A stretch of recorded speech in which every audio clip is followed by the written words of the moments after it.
Hello, hello, hello. And yeah, now the songs are good. Hey Seth, hey Travis. Hope everyone's doing well. For those that celebrate the American Thanksgiving, I hope you had a good meal with good people. And for those that don't, I hope you've been doing okay. Well, I'm certainly glad I'm trying to be good.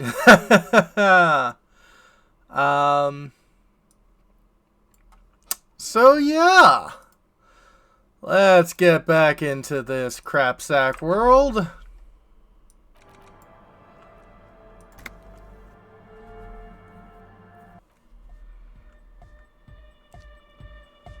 Got a fair amount of cash.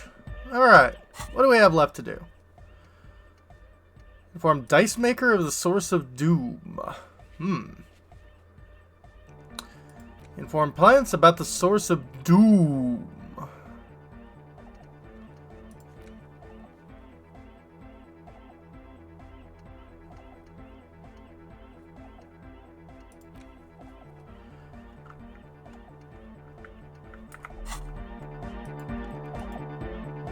Did we talk to you yet? It's all set up, man. Can you already imagine 1,000 people in here? 10,000. Eep! Thank you for the redeem. Waves his hand in a believably lame, non-hardcore manner. Ecstatic vibrations, totally transcendent. And I've finished setting up the new compressor too. Looks at the imposing black box in the corner. He's churning out the sound. Now the only thing left to do is the name of the club. Will you do the honors, detective?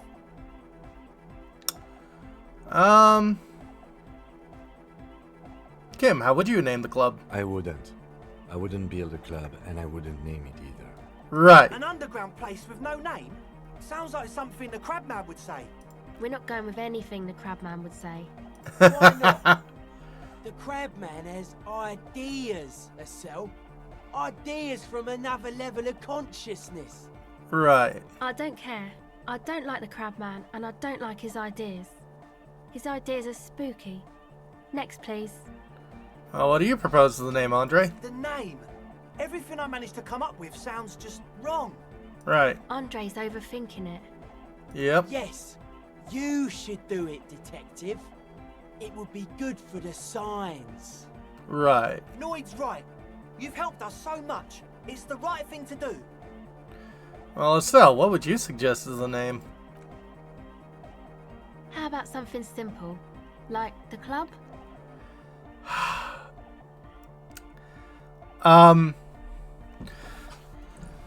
So in the small town near where I live,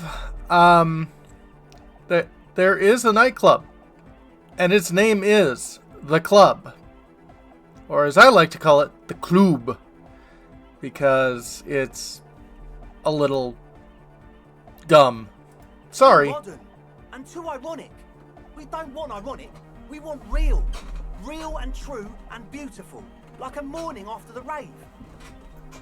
Yeah, Estelle, I mean, I appreciate your input, but I'm not going with that one. Egghead, you must have a lot of ideas. Yakokata! Yakokata! The place to be! Okay.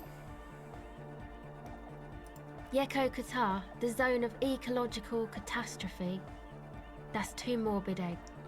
Got anything else? Hardcore! Hardcore to the nega! Right. No, it has to be bigger than hardcore. Yes, it has to be even bigger than hardcore to the mega. It has to be bigger than the scene. Annoyed. Give me your 2 cents on the issue. The amnesia. Like the... I can't remember the name of the club, Amnesia. Amnesia! It's not amnesia, guys. Suna, do you have an opinion on all this? I don't. Good. We have too many opinions anyway. Well, I think I've come up with a name. You have? Well, what's the name? You know what?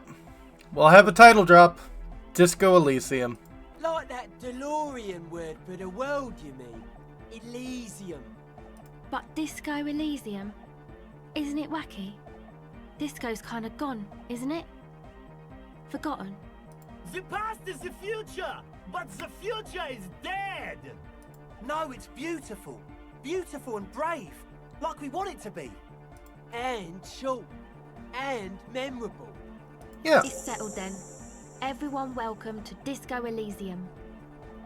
Nice. Andre breaks into frenzied dance-like motion to celebrate the name.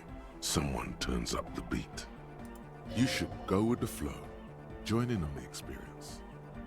Start tapping foot. It feels good. It feels right. But what is this? What is this thing that Andre is doing with his limbs? What are you doing, Andre? I'm dancing. Huh. That soft core gyrating is supposed to be dancing? Just talk about it. Just talk about your so-called dancing. Yes, my man. Talk? What is there to talk about if you can express yourself with moves? Very low.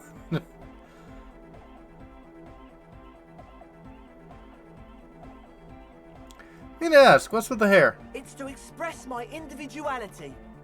Is Right. that a bald spot? It's hard to tell for sure with the fused together spikes, but it looks like he's balding. Yeah, fair enough. Maybe it was a bad idea. Anyway, That's it for bye, now. officer.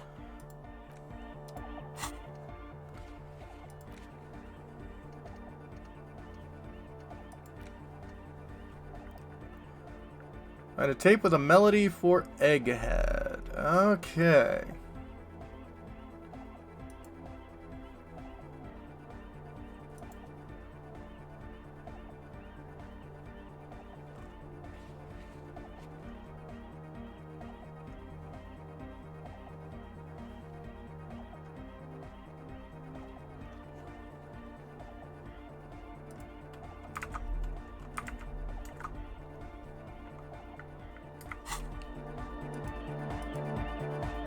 I just start making the fires now. Oof.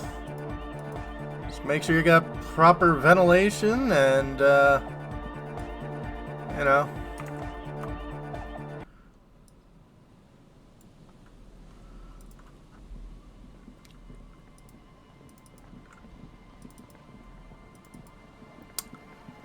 Proper ways to make sure sparks don't set up that place, 'cause, yeah.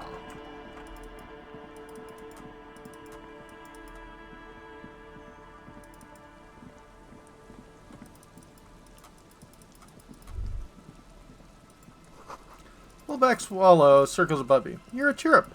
No.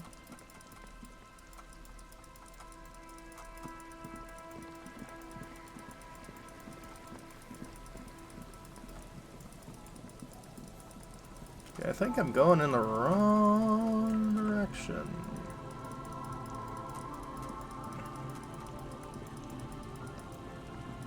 There we go, the right direction.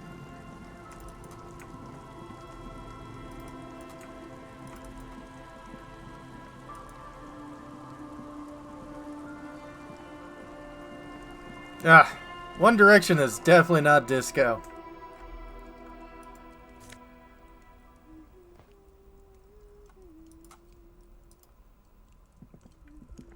Hello, mister.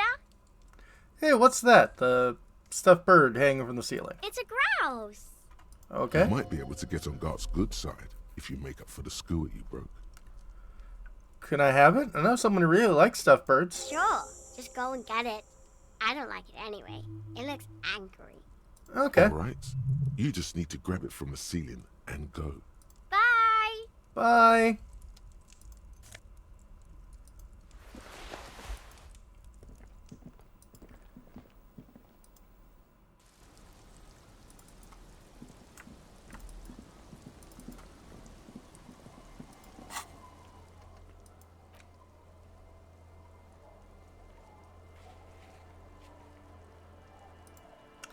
Yeah, that should hopefully replace the bird at the Whirling Rags. Maybe I'll make him like me a little more.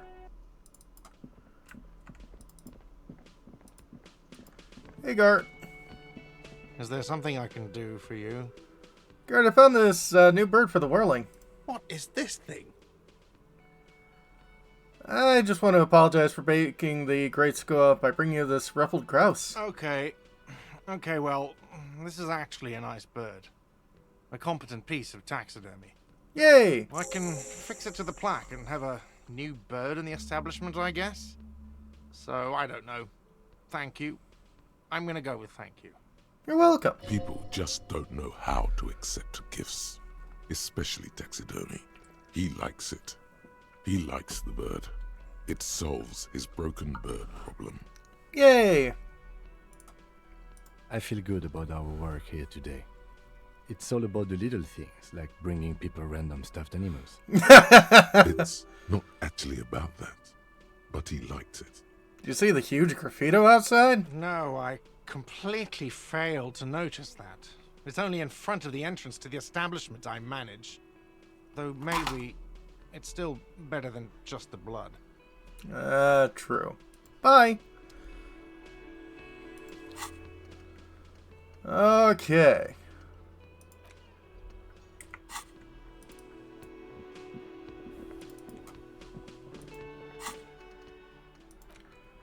Got another hour for that.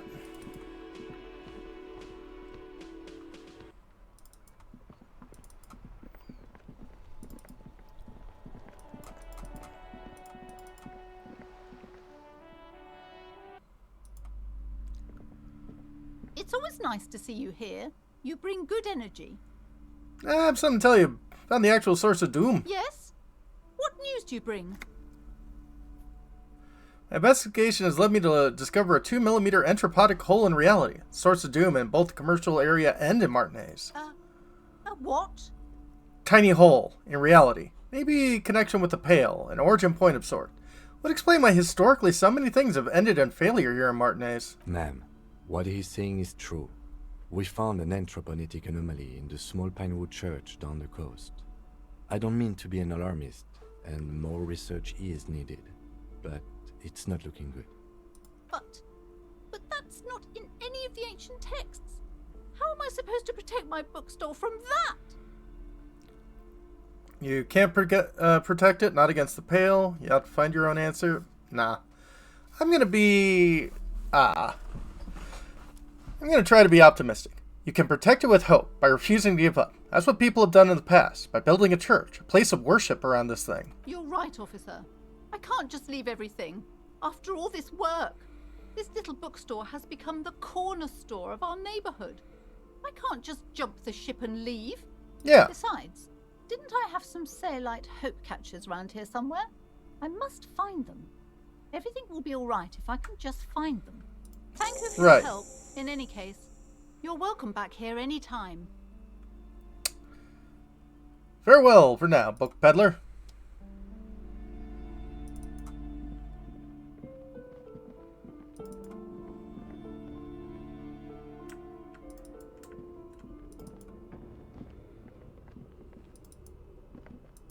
Oh. It's dark. Yep. And the flashlight works a lot better if you hold it in your hand. Fair point. Right. Totally obvious. Now let's get to it. Some areas are inaccessible without your flashlight. After My bad.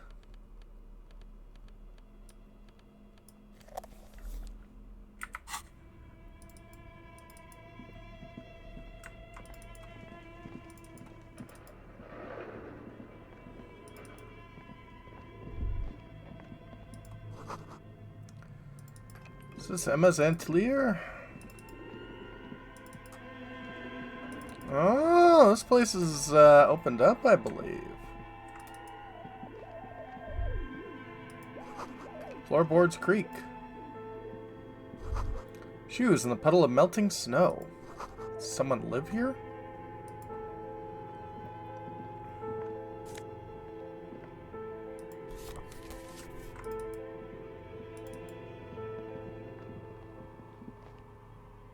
Oh.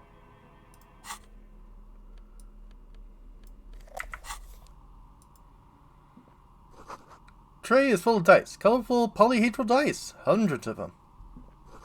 Candy dispenser and repurposed contain thousands of dice.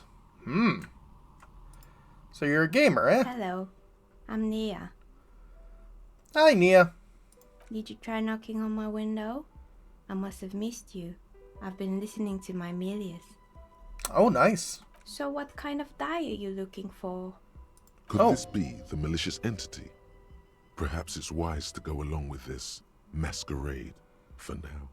She's got a direct view to the backyard. You should interrogate her about the Elysium. Hold on, what do you mean by milieus? Yes, Amelia is like a call-in station.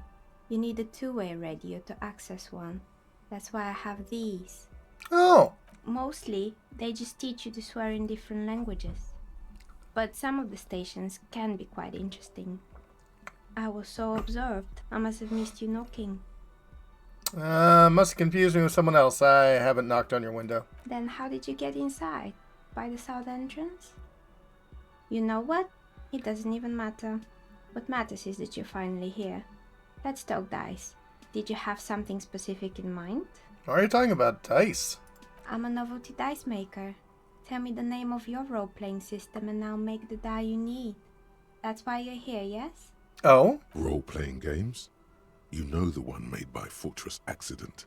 Does that count?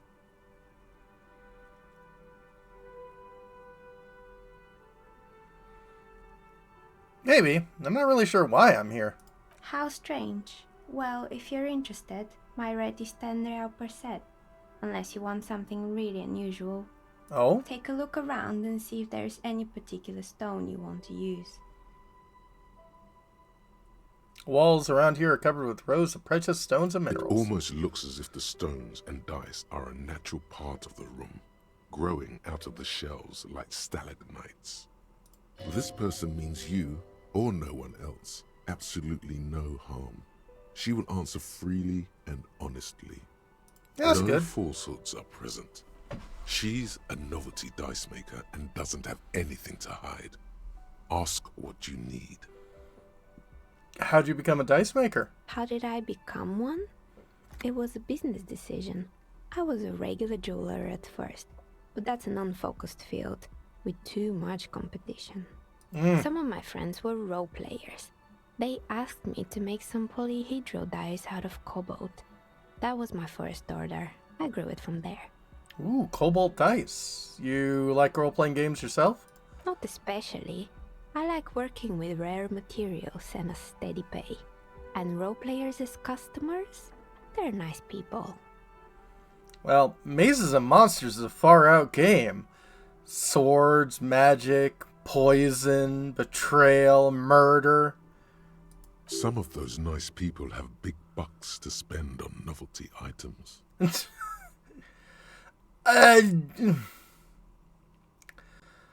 Not all at once. I mean, yes, role-playing games can be a very expensive hobby.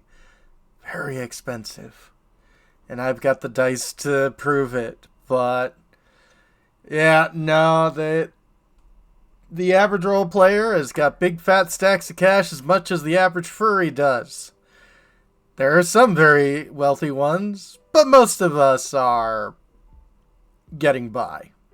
She's thankful for the security they provide her. What do you know about the man who was lynched behind the whirling in rags? Nothing really. I didn't know him. Who cares about the dead body? We might be dealing with a malignant entity here.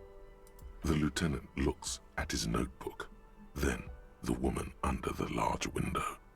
Your window looks directly onto the courtyard. You're saying you didn't see or hear anything unusual last Sunday evening? I'm sorry, detective, but as you know, I usually have my headphones on when I'm working. It shuts out most of the daily ruckus behind my window. You up and work Sunday nights? It's an odd profession, making dice for people, but I like it, and I prefer doing this to sitting at home. Never took your eyes off the work to look out the window? I might have, but in this case, all I would have seen is my own reflection staring back from the darkness. It's really hard to make anything out in the yard when it's dark outside. Besides, I rarely get up to look out the window when I'm in the zone. Understandable. What do you mean by the daily ruckus? Well, there's always something going on in the Whirling's backyard. Yeah, I'm guessing it deals with two certain kids. During daytime, there are usually those kids. Yeah. And lately, I've been seeing a lot of drunk workers hanging about. Must be because of the strike. She's heard of the murder, but did not see it, sire. Alright. She's not sorry to disappoint you. Informing on someone in a murder investigation would intrude upon her focused existence. Right. But I never saw anyone during that fateful Sunday night, I'm afraid. Yeah, thank you for your answers. She nods. Anything else, officer? Alright, I'd like to order a die from you. Of course. Tell me what you have in mind.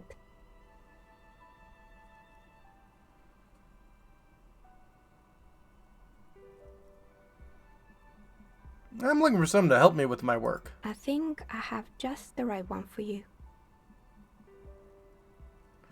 2 polyhedrons, red and blue. Police colors. Because I'm a police officer, right? Not the most original, I know.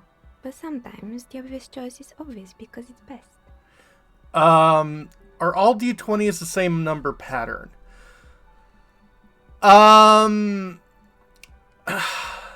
There's probably a very common pattern. There are patterns that are just as random as the next one. And I mean, there are D20s that are sequential, used most often in Magic the Gathering to follow your hit points. But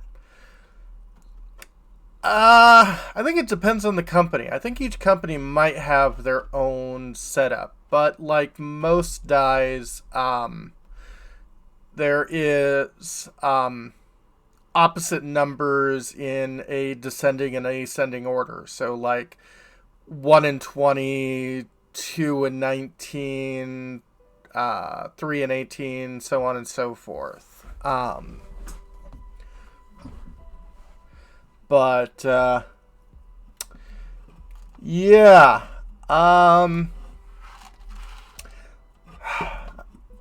Last time I looked at my dice, seemed relatively uniform, but how durable they are. I mean,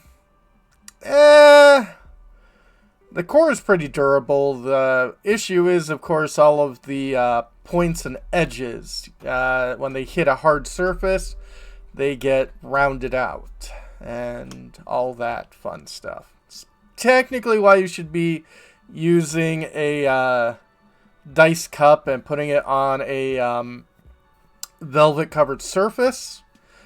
But Here, catch. They're a gift from me. Oh! A beautiful woman tossing you a gift. Whatever you do, don't overthink it. Catch the dice. Mr. Smooth Moves Nice. You snatch the dice out of the air with one hand, just like you're in a movie. Let's wink. Oh, what are the odds? The red one is made of bloodstone with a lapis lazuli inlay, and the blue one is the inverse. I believe these dice are your lucky charm, officer. Nice. She winked back at you. Can you believe it? You truly are Mr. Smooth Moves. Yeah, mostly it's felt because it's a lot cheaper than velvet. You definitely need luck in Martinez. Was there anything else? Where are we anyway? We're inside the chimney of an old central furnace. It's strange, I know. Weird. But when I arrived here, all the other rooms were taken, so I had to build myself a makeshift home. Besides, I don't really have to pay any rent here, so that's a plus. That is a plus. And the accent is very nice. And it looks like they copied the woman with the pearl earring as the portrait for the novelty dice maker. Plaisance was right. There's an entity living in the chimney. You should ask her about the curse. Creative.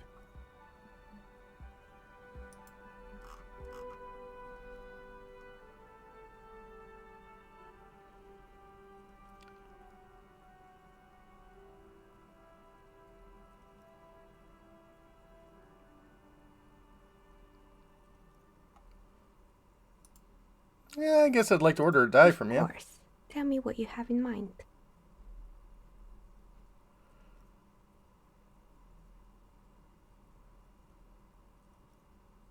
Tell me about your most extraordinary die. A star that fell from the firmament? Those cost more than 7 real. Are you sure? Ooh, I'm a star myself. A superstar. Superstars don't care about money. Yes, you definitely have the proper attitude. How about a pair of 100-sided dice? Made of ivory and inlaid with lodestone, a naturally occurring magnet, to complement your magnetic personality. Oh boy.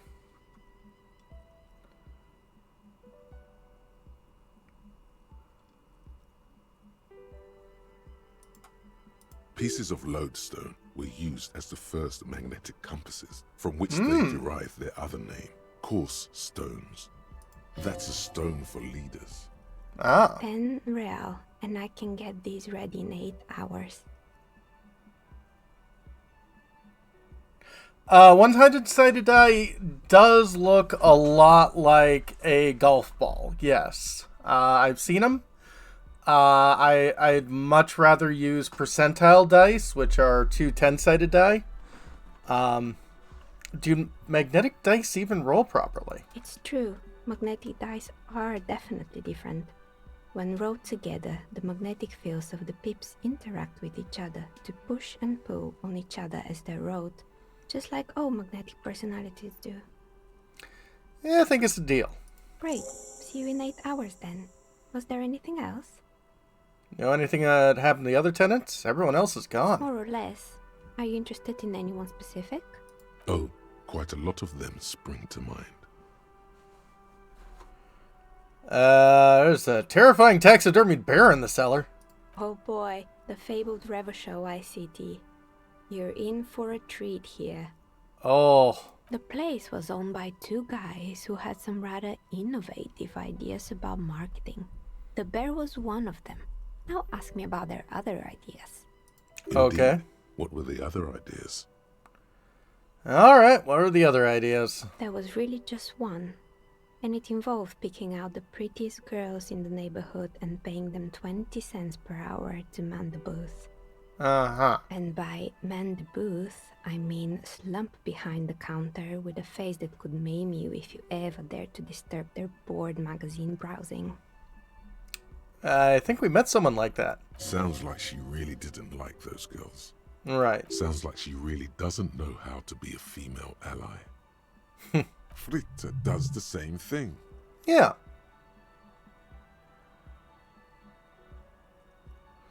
No girl just like that. Works in Frit as a cashier. She is not particularly friendly. Employing silky teenage girls is a widespread practice, yes. Unfortunately, they always come in packs. I'm talking about acne-ridden girlfriends and gorilla-like boyfriends loitering near the shop. At least that's what happened with Ravenshaw ICT. And they already had the bear. What about the bear? The bear. Pressing your thumbs to her temples like trying to suppress a headache. I guess it didn't work out, huh? Of course not. The bear was terrifying. No one wants ice cream guarded by a hostile apex predator. To make matters worse, the fridge didn't work too well either, and half the ice cream came out malformed and partially melted. Eventually, Ravenshaw ICT lost the price war to its rival, Glace 5000. Glace 5000 sold caramel sundaes for only 5 cents a piece, out of regular fridges. I killed the bear. You did what? I unplugged the fridge to help Ravenshaw ICT cut their losses. Of course they left it plugged in. Even in death, the bear is costing them money. The taxidermist who made it said it was his vision beast. He said he met his vision beast while high on desiccants. He called it Megatherian. Sounds cool. Megatherian. So... Nah, I'm not gonna make that joke. Megatherian. A mega wild beast. What's a mega wild beast? It's an imaginary beast that guides you through life. By telling you to do more drugs, mostly. I don't have a comment on drugs. Understandable. You shouldn't do them. You're a police officer after all. Doing my best to kick. Anyway, now you know the story of the fallen ice cream empire. Little sparkling embers under the window. Outside it's light. Light scatters from the low-hanging cloud cover. There's always the threat of snow.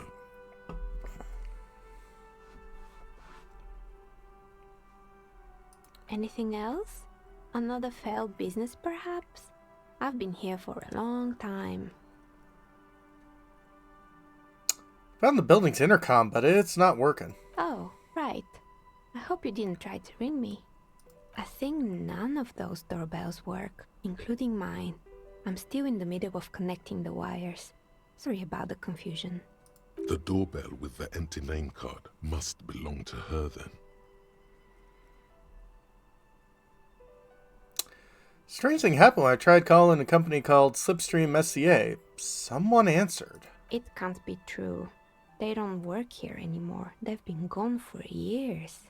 Are you sure it was Slipstream SCA? Was it a woman? Maybe it was Plaisance from the bookstore. Said she was from Tricentennial Electrics. Tricentennial Electrics? It used to be a major electric company 100 years ago. Are you sure it wasn't just some kids playing a prank on you? No, it was something else. It was eerie. It was too real to be just a prank. Either we're dealing with a professional actress, or whatever happened, keep your cool. It's probably better to admit that it was a harmless prank. May have been some sort of rare electrical anomaly. A prank is more likely, no? Oh, the kids these days. We were just one of them, and now they're terrorizing us. No solidarity. How about the East Delta pinball that was once the Whirling? Yes, I guess so. The arcade is an ancient failure.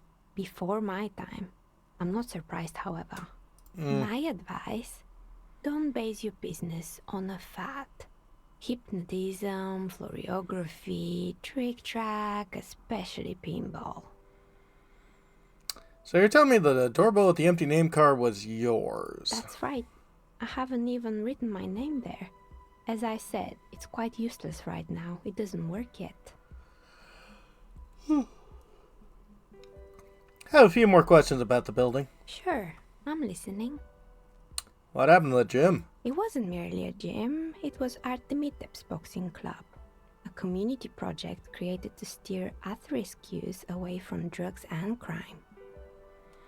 Maybe that's what Kuno needs, a community-centered boxing club. Kuno? Who's Kuno? He's a little ginger gremlin who likes to defile dead bodies. Oh yes, you mean the kid with the sailor's mouth. Yes, I've heard him yelling profanities in the backyard. Yeah. I think it would take more than a gym to help that kid. It was Armatep. A kind man, from Zemsk. I heard he had some trouble with the law when he was younger, and that's why he wanted to start the gym, as his way of giving back. How did that community project work out? It didn't.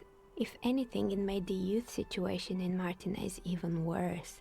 At some point, someone started a rumor that the punching bag downstairs was full of amphetamines. Ugh. It's not really full of that. No one would store their drugs like that. Eventually, the coalition took away the funding and the club went bankrupt. This was a few years ago. It's gotten much more peaceful around the plaza ever since. Not a bunch of creepy mannequins. There used to be a fashion atelier here, but I have forgotten the head designer's name.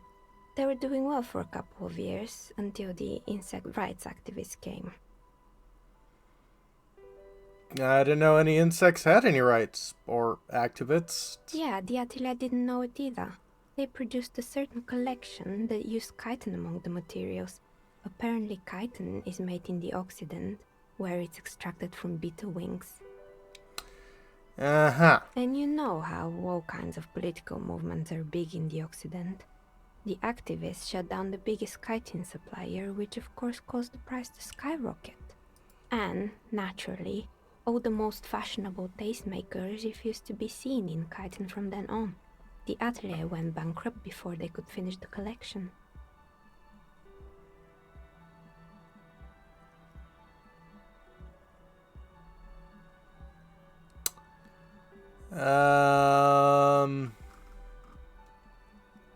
Oh, no problem, Travis.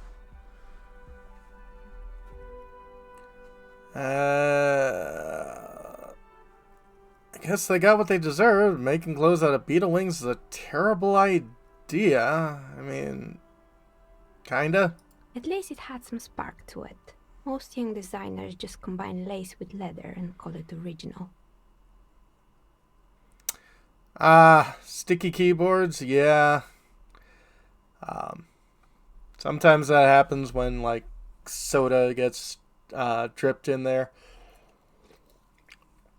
The keyboard I'm using for this is kind of based off of an old typewriter design. It's got mechanical keys, but the keys are all pretty much free floating. There's no like surrounding tray or anything.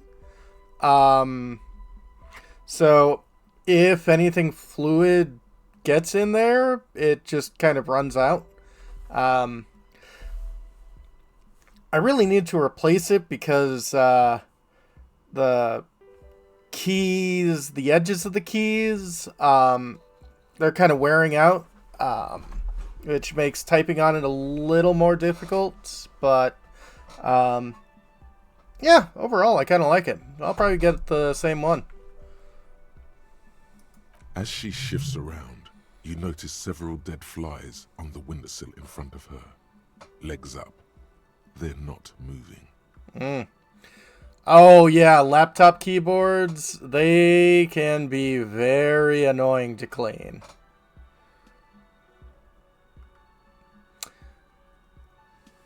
Anything else? Found a strange machine. Fortress Accident, the radio game studio. Yeah. She liked them. They were an interesting bunch. We talked about role-playing systems every now and then. Once, I even saw two of them get into fisticuffs over Wirral. They certainly took their work very seriously, even if they seemed to be chronically liberal with their schedules. What do you mean by liberal? What happened? The usual. They ran out of money and couldn't get the project done on time. What went wrong? Well, I did hear them talking at times. Mm-hmm. They seemed to believe they were historical individuals on some grand quest. Uh-huh. She sounds almost mocking when she says that.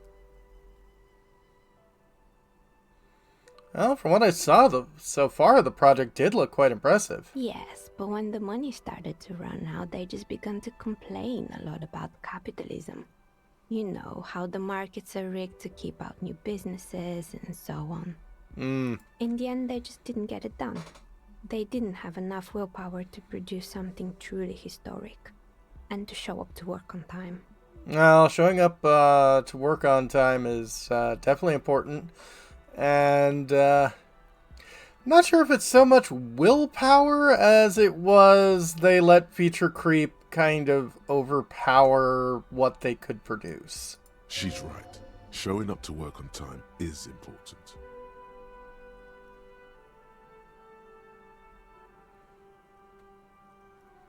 That is too bad. I would have supported them. The project looked great. Not the wisest decision. You would have lost all your savings. Maybe. The result is 1 on a 20-sided die. The dice is black and filled with little silvery flakes, like snowfall. Anything else? Someone make stuffed animals? I saw mounts lying about. You mean Mr. Fabron, the taxidermist? No, he mostly just did drugs. Oh. Anything else? What's up with the broken windows? Oh, this one's a mess. There used to be a company that promised to repair windows 24 hours a day. What could go wrong with this one, right? Ugh. Turns out, the business was actually set up as a front for an illicit group that was producing snuff medias. I would have guessed. You? What's the snuff milieu? And they never cleaned up the debris either. Now it's just littering the hallway and I have no idea how to get rid of it on my own. What's a snuff milieu? It's a Sub Rosa radio station that broadcasts real murders with real victims. Some people pay good money to get off on it. You. Nothing changes in her tone as she says that, as if it's just another piece of information to lay out for the world. Don't worry, the ICP has a separate division that deals exclusively with unlicensed sub-roses. This isn't our problem. Still, you. Good luck with that. It's not easy catching those perpetrators. Used to be a hair salon here, right? Yes, I think it was called Androgynous Orlando or something similar. They Cute. weren't a big hit around here. Turns out that working class men don't like genderless haircuts. They're scared of that word. A bit of experimenting every now and then isn't bad. That's true. It's not about the haircut. It's about the confidence. What's wrong with a bit of experimenting? Customers should have been more open-minded. I guess it just wasn't the time yet. Yeah. What's with the rotor blades and skis? They were made by a company called Slipstream. After they pivoted from making rotor blades to skis, their chief executive took off on a vacation with all their money. Oh. Honestly, I think it's quite funny. I think he's still sending out holiday transmissions from Tulula or Tiumotiri or Hashtkor or wherever he is. That's kind of illegal, running off with company money like that. Why hasn't he been arrested? Sure, it's illegal, but it's not exactly anything extraordinary in business. Besides, Slipstream is history now. All their remaining assets got seized by the bailiffs in 47. I have no idea why those skis and blades are still lying around. They were just props. Why return them? Maybe you could make a sword out of one. No, wait, forget it. It would take too long. I got more questions about the intercom. I'm pretty sure it still doesn't work, but sure. What do you want to know? I guess I don't. I'm listening. Had other questions. I hope it clarified things a bit. What else? I guess that's it.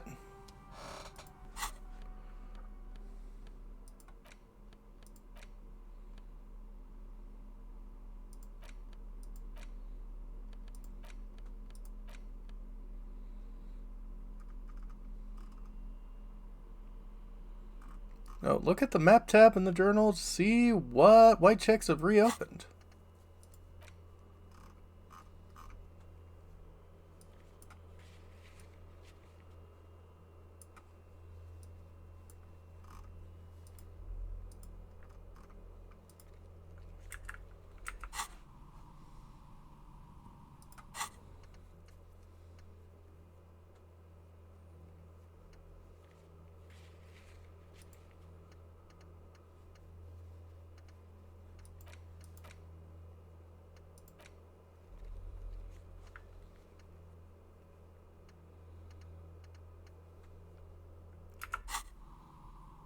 Oh, it's you again.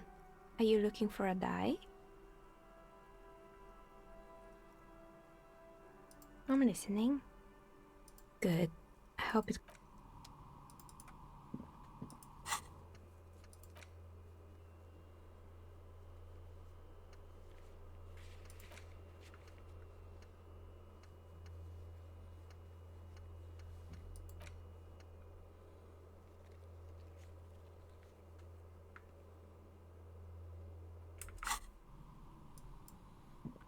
For some reason we can't bring that up.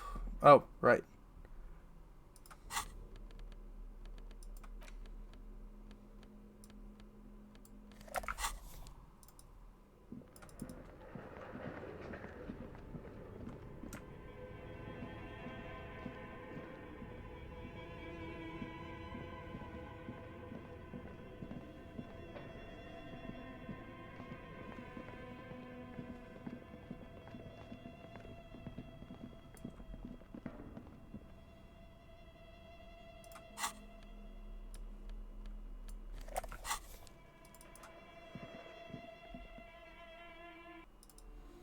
Yeah, Tunic's definitely another game that I want to do.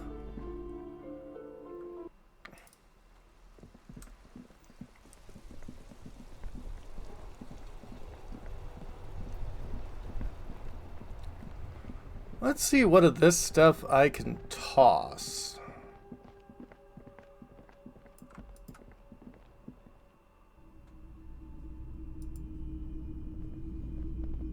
Between you and me, this is why I don't get involved in local politics. Well, someone's gotta. So it goes. Now, what can I do for you? Might have something to sell. Sure, let me have a look. Let me check my Anything pockets. Else you're thinking of selling?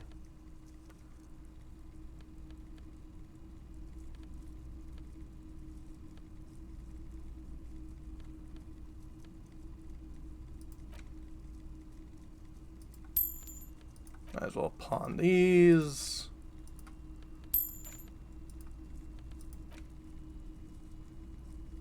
I mean, it's broken, so don't think I can do much with that. I feel like you should hold on and make good use of it. Sell a beautiful old school sports equipment would be a sin. Okay, I mean...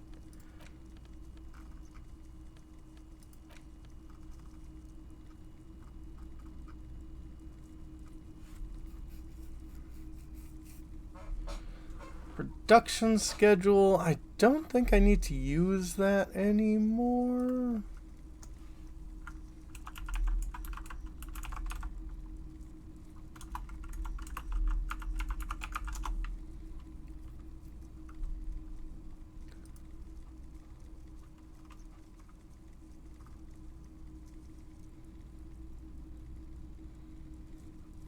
Yeah, I don't think I need it.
I can sell some I'm clothes. not purchasing any more clothing at the moment.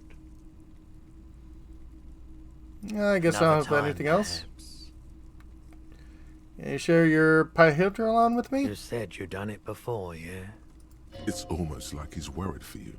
The lieutenant steps away, pretending to admire some of the knickknacks on display. Looks like he doesn't want to get involved. Go ahead. Never mind. He thinks. As long as you can walk straight, I don't care. He won't be your nog, but he won't be thrilled about this either. I haven't, but don't worry, I can take it. If you say so. Here you go, man.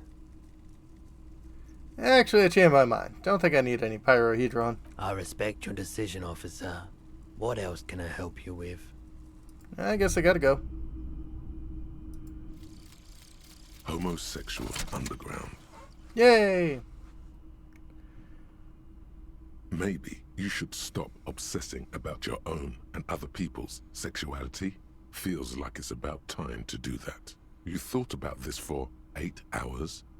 Not only should you stop, you should tell Kim you've stopped obsessing about other people's sexuality too. I'm sure he'd appreciate it. Unless you already got him killed because you were obsessing about your sexuality. There's no way of telling from within your brain. But for your own sake, please say you didn't. Well, Kim's still alive. Stop obsessing about sexuality.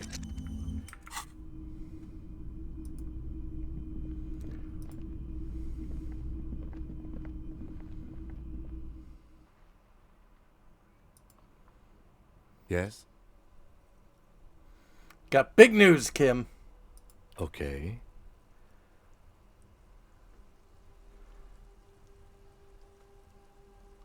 And stop obsessing about my sexuality. Great. Imagine all the time you'll have for work now. Matter of fact. Yes. Just one thing, though. What? Are you part of the homosexual underground? You didn't stop at all, did you? You are just obsessing about other people's sexuality now. Yeah, but... But am I? I'll spare you another 20-hour mind project. Yes, I am. Now let's get back to work. Oh. That's the truth.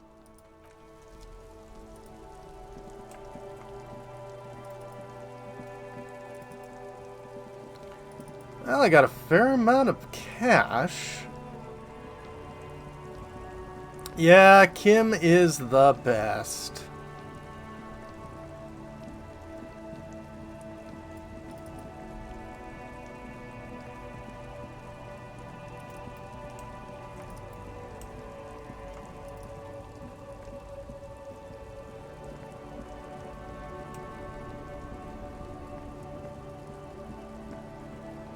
Okay, you're all gone.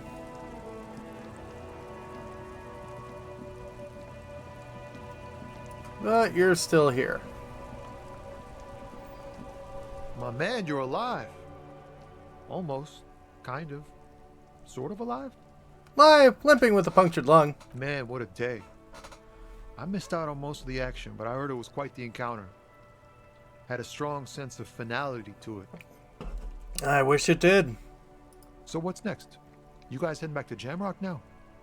Talk is local union muscle were behind it all. I'd reckon the case is closed, even if it kind of turned into a shit show. Yeah, it wasn't the local union muscle, by the way. Hey, that's just what I heard. Old wives' tale. So, what next? Still looking around, loose threads to tie up. Good luck with that, my man. Ain't easy being you, but hey, you're still breathing, right? You're not angry with me anymore? Fuck it. I'm a bad guy now. There's things more important than holding a grudge. It's okay. You've been through enough. We are what we are. And you're a cop. I guess I'll be heading off then.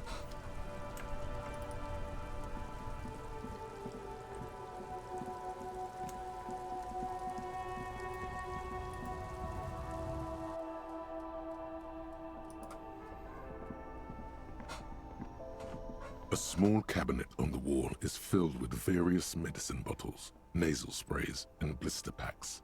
They all bear the Saint Baptiste Pharmaceutics logo. Okay, here. I hope Saint Baptiste makes you feel better or something. Okay, here. I hope Saint Baptiste makes you... Okay, here. I hope Saint Baptiste makes you feel better. Okay, here. I hope Saint Baptiste makes you feel better or something. Okay, here. I hope Saint Baptiste makes you feel better or something.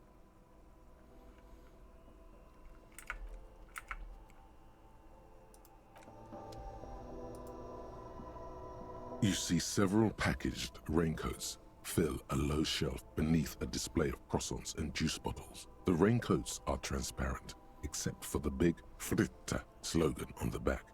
I want to buy a raincoat. Here you go.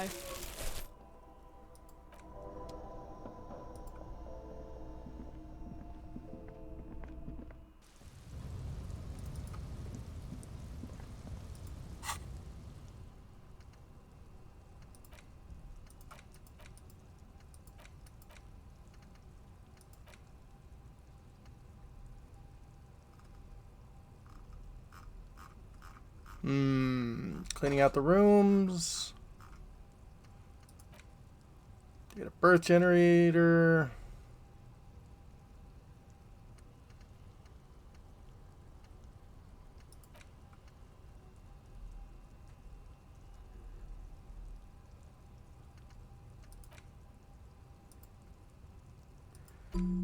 Yeah, let's internalize rigorous self-critique.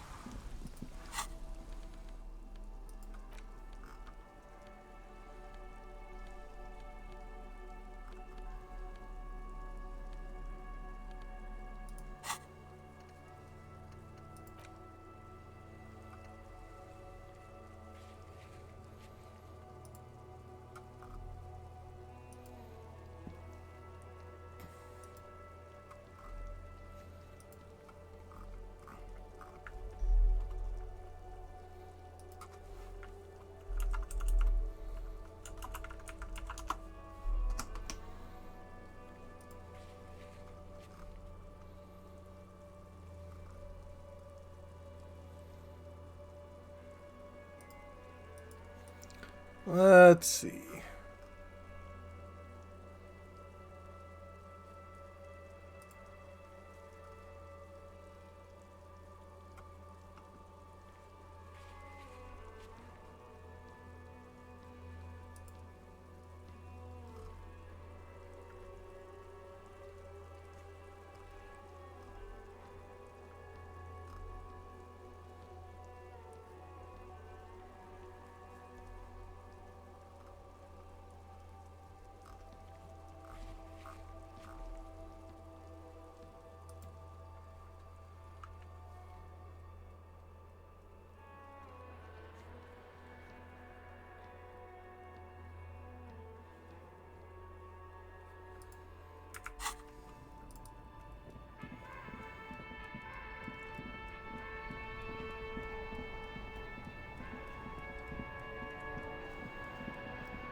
Ah.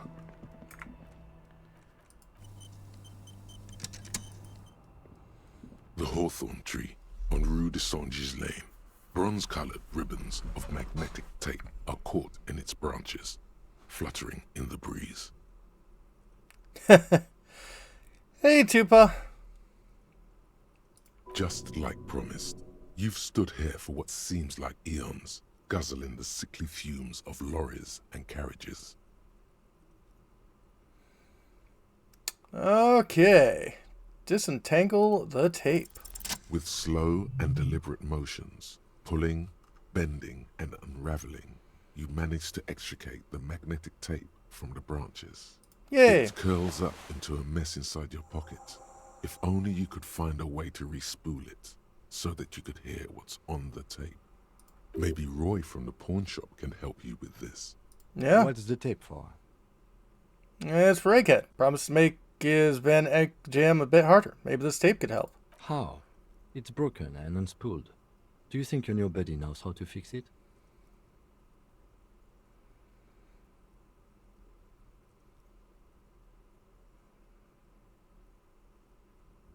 I'd like to think one of the ravers would know how to fix a broken tape if they want to set up a nightclub. You could also get it fixed at the pawn shop across the street.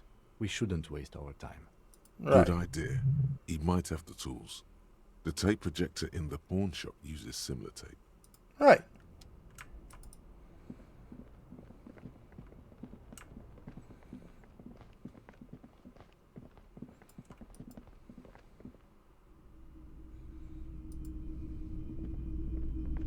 Hello, hello. Let me know if I can help you with anything. Hey, you know how to fix this? You mean re-spool it? Yeah, I do, but... Great, could you do it? It's important. Need to be able to play this tape for someone. But I'm not some Mr. Fix-It.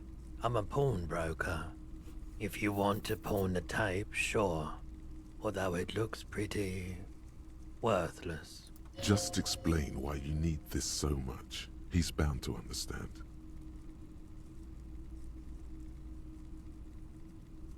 Worthless? Not worthless, Roy. This could be the next big thing for the local dance music scene. Huh? What do you mean? Oh, that old church down the coast? Yes. What about it? Help some young ravers turn this place into a nightclub. And they play these weird beats there. They call it endontic music. Is it any good? The music, I mean.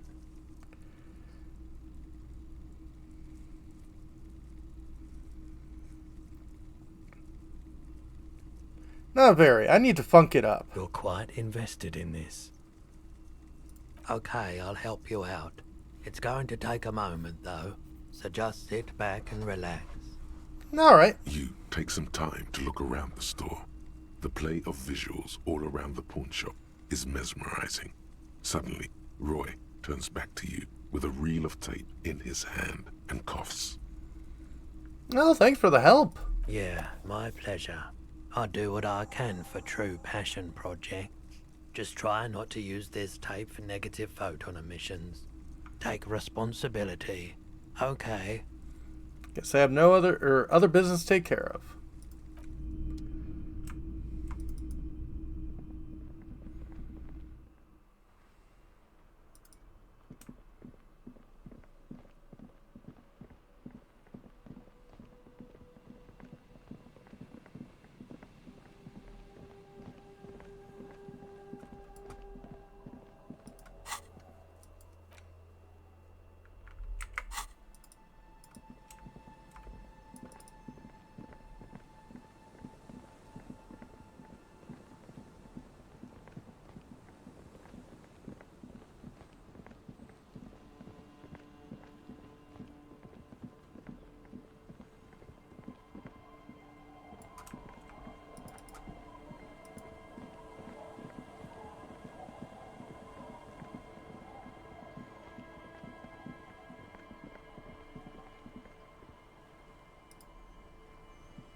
The noxious odor emanating from the drunken man is strong and familiar. Ah. Don't you call her? Yeah! Don't call Abigail! Who is Abigail? Uh-huh. Abigail. Don't you fucking call Abigail. Abigail is his wife or girlfriend. Chances are she's gone. Calling her wouldn't make it any better or worse. You're not going to get anything out of this guy. He's too drunk.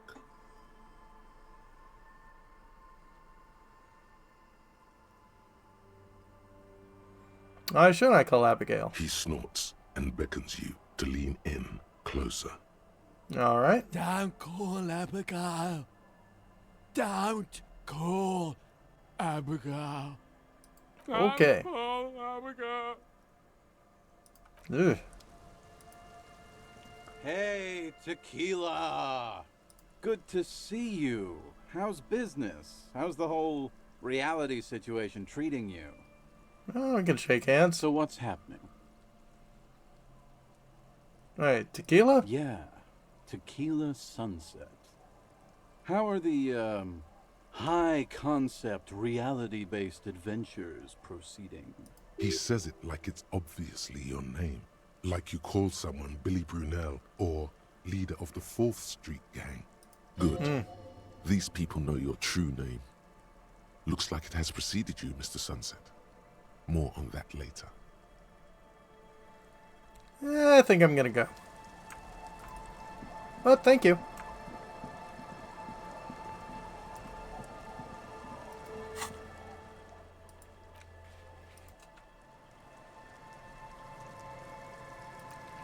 Yeah. Some areas remain very depressing. Good morning, comrade! Yeah! Harder car! Found this reel of tape. Maybe you can use it to hard up X Jam? Yeah! Remix time! Tape goes here, into deck B. A hand on his ear. He listens to the audio through his headphones and shouts. Wow! Did you get this from Arno himself? Sure. A great excitement is bubbling to the surface within him. This is big. I actually found it tangled up in a hawthorn tree. Listen, I'm just going to show it to you. Ready? Ready?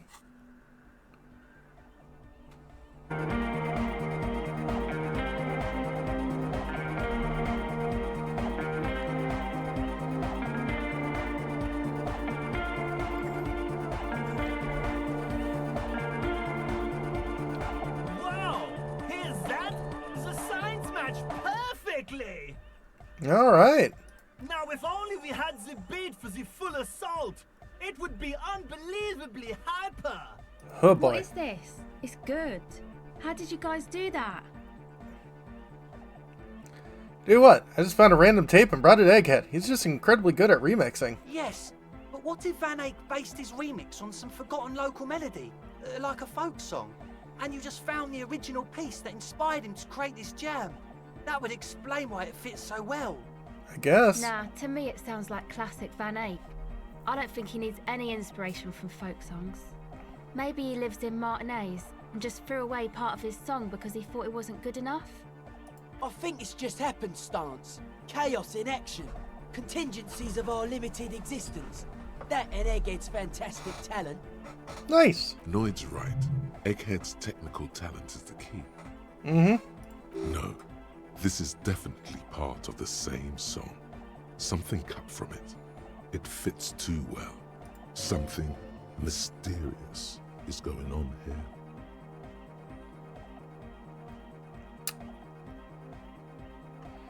I agree with Noid. It's just luck and Egghead's incredible mixing skills.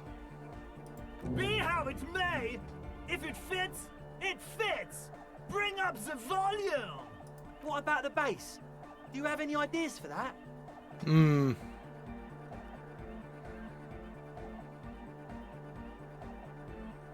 Yeah, I remember. You said it needs more bass.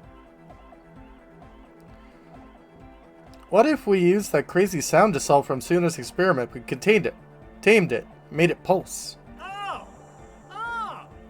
But how? What about that compressor Andre was setting up to achieve some sort of parallel processing? Don't be too hard on yourself if you don't figure it out. I think the jam's already pretty ultra. But it could be hyper hardcore.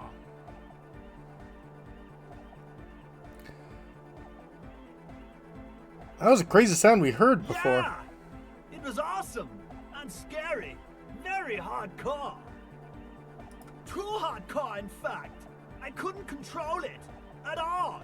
What happened? It sucks up all the air in the mix until it's the only thing left. Starts compressing itself and everything around it. Completely fills up the headspace. Extreme. Yeah, what if this is the answer to Van Eyck's jam? Could use the sound for the bass. But how? What about the compressor? The one with the spiky hair was setting up to achieve some sort of parallel processing.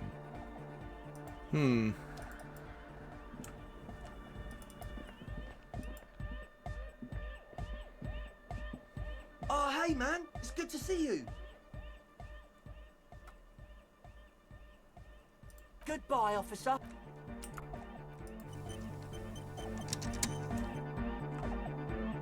Oh, hey man, it's good to see you. You close your eyes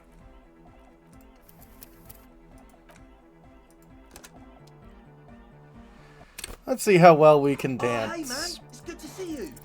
You close your eye.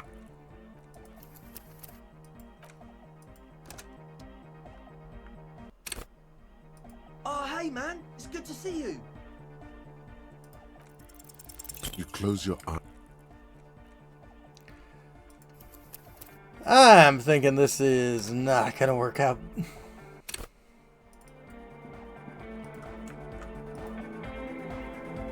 Yes, what is it?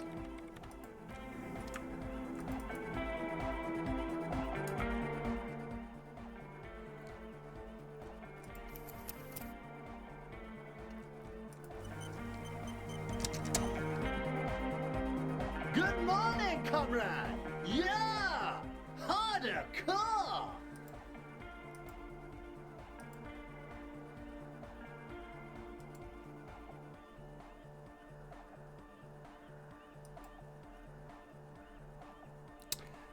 Very bad bot.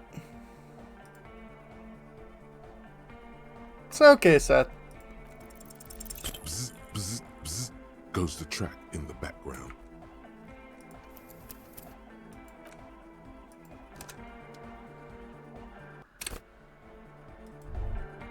Yeah, we don't get them too often, but... Good morning, comrade! Yeah! Bzz, bzz.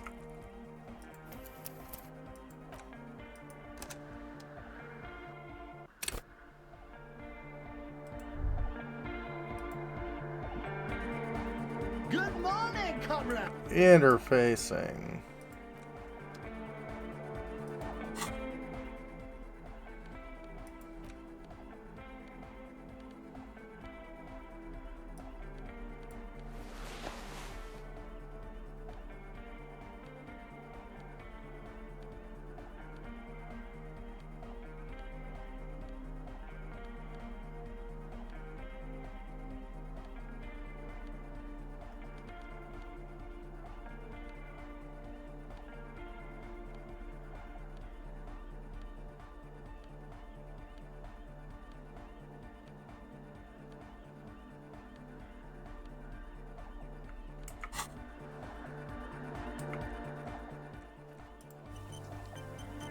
Good morning, comrade! Yeah! Harder! Bzz.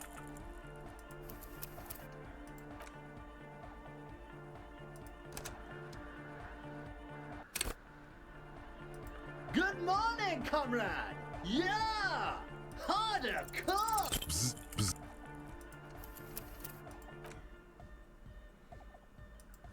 The threshold of bread, yeah. Good morning, comrade! Yeah! Sidechain the beat. Sidechain? What does that even mean? Listen, you can use the compressor to select between which track it's compressing, either the auxiliary signal or the main input from the tape. Make it alternate between the signals. Alright. The compressor controls the gain based on the level of the signal on the aux sidechain input.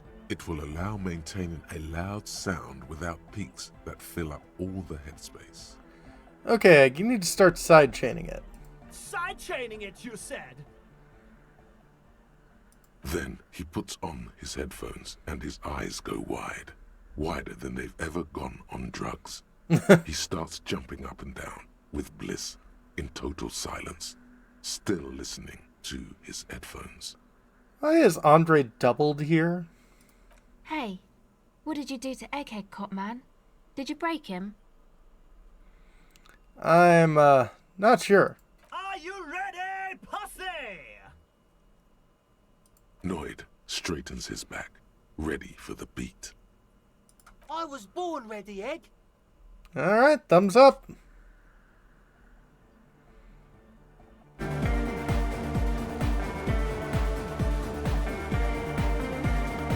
This is very oots, oots, oots.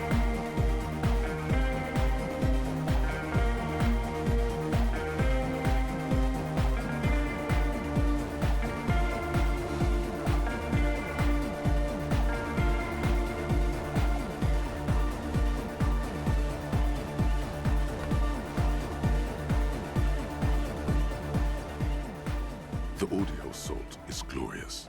The speed freak dances on the stage, intensely waving his hand in the air. This is beauty!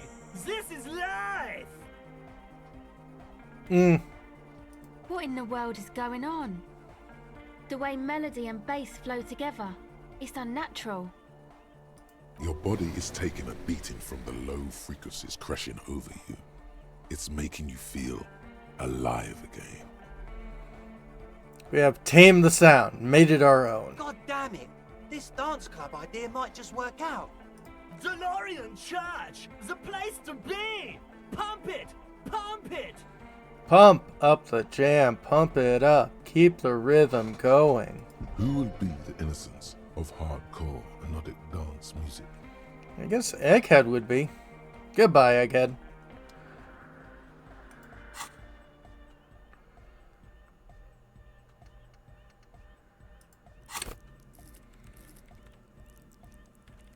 Let's see, that one's going up. We're 21 points away from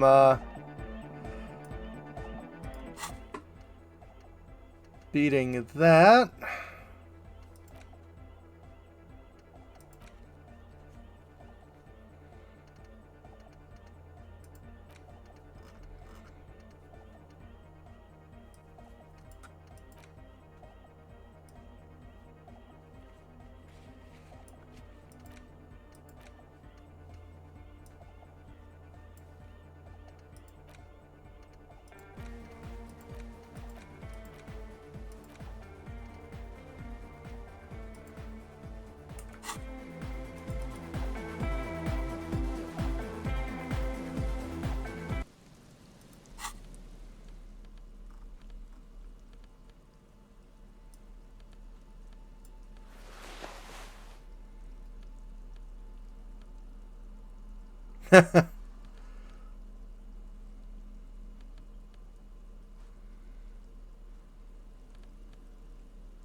Hi again, Gendarme.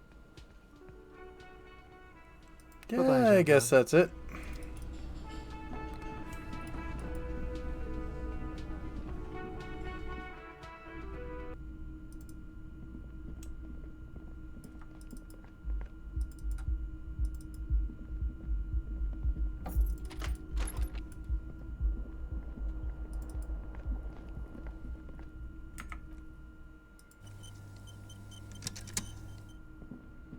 The bathroom Oh, yeah. mirror has been wiped completely clean. You see the reflection of your face in the mirror, even now adorned with the expression.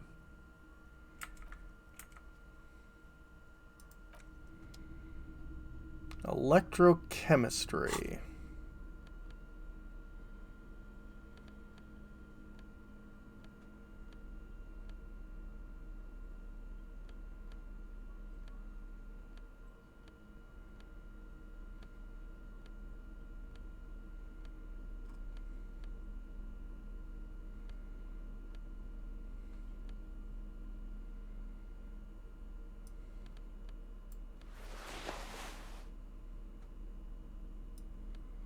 That actually improves my electrochemistry.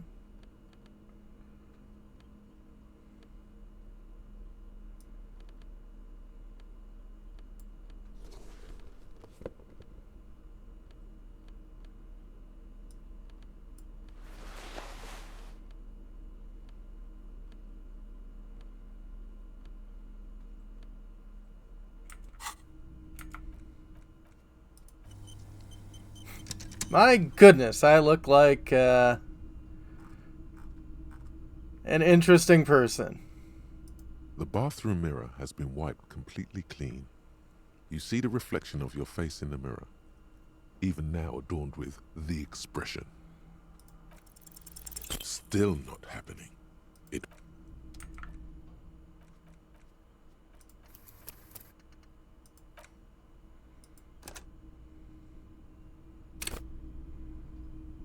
The bathroom mirror has been wiped completely. Still not.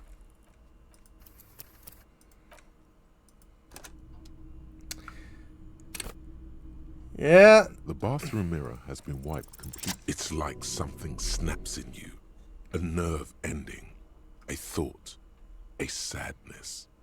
Your face in the mirror is suddenly clean of the layer that had distorted it for God knows how long. All right. Just like that, it's over. The running gag that your life had become. A sad old man looks back at you. Oh, definitely.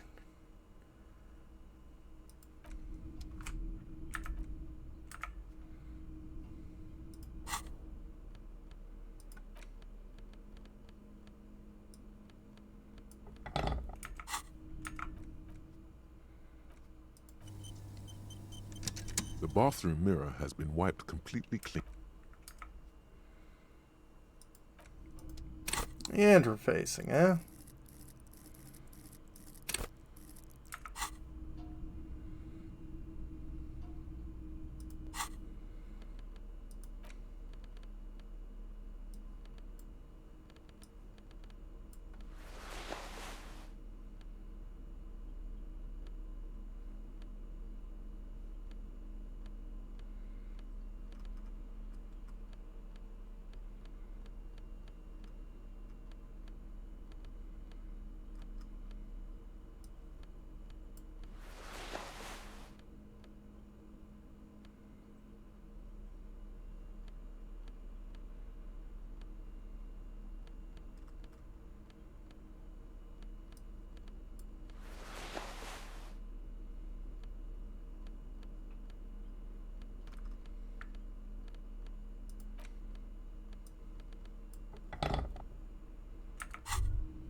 These are some wonderfully regular pants.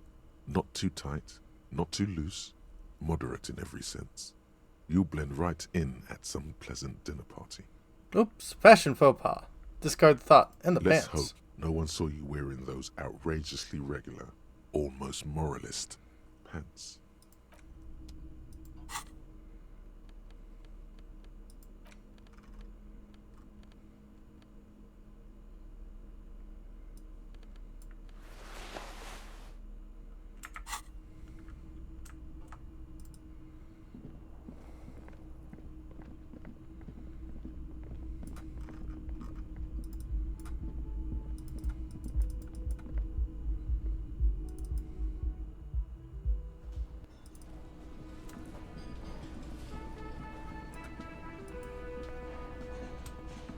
The man stares at you with spite in his eyes.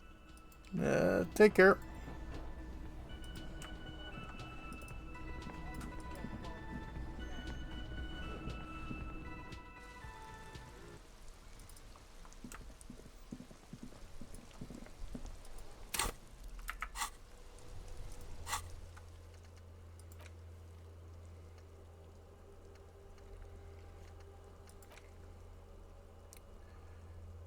Eight hours, so probably early next day.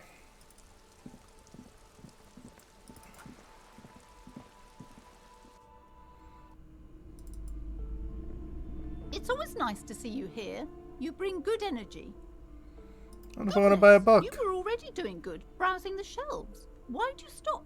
Don't you feel compelled? Go, go. Get back there. The books await you. Everything is on the shelf. She smiles. Okay. A small mountain of colorful board game boxes. There are numerous types of games for all ages. A lot of shelf space seems to be taken up by Wirral-related merchandise. Storekeep, what board games do you have here? Wonderful board games, sir. The Viticulturist is a classic for sure, or perhaps you'd like Archipelagos of Insulinda, a very educational game for those interested in geography. Browbritter is a fun game of economic competition, but can get quite intense after a while. We have games for the whole family. You can play with your children. Who are you going to play board games with? Do you have friends or family? Do I have friends? Look at the lieutenant. Are you actually friends? Or just colleagues thrown together by circumstance? I don't feel if I have any kids. Friends are technically like family. For playing with friends, I'd recommend Suzerainty. It's a civilization building game where you build a civilization, then set off to brutally colonize and repress other civilizations. Oh. It'll cost 12 real. I like the first part. What about these worry-all things? Lousy auras there. No, role-playing games are popular among those types. Oh. You know, who are into those kind of things. Personally, I don't like it. Not at all. I've heard they turn people into occult enthusiasts. That they have rituals where they try to summon entities. Highly immoral stuff. You can still buy them, though. Like the pile of Worry-all-related items. An endless variety of source books, lore books, and codices litter the table. The topmost book is titled Welkin Compendium, 2nd edition. Awesome for sandwiches, Travis. And yeah, Pleasance is definitely a Mazes and Monsters lady. There's also a large hardbound tome with intricate cover art, The Hunters of Katawak, Boreal Creature Compendium, and a Pick Your Path adventure game book titled Tales of Wirral, Cavern of Velkrag. Ooh, a choose your own adventure. Books in a board game section? Who wants to read books? Anything that really catches my eye? There's a box that says Wirral, 3rd edition Mega Setting Supplements Module. The side panel notes, a fantastique adventure board game, new maps and miniatures. A sticker on it displays 25 real. Thanks. That price is steep, but then it's the 3rd edition Mega Setting Supplement, so it makes sense. I want to buy the We're All game. If you say so, but you better stay away from those immoral occult rituals. I want moral occult rituals.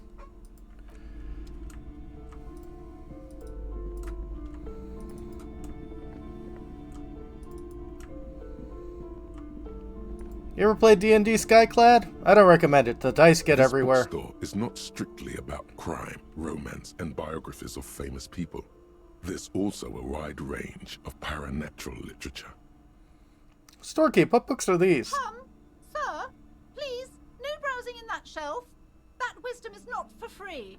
Oh. I can't have you end up, like, opening a police store next door and stealing my customers. Oh no! Amidst Take the a look. various books, you find one written by someone named Matthias W. Dundas. It's about wholeness, unity, balance. Wub wub. These 3 things are very important to the working class mind.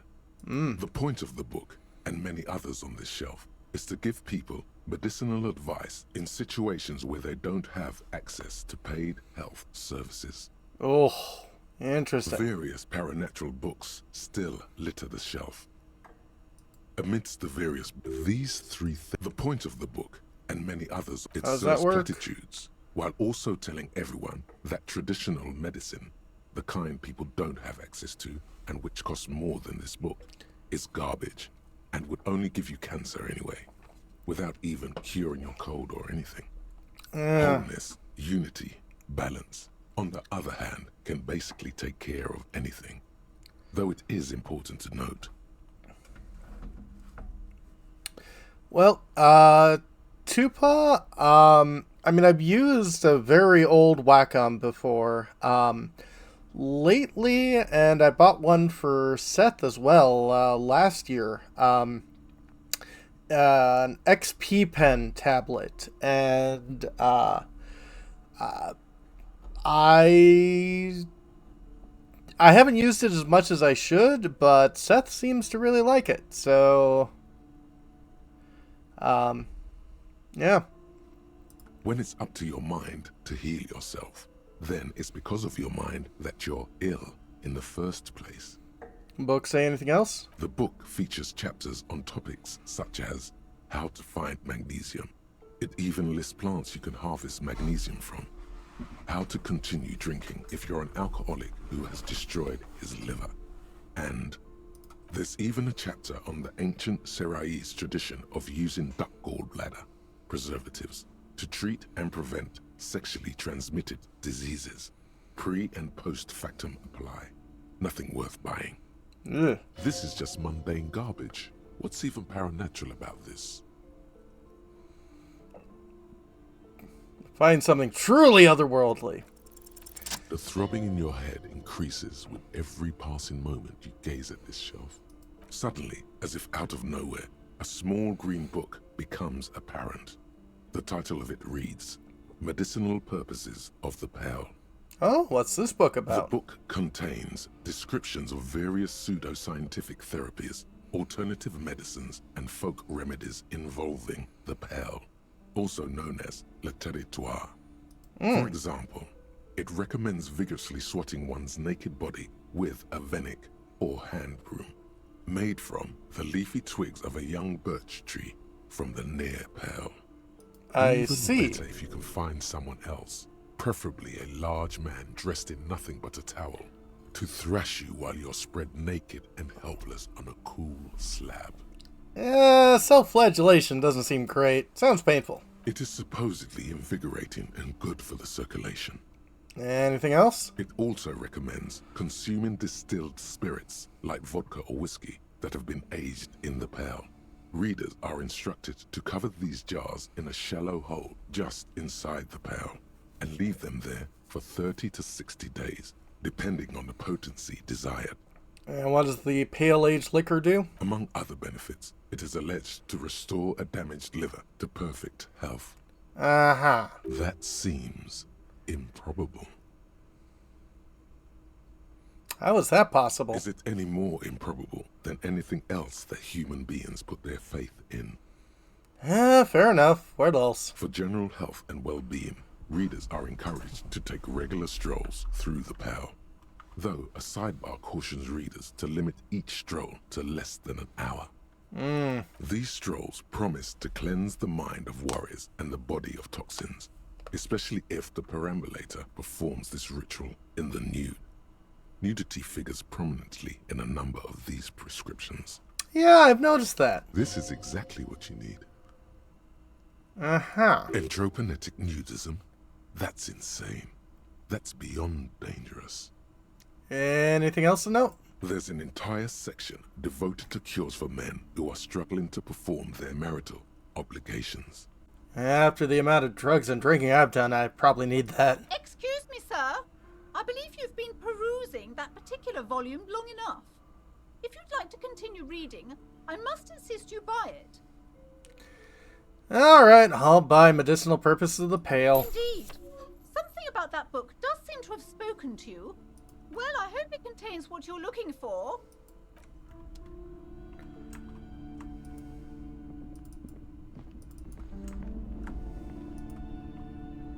Shelves filled to the brim with crime novels featuring the supposedly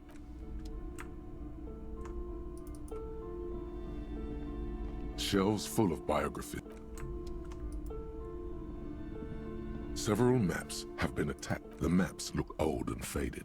Your eye. Okay, nothing really of note there.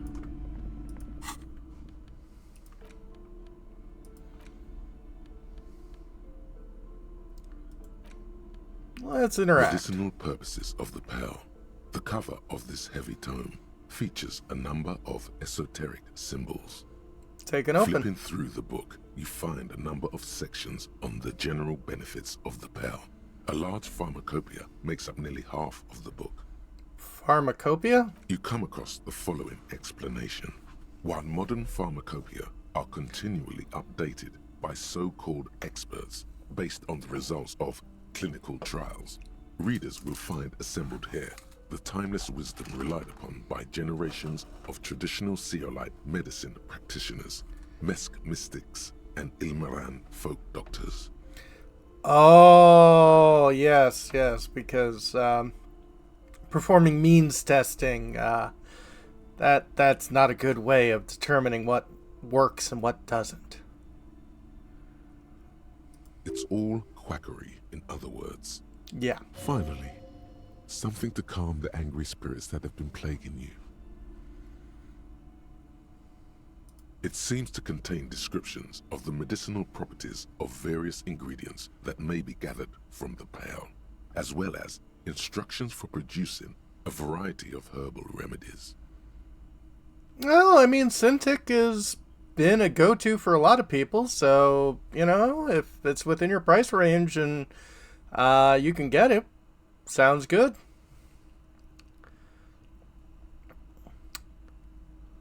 Hey, welcome back, Travis.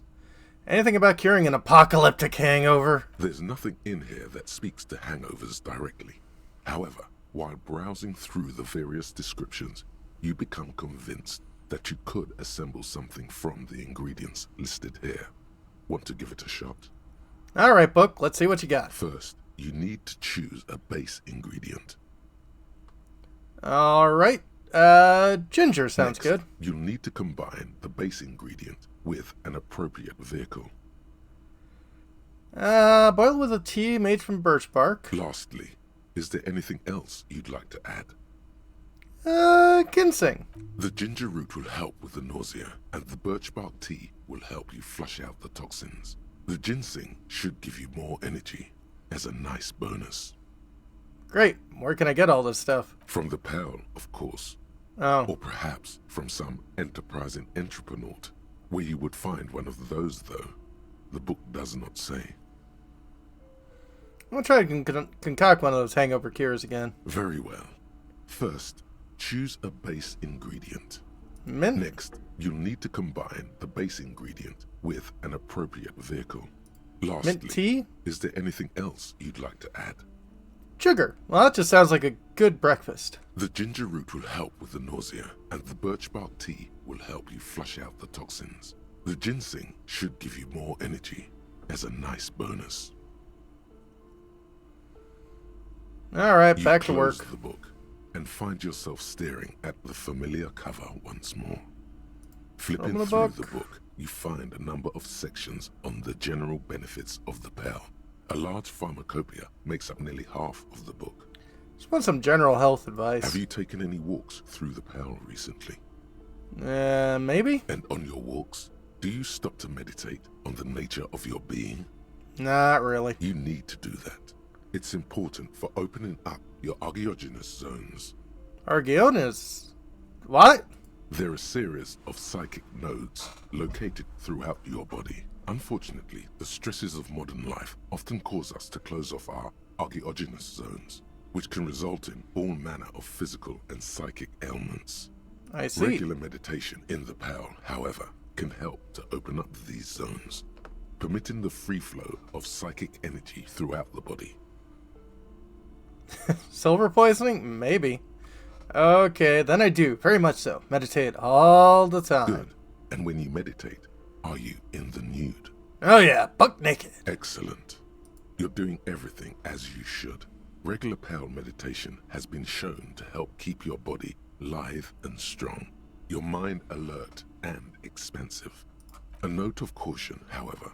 Be sure to limit your exposure to the Pale to no more than an hour a day and no more than 3 hours total per week. Alright.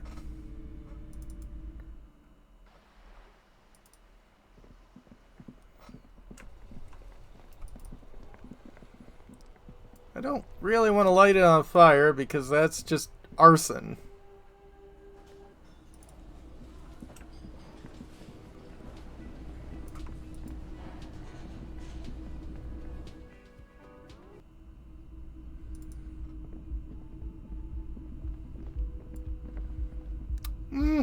Yeah.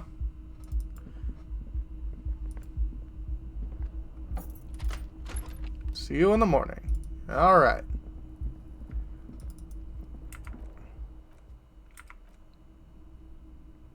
Bye.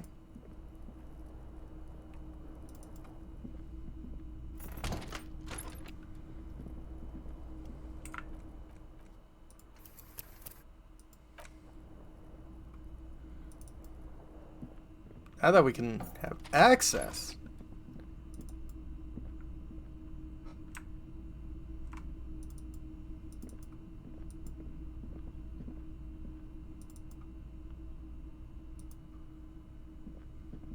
I am sure neither of us feels solid enough to keep loitering in this room. Let's go.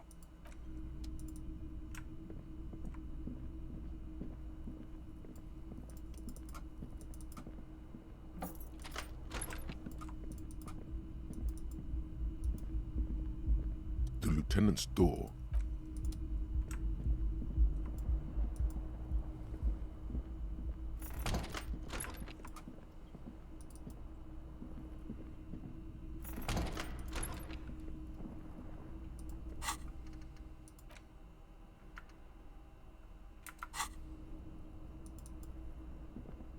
The bed's a little nicer now.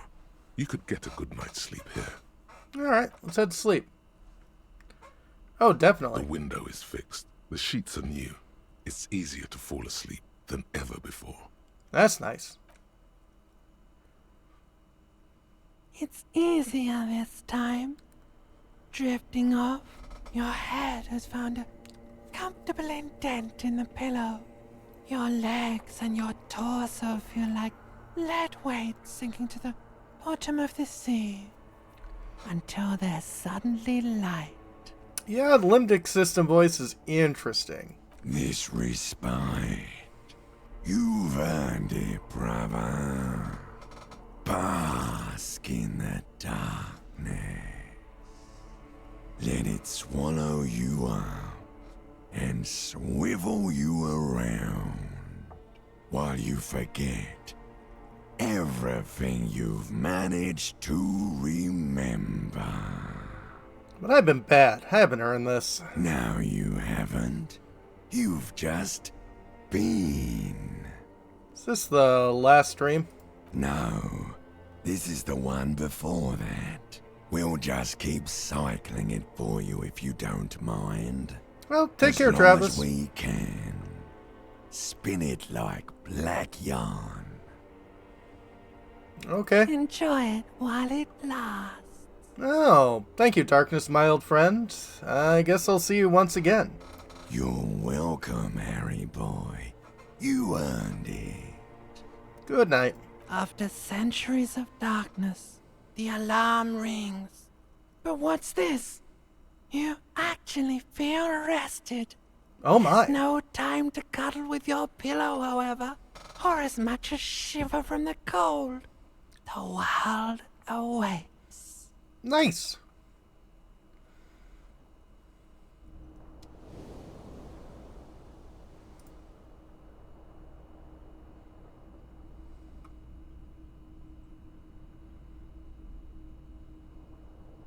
Yeah. As positive as getting a good night's sleep.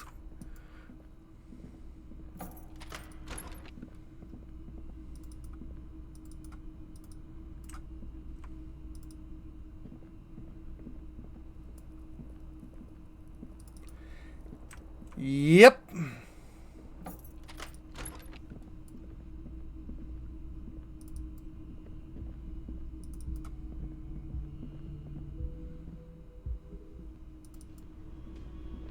Good morning.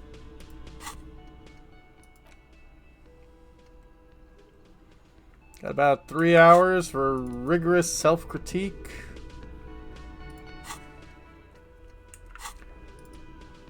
Yeah, I think we can go and pick up the dice.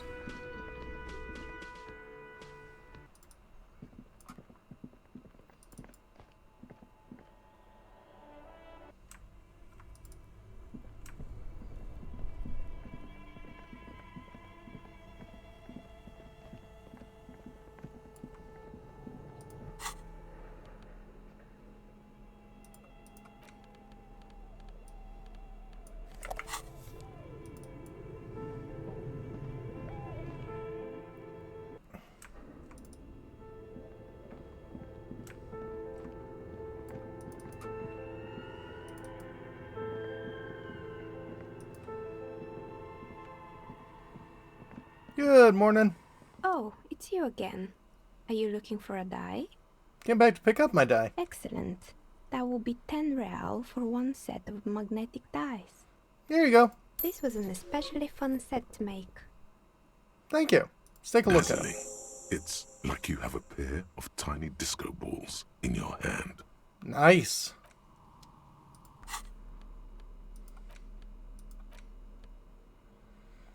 Sided dice made of ivory and inlaid with magical lodestone. Rolled together, pips and dice interact by pushing like magnetic personalities.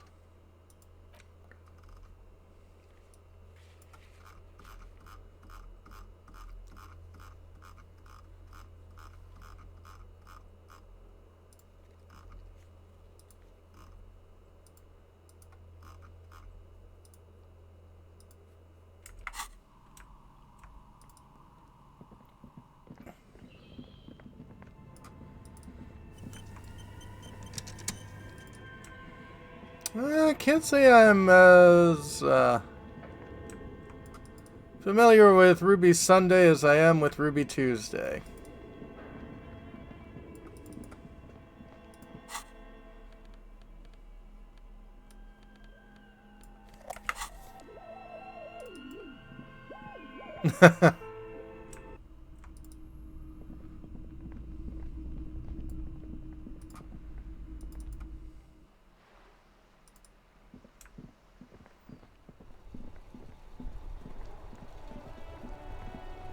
Yeah.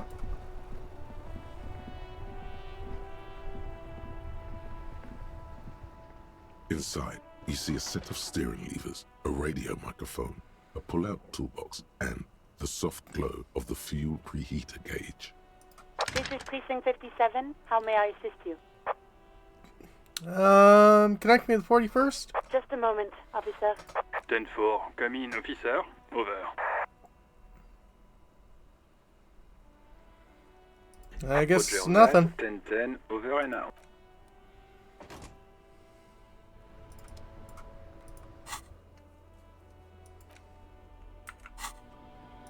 Okay, I should be able to tell the dice maker about the source of doom. That would be nice.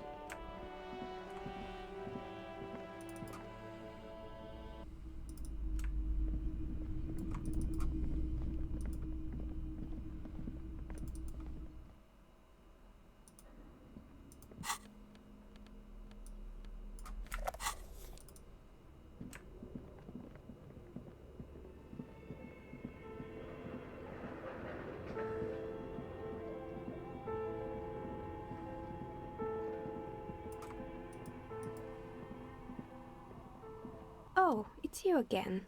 Are you looking for a die? Nothing really. The lieutenant. Your window looks... I'm sorry, detective, but as you know... She nods. Anything else, officer? We're inside the jeep, but when I arrived here... Plaisance was right. Creative. More questions about the building?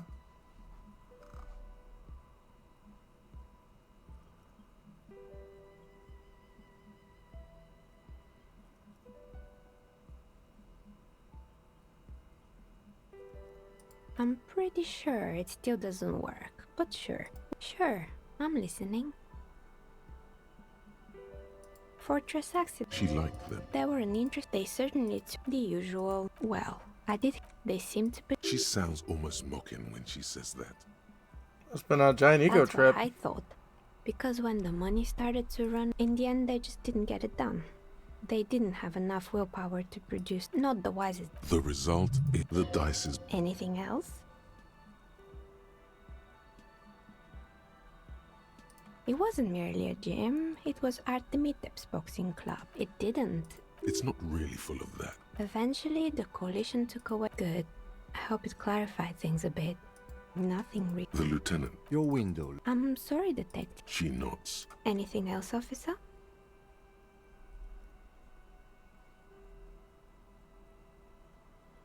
We're inside, but when I... Plaisance creative.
Not getting a way to talk to her about...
like to be able to finish this quest.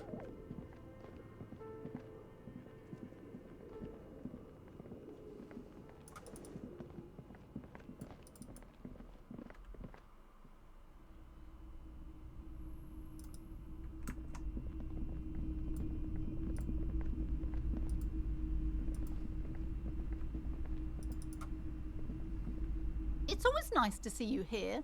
You bring... About Okay, the but purse. please, only a few questions. You wouldn't want to disturb the spirits.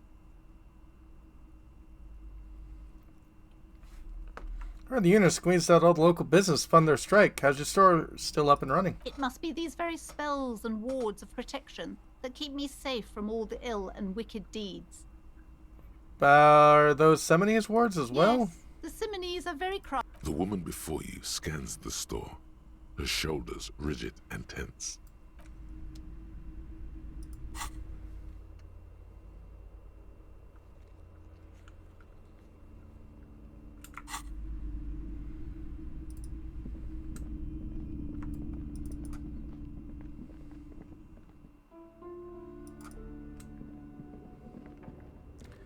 Well, we'll try talking about it one more time.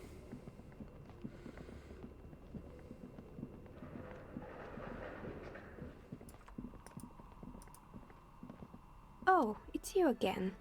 Are you looking for a dye? I'm sorry. I'm a bit overloaded just now, so I can only produce one dye per customer. Okay. How did I become? Some of my friends were roleplay. I've grown Understood. crafty over the years. You'll like your dyes. I'm sure nothing real. The lieutenant. Your window. I'm sorry, detective, but... She nods. Anything else, officer? I'm listening. Building. Yes. A bit of It's not about the haircut. It's about the confidence. I guess it just wasn't the time yet. It wasn't merely a gym. It didn't. It's not really. Eventually, the coalition took... Oh, this turns out. And they never cleaned up the debris either. Yeah, don't. You mean missed anything else? There used to be a fashion atelier here. Mm-hmm. And you know, and, naturally, all the most fashionable tastemakers refused to be seen. Poor guy. Suddenly, you get a feeling that insects are important to the case somehow.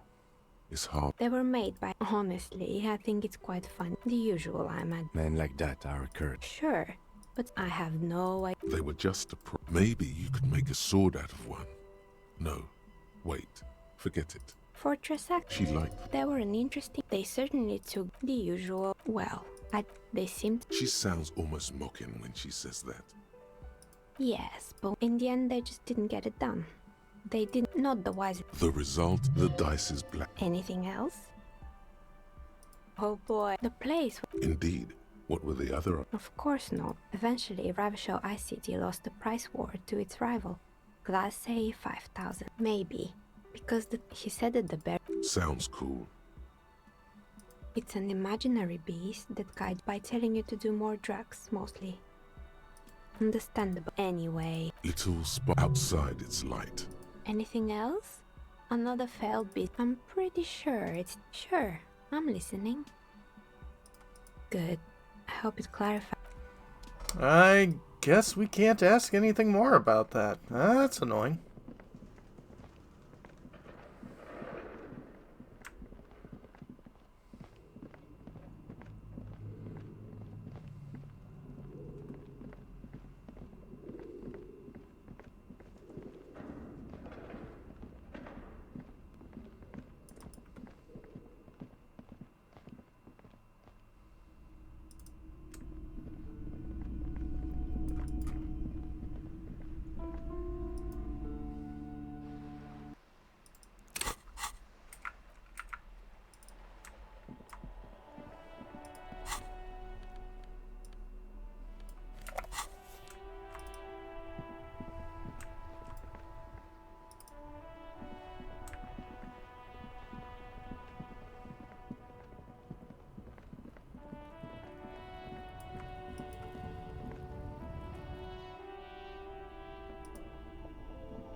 A small cabinet on the wall is filled. Okay, here.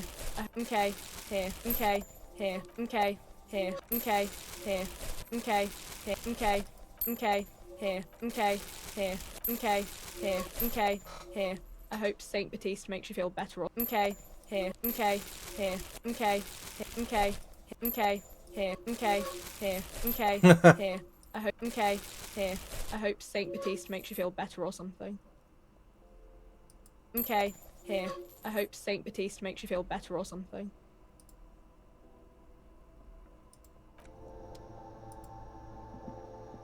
The tear machine stands in the corner. A sign. Absolutely.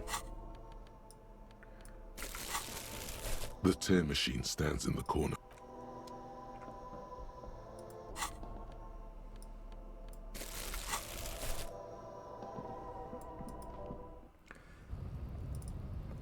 I think with 45 of health and mental drugs, I think that's as good as we're gonna get.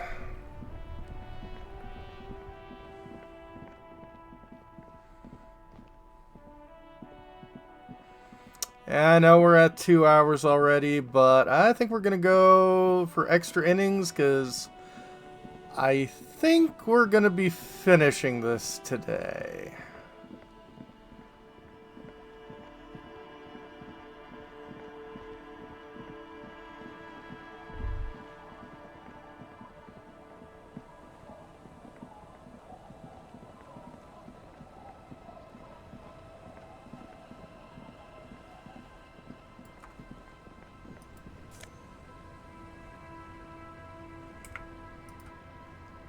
Be careful out there.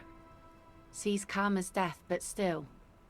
There are ruins. Unfortunately, the factory sold this one with a 3-year warranty instead of a story. It's a regular. From time to time, people need a lesson in respect.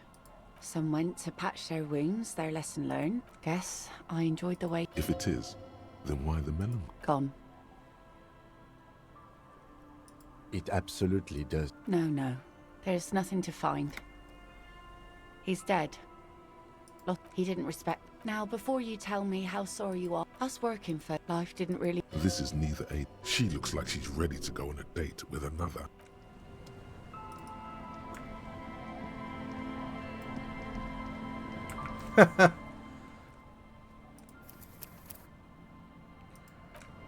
Okay. The skiff floats on the calm mirror of the sea. Its 2 seats are empty. Once you get in, that's it. One pull of the starter handle, and you're off into the bay. A strange trepidation comes over you. Are you sure you want to go now? I think so. Have you made all the necessary preparations? Closed all your accounts? I think so. Remember what the net picker said. It's a small tank. You won't be going back and forth on this. You take the intercom, I'll hold the boombox. Nah, I'll be responsible. Get in and ride to the island.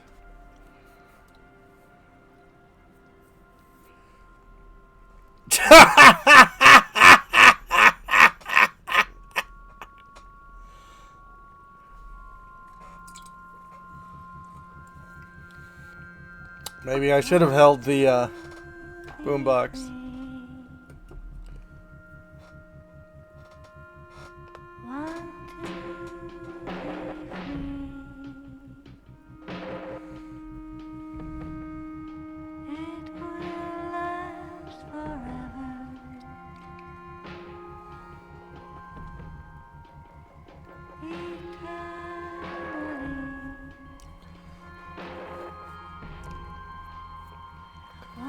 Harry, please don't stand on the boat. You'll cause it to tip.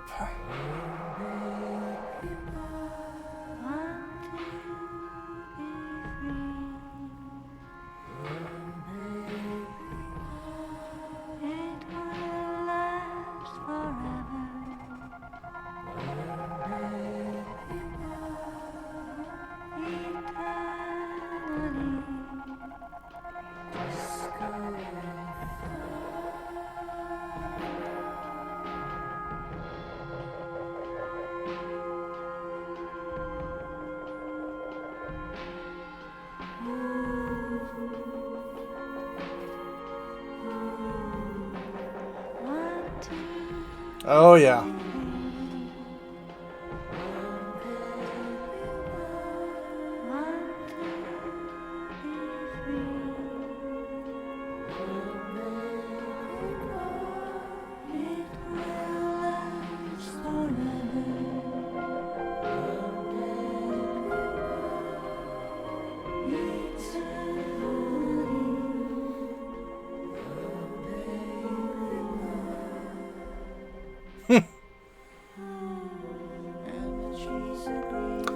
Hopefully not.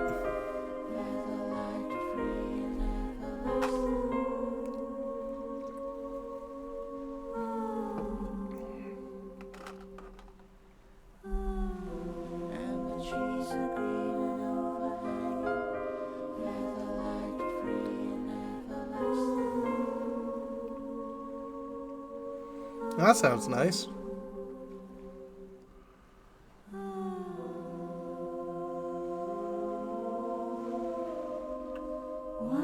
Looks like there's an oil spill here. Yeah, dripping out of that machine.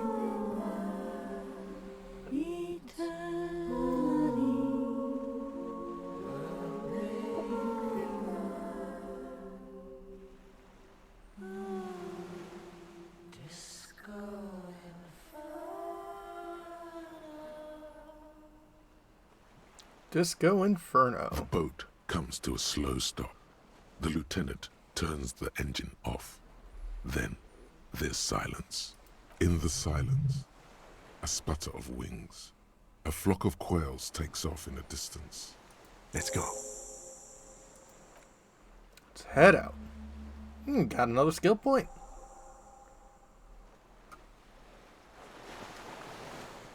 Yeah. Us trails off in the ocean. The chain trails off into the ocean, connecting the island to the supply depot on the coast. Leads to the depot in Land's End. Ah, yes, so it seems. What do you think it was used for? For bringing munitions to the island, maybe? And supplies? You could also lock the bay when you raise the chain. Lock it from whom? From enemies. Enemies of the commune of Revachol. This sea fort was a revolutionary fortification, I believe. Makeshift bridge. The bomb was powerful enough to break the foundation. Yeah.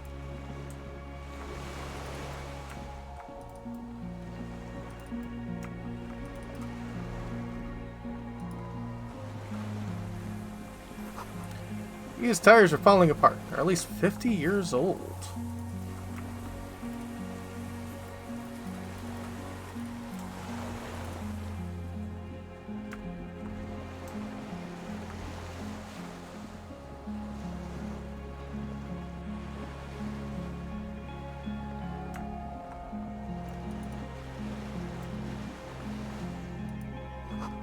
Attention, inflammable.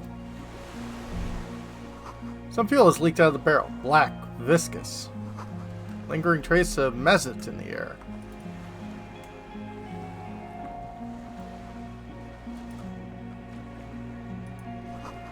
Barrel says ICM. See a star with little specks on it.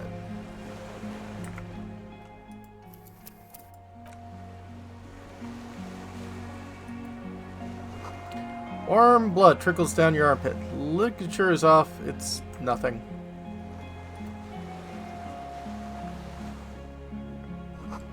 Little burst from the coin-operated buter. Still holding on. No way to get up there. Stairs are gone.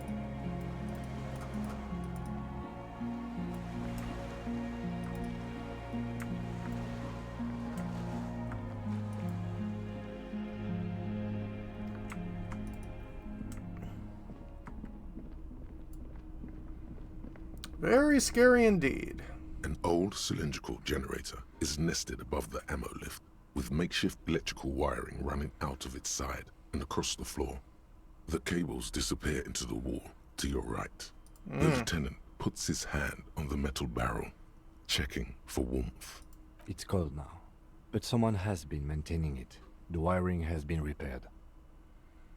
Where the wires lead? Downstairs, somewhere? What kind of generator is this? Liquid carbon. I would imagine it takes mazout. I see. The kind that's favored by vagrants and fuel thieves. It's been a long winter, long and cold.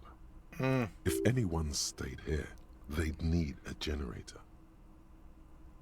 Tap the side. The hollow ring, the canister is empty. Dust falls from the generator and down into the ammo lift. What does it mean? I don't know. I'm not a philosopher.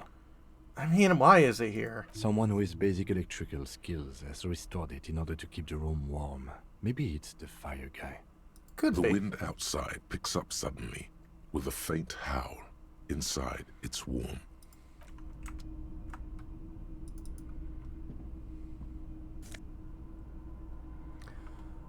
Fallen Arrower shirt.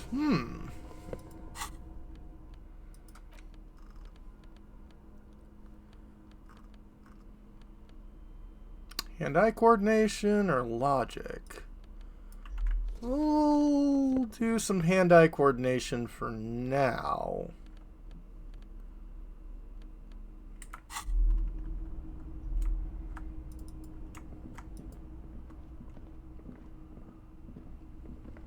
There's a greasy old spring mattress in the corner, resting on piles of soft-cover books.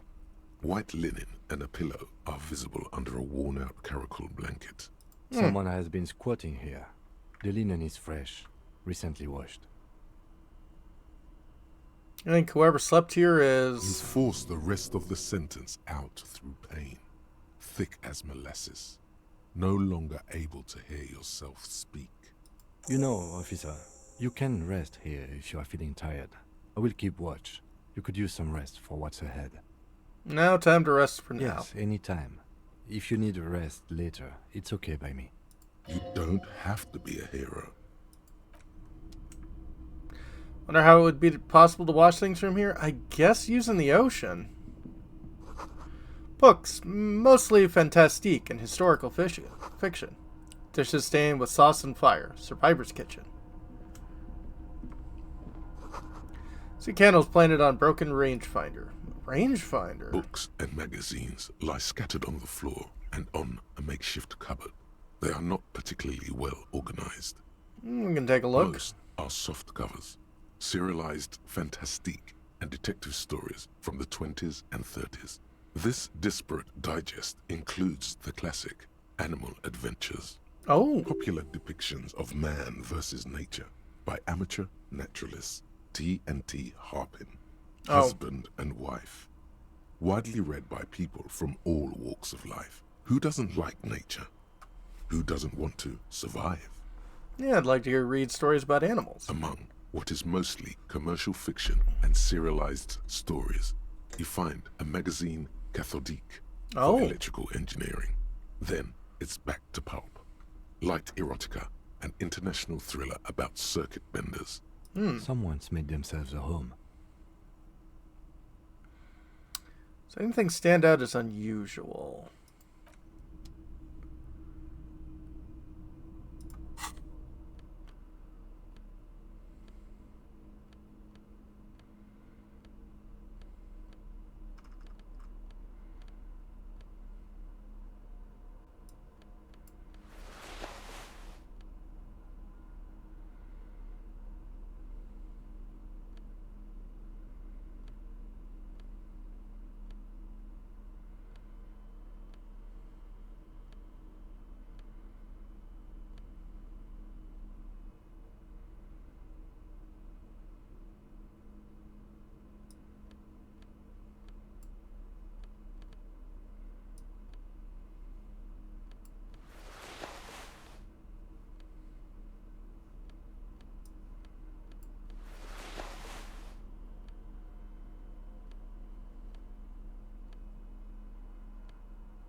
Soft covers, serialized fantastique and detective stories, animal adventures, a magazine for My conceptualization. Did I?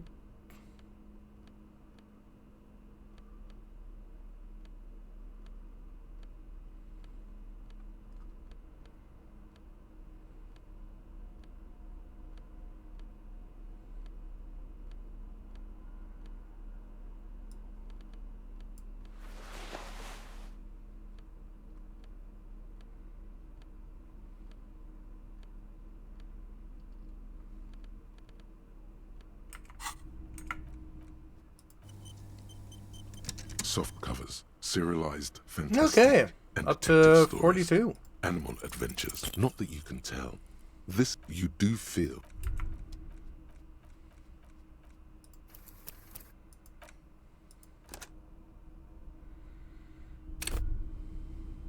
Soft covers, serialized. Not that you can tell. Oh, come on. We're doing a 50-50% shot here. Soft covers, serialized. Oh yes, under the bed, there is a rather extensive collection of critical theory. That is, dour, life non-affirming left-wing literature, published by small imprints such as Abattoir Firm and Elysium. It's not exactly like reading.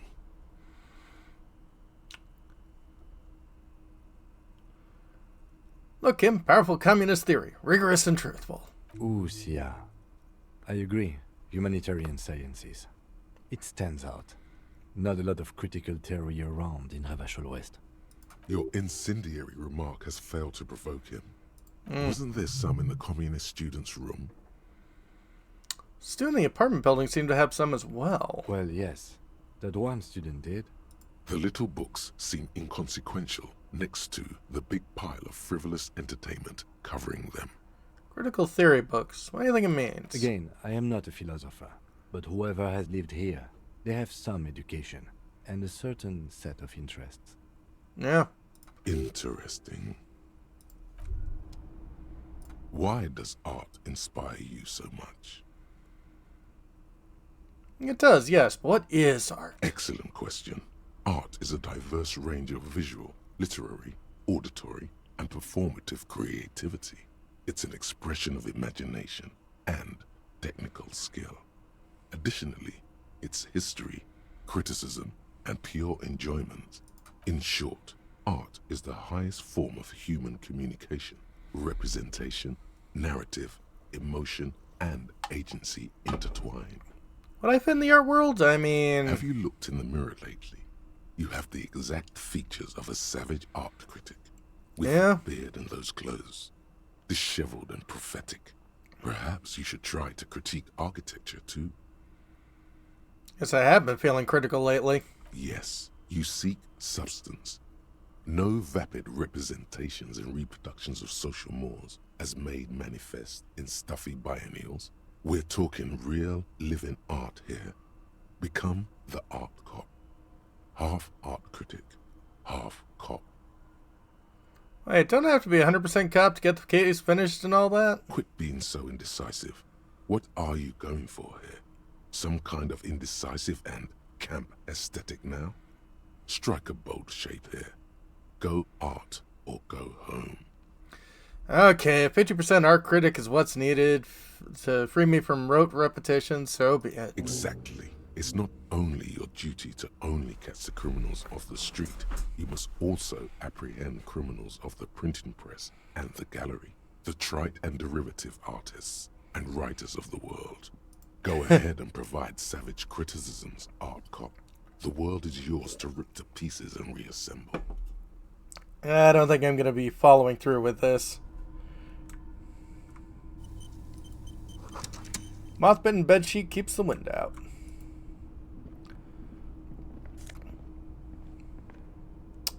Army surplus winter scarf. +2 empathy. Ooh, I like that.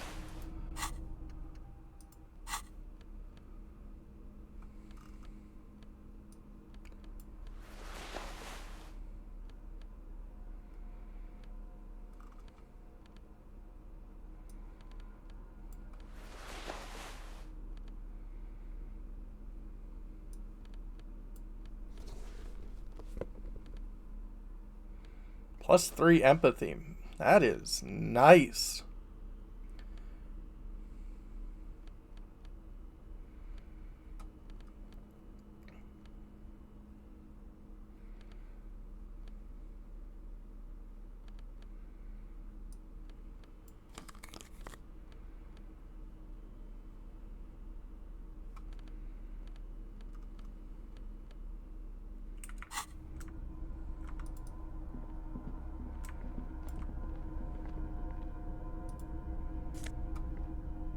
Magnesium.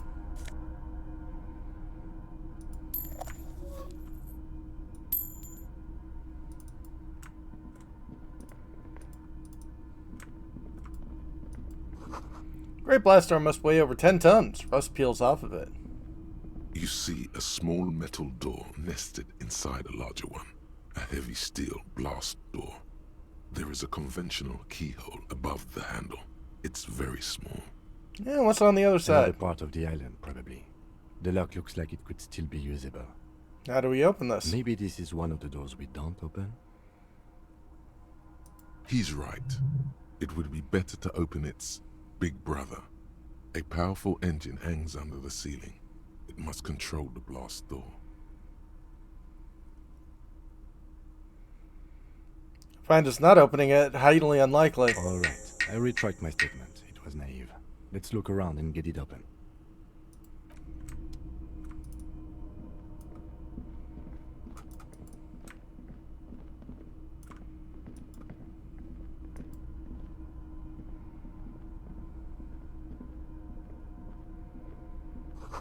This one's an armament rest. Careful, stairs have collapsed.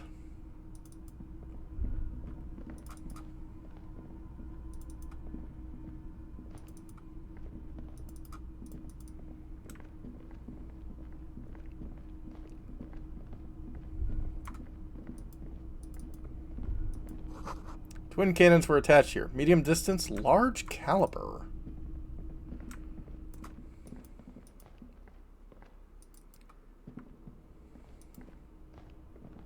Green paint flecks off the monoblock aluminium cabinet. There are rows of switches on the front panel, a frequency band, and even a keyboard. What's this then? The console of an anti-computation device. The generator upstairs, with wires coming out. They terminate here. Could this open the blast door? Possibly. Urgence, ouvert, allumé, radio diffusé. It sounds like this device was used to control the electronics here. Maybe it still does. This device was used to control the electronics in the room. It could open doors, control lights, function as a radio computer. Well, let's not touch it right now. Ooh, stuff.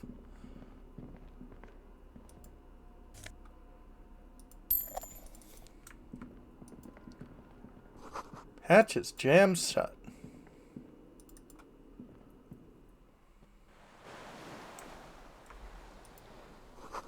Firing slit. You can't see inside.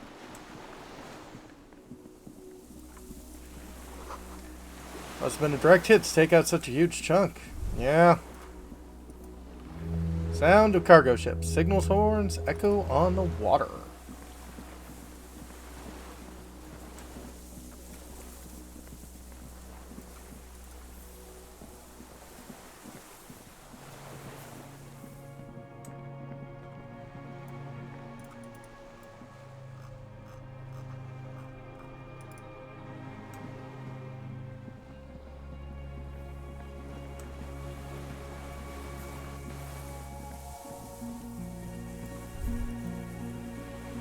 A strange feeling, looking at the water.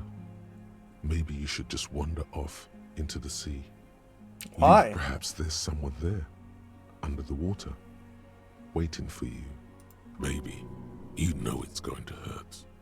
That was cold. Yes, cold and still. But love is warm, like the inside of her mouth. No, no, no, no. Yes, yes, yes, yes. No, no. We're not starting with that. Not now. Not this time. This thought is over. Raise our In sight. the snowy mirror of the bay, you see Martinez, reflected. Tall edifices of ruins, reach into the water, like shimmering towers. And the shacks too. Pine trees and motor lorries, upside down. Islets and posts, like stepping stones, lead into the water in front of you. Go. Step in. It's been too long. Nope. Winch is broken, rusty in what remains of the chain.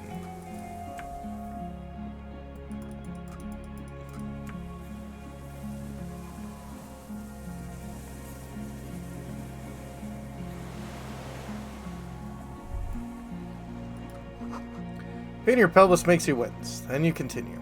Ow. Inside of the fortress. Makes out the console and the blast door. Depot supplied the chain is long gone from the coast. Oh. That looks useful. Lum fuel canister. Weathered artillery map showing coordinates of the Bay of Revachol. Ooh. Drugs. There's a rain-soaked mattress on a concrete slab, only half covered by the crumbling roof. At the head of it, double embrasures, firing slits like two eyes in the wall. B triple prime. This looks like a good place to shoot from. Take a look at the mattress. A single-person mattress, modern, civilian use. Brand name, Marjorie. There's a fuel stain on the cover, along with cigarette burns. And an empty can of beans on the ground next to it, filled to the brim with cigarette butts. Yeah, we can take a look at one. The silhouette of a tobacco picker adorns the paper filter. The brand, Tio Moteri. Contemporary Revacholians prefer Druan, a local blend from the southern islands, or Astra, the legendary cigarette from Grad. Tio Moteri is favored by older men for its paper filter tips, sweet smell, and added tar. Tio Morty, like the ones we found at Land's End, remember? I may have been wrong when I said it wasn't important. This means the same person could have visited both locations. Yeah. I didn't see any signs of smoking inside, though. If people live there, they keep it tidy. This here may also be a smoking spot. Take a look at the wall. There's a firing slit in the wall in front of you, like a little window. Touch the concrete? Quite old and grimy, from years without cleaning by anything other than the rain. And peek? The springs screech as you lean on the mattress and crane your neck to look out. A small piece of Martinez coastline opens up in the square in front of you, like a tiny landscape painting. 1 kilometer across the water. The ruins look familiar. To the left? A towering skyscraper, its top floors shaved off by artillery fire. Capeside apartments. Rue de Saint-Ghislain, 33A and 33B. To the right? The red chimney and collapsed back of the 4-story tenement in front of the Whirling in Rags. Rue de Saint-Ghislain, 10. The doomed commercial area. And in between. The box-shaped silhouette of the Whirling in Rags. You see a small fleck of white on the rooftop, the upstairs window of Clausia's room, in the snow, reflecting light. Motherfucker. What does that mean? Do you have line of sight to the window? Yeah, opening between 33A and 10. I can see the roof. I can see it. Through the scope of a rifle. The shooter would be prone, lying on the mattress, barrel resting on the embrasure. Cheek against the cheek rest. Hand on the hair trigger, on a calm day like this. Kim, I could make it. I could make the shot. Good. I think we have it, Detective. The origin of the shot. This is the sniper's nest. Yeah. Affirmative. Better late than never. Nothing pointed here. Many leads pointed elsewhere. 6 people are dead. We could have prevented it. Don't beat yourself up, officer. We did not put guns in their hands or get them drunk. The lieutenant pauses. Regret comes over him. We will make up for it. Here. I feel it. Could the shooter still be here? Where? On this island. He does not answer, just nods. With his back hunched, He looks around once more and says, "We should move now." Yeah.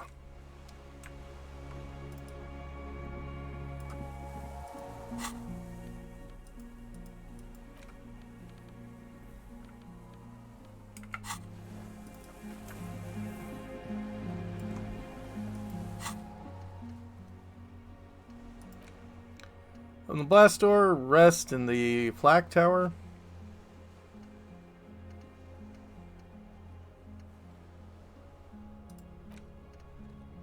Get to the island.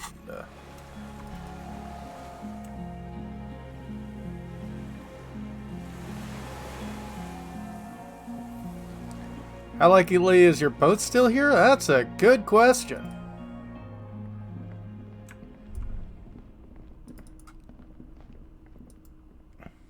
The console is powered off and covered in dust. The console is powered off and covered in dust. Urgence Ouvert reads a dial key. Allumer reads another.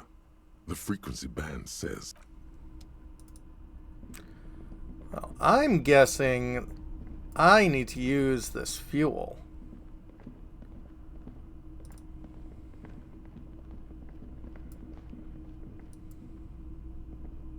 This old cylindrical generator waits with its fuel cap open. Makeshift electrical wiring runs out of its side and across the floor. Feels like the kind of game that makes false hope spots? Yeah, maybe. The lieutenant assists you, holding the canister up to the fuel tank as you tilt. Dark brown, viscous fluid pours out, and the room fills with a chemical smell. That sounds like great fuel. There's a red starter switch on the side of the cylinder and a start rope on the other side. The lieutenant flicks the switch. Alright. Pull the rope. The recoil start wakes the old generator up. The machine sputters like an old warhorse before settling down to a rattle. Bet it smells like soap? Yeah, very petroleum heavy. That should do it. Alright. I really hope that... Well, I mean, I guess with the gun turrets and the fact that part of the wall is destroyed, there's plenty of ventilation, but still. A dim golden glow. It's on. Turn emergency open. Automatic boot. What's with the radio? The dial slides under the dusty glass, dark and silent, despite the power being on. You make out defunct stations on the UKV frequency. The words, failed insula, are written on the band. An idea lights up in your head. Maybe we could contact Suna, the programmer leader? She could open the door for us remotely. This is an air-gapped system. Off air, I think they call it. That won't work. You sure? No, I'm not. But it would not be very good military technology if programmer ladies could control it remotely. Also, it's ancient. Incompatible. That makes sense. Push the lights? The lighting in the room turns on with a sizzle. A dim, ambient orange. And let's open the door. The blast door opens with a series of clicks. A shaft of light appears, then widens as the light shines in. Alright. I wouldn't say that's a small blast door. Actually, I'd say that's a pretty large blast door.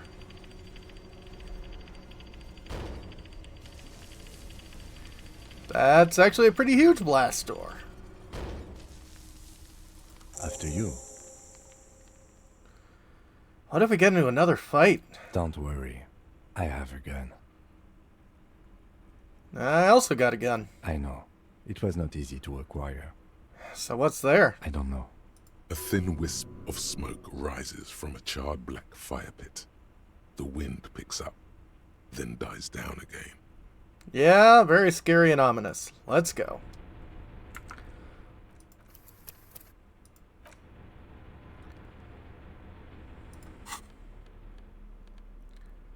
I've got 2 bullets.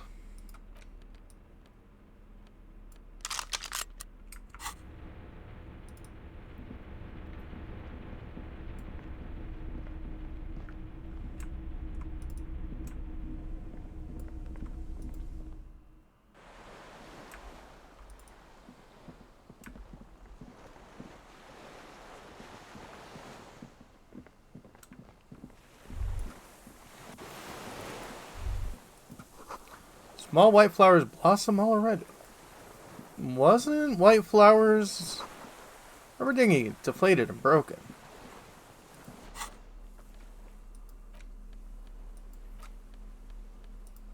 Dried maybells.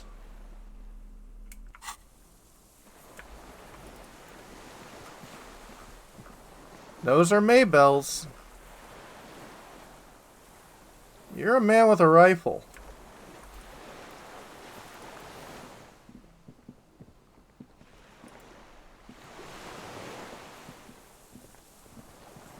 An old man wearing tracksuit trousers leans on the frame stock of his rifle. He gathers a big ball of spit in his mouth, then spits it out into the extinguished fire before him. He raises his black eyes, hooded by creased eyelids, to meet yours, unclouded by cataracts. His eyesight is sharp. He's practically tearing up from spite. Hatred got the best of him a long time ago. This man hates everything. You retained your eyesight. My eyesight? Yes. Helps me see all the shit. Yeah? Did you close the blast door? I did. And you opened it. How? How'd you know I was coming? The boat engine. On the water.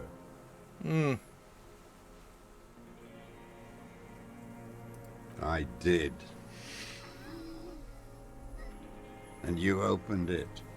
How? I fueled the generator and used the console. I should have burned that console down.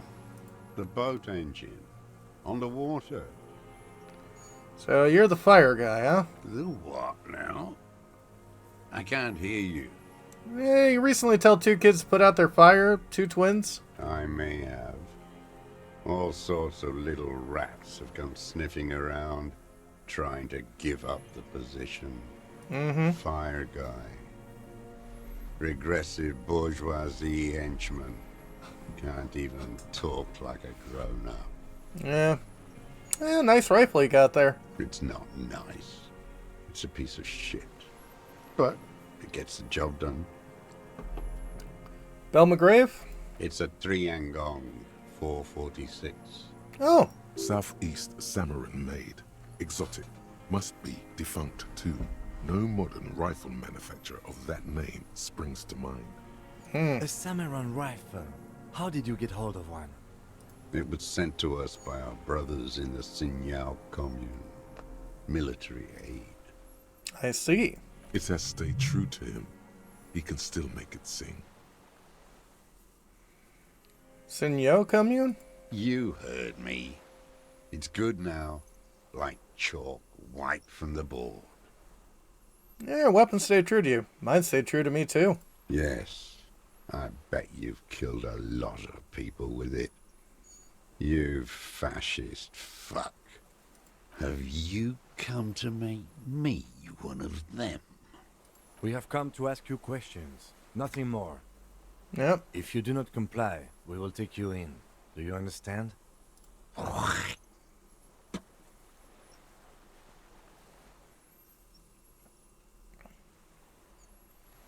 I'm with the police, but you can keep the gun, but keep it down. Not one move. No. Careful. Put it down now, sir. Or you're gonna blow my brains out before you question me. To hell with it. It's a walking stick anyway. It's out of bullets. Like an amputated limb in the sand. Who are you? My name is Josef Lilianovich Dross, Political Commissar of the 114th Anti-Aircraft Division of the 4th Army of the Commune of Revachol. I see. I am a deserter, a partisan, and a prisoner of war. This is my termless surrender. All right. The Commune of Revachol? Do you mean the ICM? Your holdover from the... From the Insular Indian Citizens Militia. The army of the revolution. I was recruited in Jamrock in '07, trained in the École de Contrôle Orient, and consigned to emergency defense duties in '08. I left my unit on the eve of the landing. When I returned here on May 14th, the Commune had fallen. Still armed and ideologically trained, I wrote a criticism of myself and resumed partisan duties. I see. 51 minus 8 equals 43. Been on this island for 43 years? No. I've been on other islands, too. Alright. I was in Resurrection until they turned it into a spa in 18. Then I was on E48, a nameless sound, until the sea washed over it. Then I came back here. That was 22 years ago. How do you conceal yourself all these years? It was hard in the Thames. I didn't have partisan training. They were searching for stragglers, those bloodhounds. Floodlights on the water at night. There were posters, campaigns. We communards still hoped, and they needed to snuff that hope out. The East capitulated. Martinez and Cold City were turned to dust. But Jamrock, Forburg, even Coron, and Boogie Street, of course. Those fucking kips had Marsov coursing through their veins. Can we not? And others too. Some cordons of Revachol was still fighting. There were cells. I tried to contact them. Soon they all went silent. The frequency's dead. How'd you get between here and the mainland? At night, I used a dinghy. I only went after dark then. When I got to the city, I stayed underground. Patrols, you lot, the commons too. They'd started snitching. In the city, you move underground? From bunker to bunker. Not anymore. No one cares now. I don't even have to hide. They think I'm another antisocial vagrant. I could walk straight into that town if I wanted. I just...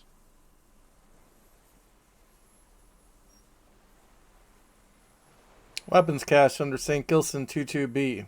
Basement. You been there? So you finally found it. There must have been a small squadron's worth of arms in there. Belma Graves, right? Damaged beyond use. I know. So you've been there? Sleeping. Some nights. Ammo scrounging on others. Those McGraves were shit, even before they corroded. Some had bullets in the chamber, however. You feel the dots connecting. Little dots on the map he's walked across. Small bunker under Feld building. Stayed there too? The propaganda bunker. I used to, but not anymore. Propaganda bunker? They stored leaflets there. Broadcasting equipment too. Made broadcasts, I think. Propaganda officers. I buried them with their leaflets. They killed themselves. 2 young boys. Killed themselves? A lot of our boys did. I spent some winters there. Never liked it. Kept thinking of them. No need to go underground anymore. It's better in the ruins, on the ground. Why don't you just walk there? I don't want to. They're all traitors. Pigs, rabbits, and dogs. Men without ideals are only animals. He does not want to see life moving on. People forgetting, drinking, laughing. One more question. You smoke Totomori cigarettes? I do. Smoke them on the mainland? They're good. Plenty of tar. I like that boy on the pack, too. Reminds me of the last century. Tell me another thing. The old man looks across the water, at the city, the ruins, the motorways rising above it. So what is this place, this island? It's not an island, Dwat. It's a defensive fortification of the commune of Revachol. And I am its last surviving defender.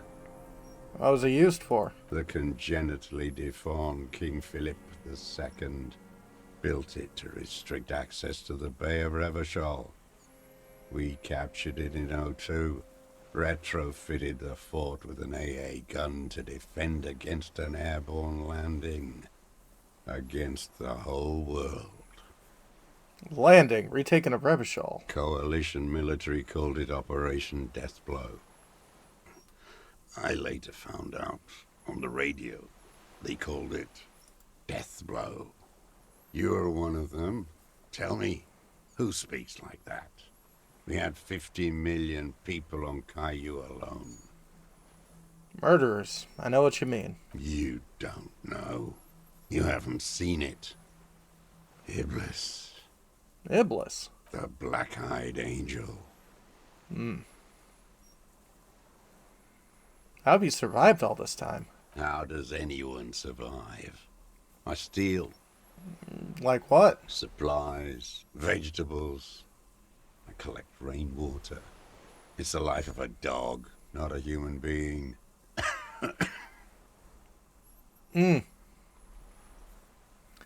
How is your health, Mr. Dross?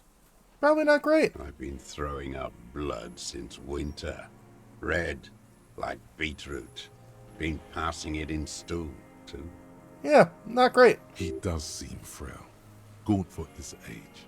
More like 75 than 65. Trouble putting on weight could mean cancer. Probably. The RCM can provide medical services. You need to be looked over. I need to die. You don't have medical facilities. You have guns. That's all they give you. Toy guns. How have you coped mentally? I haven't. I have holes in my brain. Years missing. Others filled with pain only. A decade of...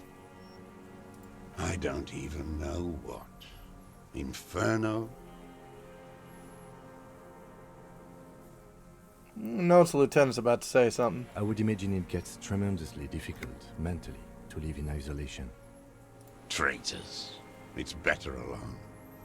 I watch the people of this city turn the lights back on, more and more each year. Ruins, glimmering in the dark, like a fucking merry-go-round. It's disgusting. Are they not heartbroken? How could they have moved on? Yeah. You said you deserted your unit? I was just 16 years old. 15 when I volunteered. I had a lapse of faith. And of courage, too. Lapse of faith? You could say I misunderstood the historic role of the proletariat and thought Mazovian socioeconomics were fallible. For a second, I doubted the irreducible laws of historic materialism. A second is all it took. For what? For reaction to take hold.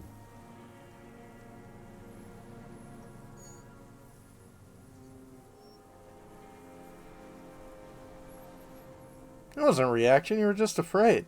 It's the same thing. You haven't seen it. Not really. Not naked. It's impossible not to be afraid. Yeah. And this was when? May the 13th, 08. 44 years ago. The horizon was black with coalition airships. Their petroleum rose to the sky, and it looked like it formed the clouds. Storm clouds. When they started shelling, it was dark magic. Dark magic? The combined might of international capital. All at once, all the greed and terror in the world tore into Revachol. It lifted streets from the ground and turned houses into ghosts. We were in the flak tower, huddled on the floor. The artillery was 80 kilometers away in Ozon, but I knew the commune would fall. We would all be turned into ash. So I said I was going to the map room. And then? I ran. I climbed the chain link across the water and hid inland, in the bunkers underground, like the weakest of the weak. A mouse, frightened of the ordnance all night, and the sound of the rotors in the morning, whirring. What was that? Airships. I climbed out into hell. The landing was complete. The chain was submerged. I had to swim back. The fortress was half submerged too. Shattered. They'd all drowned in the lower levels, or got torn to shreds above. The anti-aircraft gun had malfunctioned. So had I. I left them without ideological direction. It was real. I'd seen it. I'd seen it in reality. Seen what? The mask of humanity fall from capital. It has to take it off to kill everyone, everything you love. All the hope and tenderness in the world. It has to take it off just for 1 second to do the deed. And then you see it, as it strangles and beats your friends to death. The sweetest, most courageous people in the world. You see the fear and power in its eyes. Then you know. What? That the bourgeois are not human.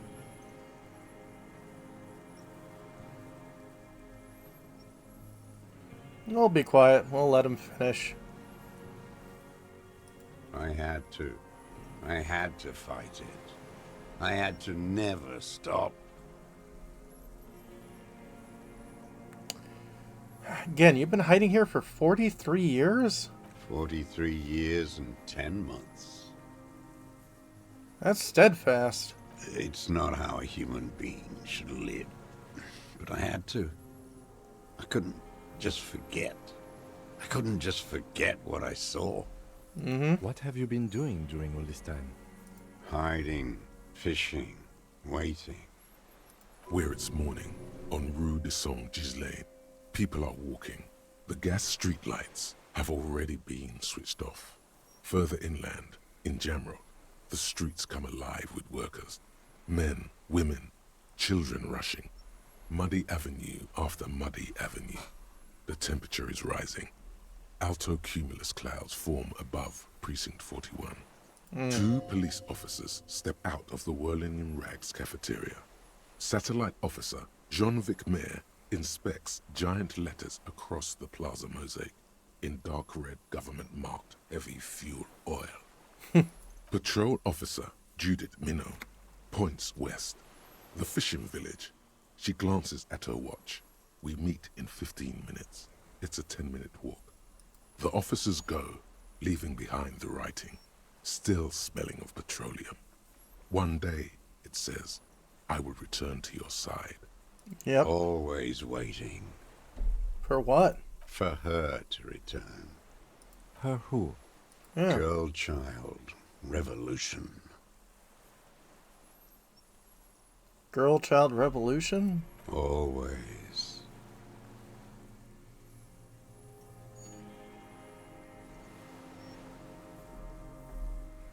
She better too. Come, I too have given my life to Mazovian socioeconomics. A waste.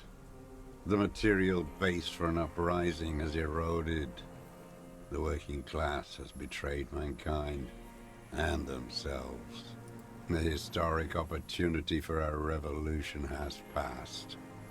It will not come back anymore, however hard I try, whatever I do. So you're a communist soldier from the communist army? No, I am not a soldier. I am an ideological officer. I belong to the party, not the army. You said you were trained and assigned to the Defense Corps. Trained in historical materialism, then assigned as a political commissar by the party. These things used to mean something. What does a political commissar do? The old man does not answer. He tilts his silver head and looks at the reeds. You see a small tremor pass through his legs. His job was to assure the army answers to civilian control and follows the ideology of the commune. I see. Scientific communism. A commissaire politique is a night philosopher of the revolution, a future human.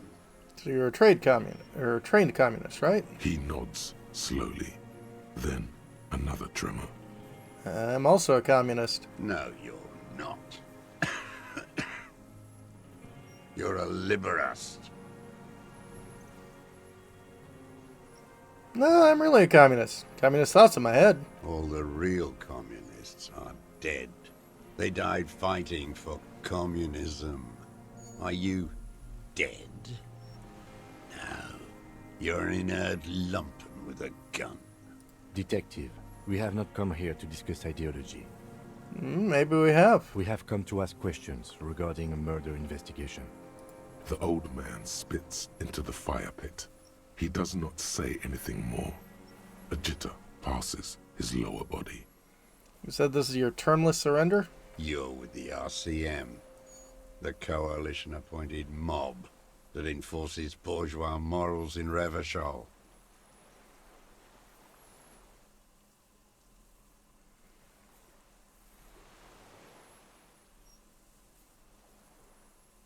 I know what it looks like, but I have secret plans to turn the RCM into a Mazovian revolutionary unit. Rock and roll posturing. You're the RCM. You represent the Moralist International, the enemies of humanity who took this city. I represent their adversary, le Parti Communiste Insolente. Take me to them as a prisoner of war. I have relinquished my weapon. I can no longer serve. No superiors can relieve me of my duty. You bulldoze them all to a mass grave for trying to free humanity. A spray of blood from his mouth on the black charcoal in the fire pit. I have another serious question for you. There's nothing serious in this world. It's a farce.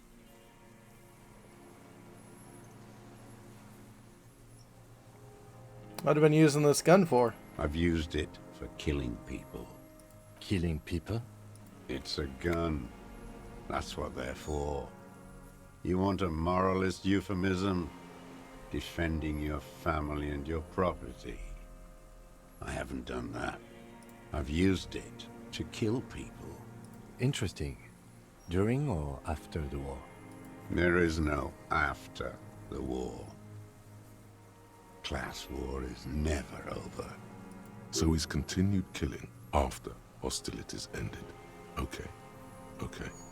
Go in straight. No euphemisms. He doesn't like those. No. Be careful now.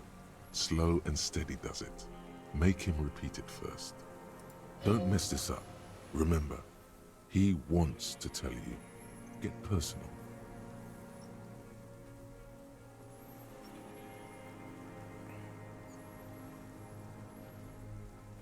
I know you want to tell me.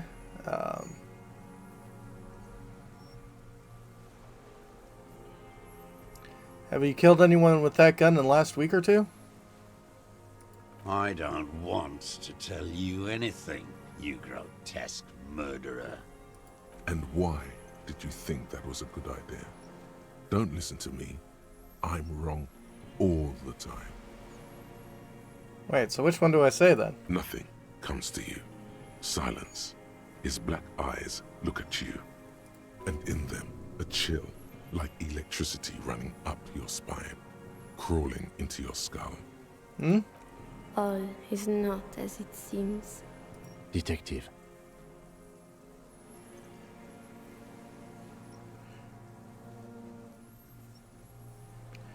Saying you killed people after the active fighting stopped? What did I just say? What did I just tell you? Don't drop the ball now. Use that gun to shoot and kill a colonel of the security contractor Cornell. The who now? He heard you. He just wants to hear you say it again.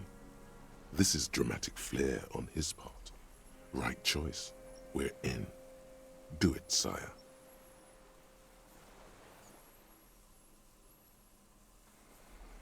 The fascist death squad took a bullet in the mouth the night of March 4th.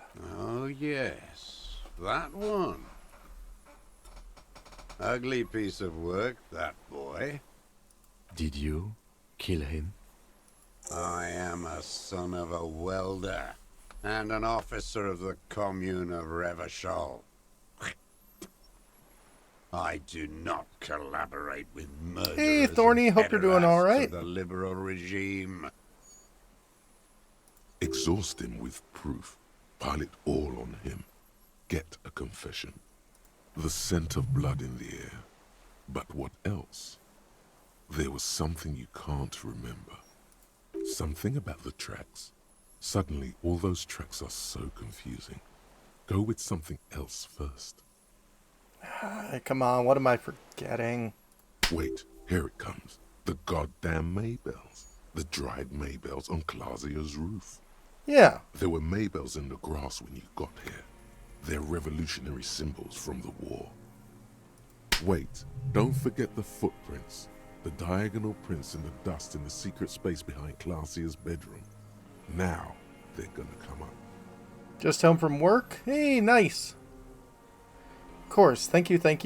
You got it. Remember, the boot prints were like no modern soul. Nothing else comes up. You see the lieutenant watch you. Try to stimulate thought processes by hitting yourself. I'm sorry, this didn't do anything. Usually hurting yourself does. Officer, a word? I'm almost there. Just let me have a few more punches. Almost where? Almost ready to bleed to death. No, come on. A word. Let's go. All right. I think we may have this. You think he did it? From nothing to this in a day. This is good, Lieutenant Gefreiter. We just need a confession first, and then maybe a solid motive later.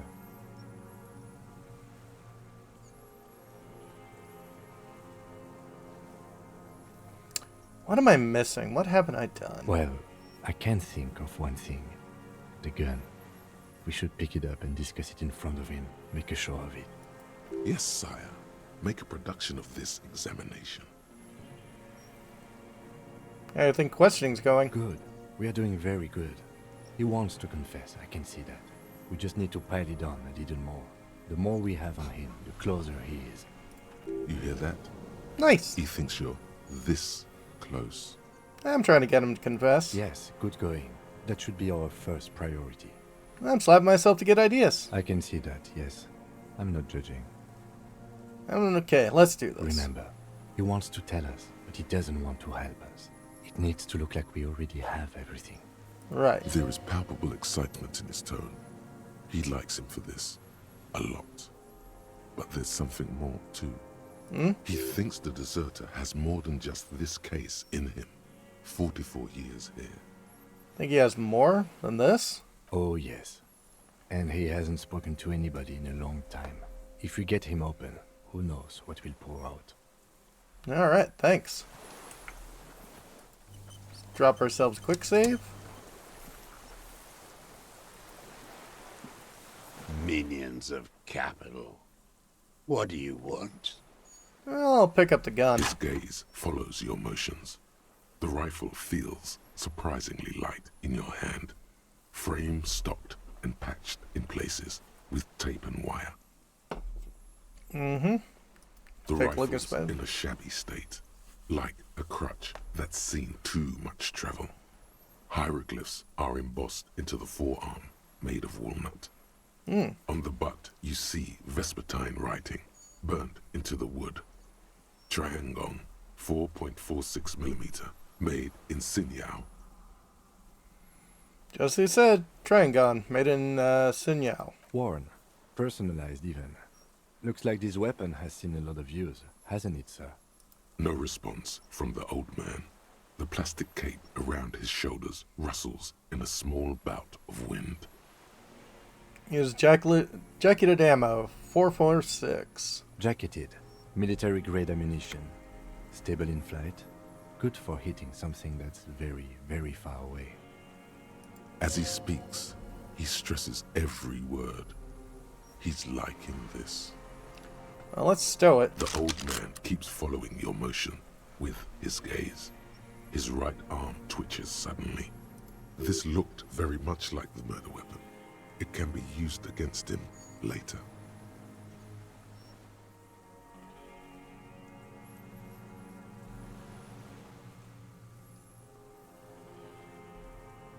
Well, you can try to assess. It's a composure, eh?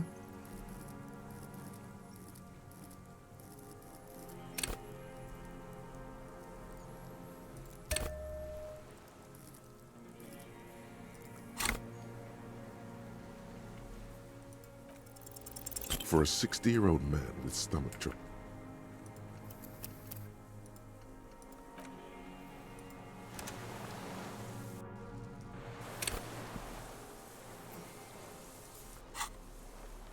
Okay, what am I equipped that kills my composure? Ah.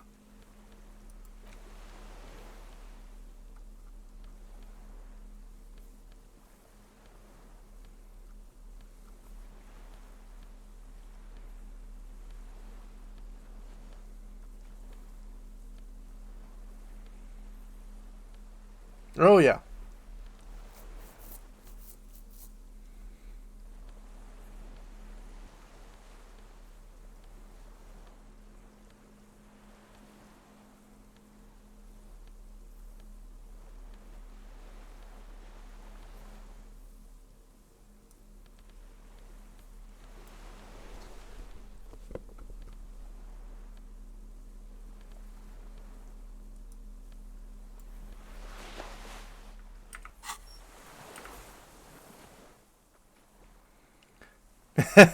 Yeah.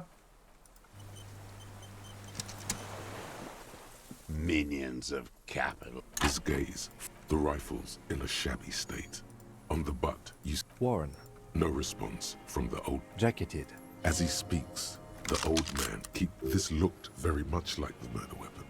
It can be used against him later.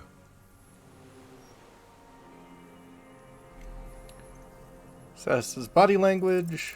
What strikes you about this gaunt man is not the stomach pain, or the cough, or the malnutrition. For a man who's spent 44 years hidden in the urban wild.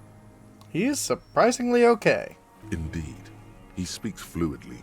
His movements are rapid, if erratic. His voice, despite the cough, is there. It is capable of expressing complicated ideas. Above all, he seems animated. Animated? By what? It's a mystery. This animation comes at a cost too. Erratic hand gestures, thought processes cut off like threads, as he just stares at the logs or the reeds. He also suffers mood swings, bubbling to the surface, unconstrained by his nervous system. Great leaps of emotion, from anger to grief, despair. Wouldn't a foul temper be a byproduct of his life? Perhaps, but his seems more than that. The inner turmoil takes unexpected turns, as if forced on him in a way. In summary, you sense some underlying neurological disorder. Dementia? You've seen demented people before. This feels similar, yet different. When his thoughts move, they are lucid, keen even, not senile. Mr. Dross, are you okay? How's your memory? No, I'm not okay. I shit blood, and I'm surrounded by insane people. There it is again. Erratic hand motions, bouts of rage, and the stomach thing too, of course.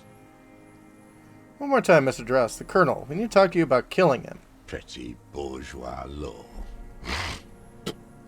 This is all you care about, right? The only thing in the world for you types. A drop of blood in the saliva. That's right. Pile it all on him now. 3 should do it. Maybe 4. There are Maybells behind at the victim's window. Damn Maybells. The whole island is turning white with them. He seems tender suddenly. Nostalgic even. A strange mood swing. So many this year too. The spring is coming. No, it's already here. Wash the filth away. Haven't seen these flowers anywhere else on Martinez. Only here. They blossom on the islets before. We fertilized them with our blood. Resurrection was snow white in May, before they ruined it. South, the Bay of Martinez is dotted with little freckles of islets, turning green, with white flowers in white snow. The coast, too, before they piled their containers on top of it, filled with broken, useless trash for fat-fingered bourgeois children to play with. You must get around a lot to stay undetected all these years. Do you know any secret paths? Pinball workshops? Mm-hmm. I may. Young woman called Kalish. Ring any bells? These dried flowers were behind her window. Classier. He knows her, but hadn't heard the name.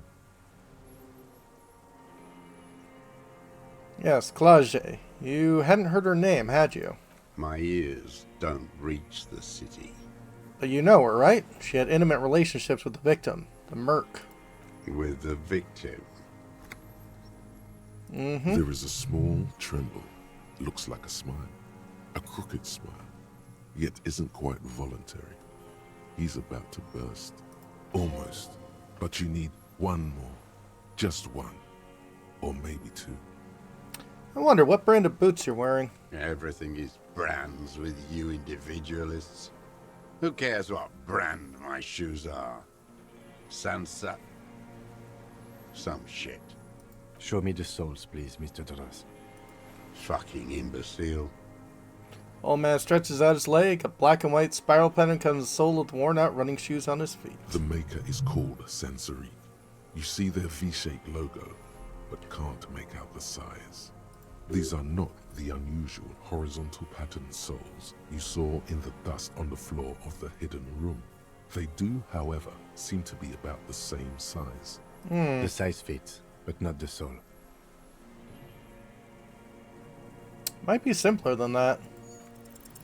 Sire, he doesn't have to be wearing them right now. People change shoes. Doesn't mean you weren't in there, near the room the victim died in, sneaking around. Racking those brains, are you? Desperate to report something back to your masters? They must have really loved that dead fuck. The lieutenant gives you a quick sideways glance and nods to acknowledge. The prints were his. You can see it in those eyes. He can't keep them from flickering, looking for something. The old man stares at his own prints in the ash around the fire. Silent suddenly, some strange process within him. A gush of wind. Seagulls in the distance. More. He's gonna crack. But you need a little more. You've done the ballistics. Shot came from this island. I saw you poking around there, looking for evidence. You're damn diligent when it comes to dead fascies. Did you like the view? Yeah, it was nice. You had direct visibility. There are embrasures in the concrete, specifically meant for a top follower to use. And you had a long-range rifle in your possession.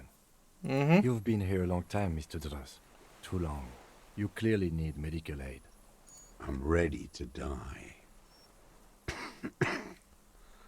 I've done my part. He's practically admitting to it. Dead fascies for fascists. Done his part. Said fascies. You're admitting you were killing him. You're sad for your fascia brother, aren't you? One twig got broken.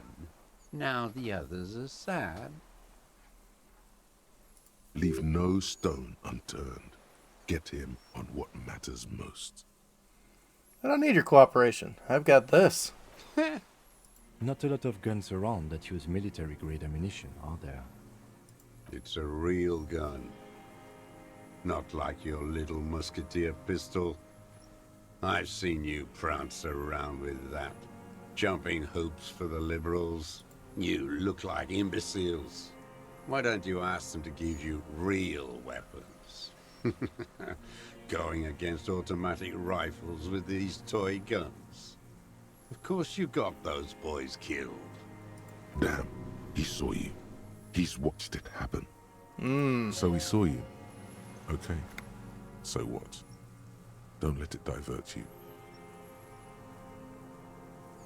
Stop changing the subject. We have the murder weapon. You know what? You're right. I'm convinced this made the shot. Should we call it?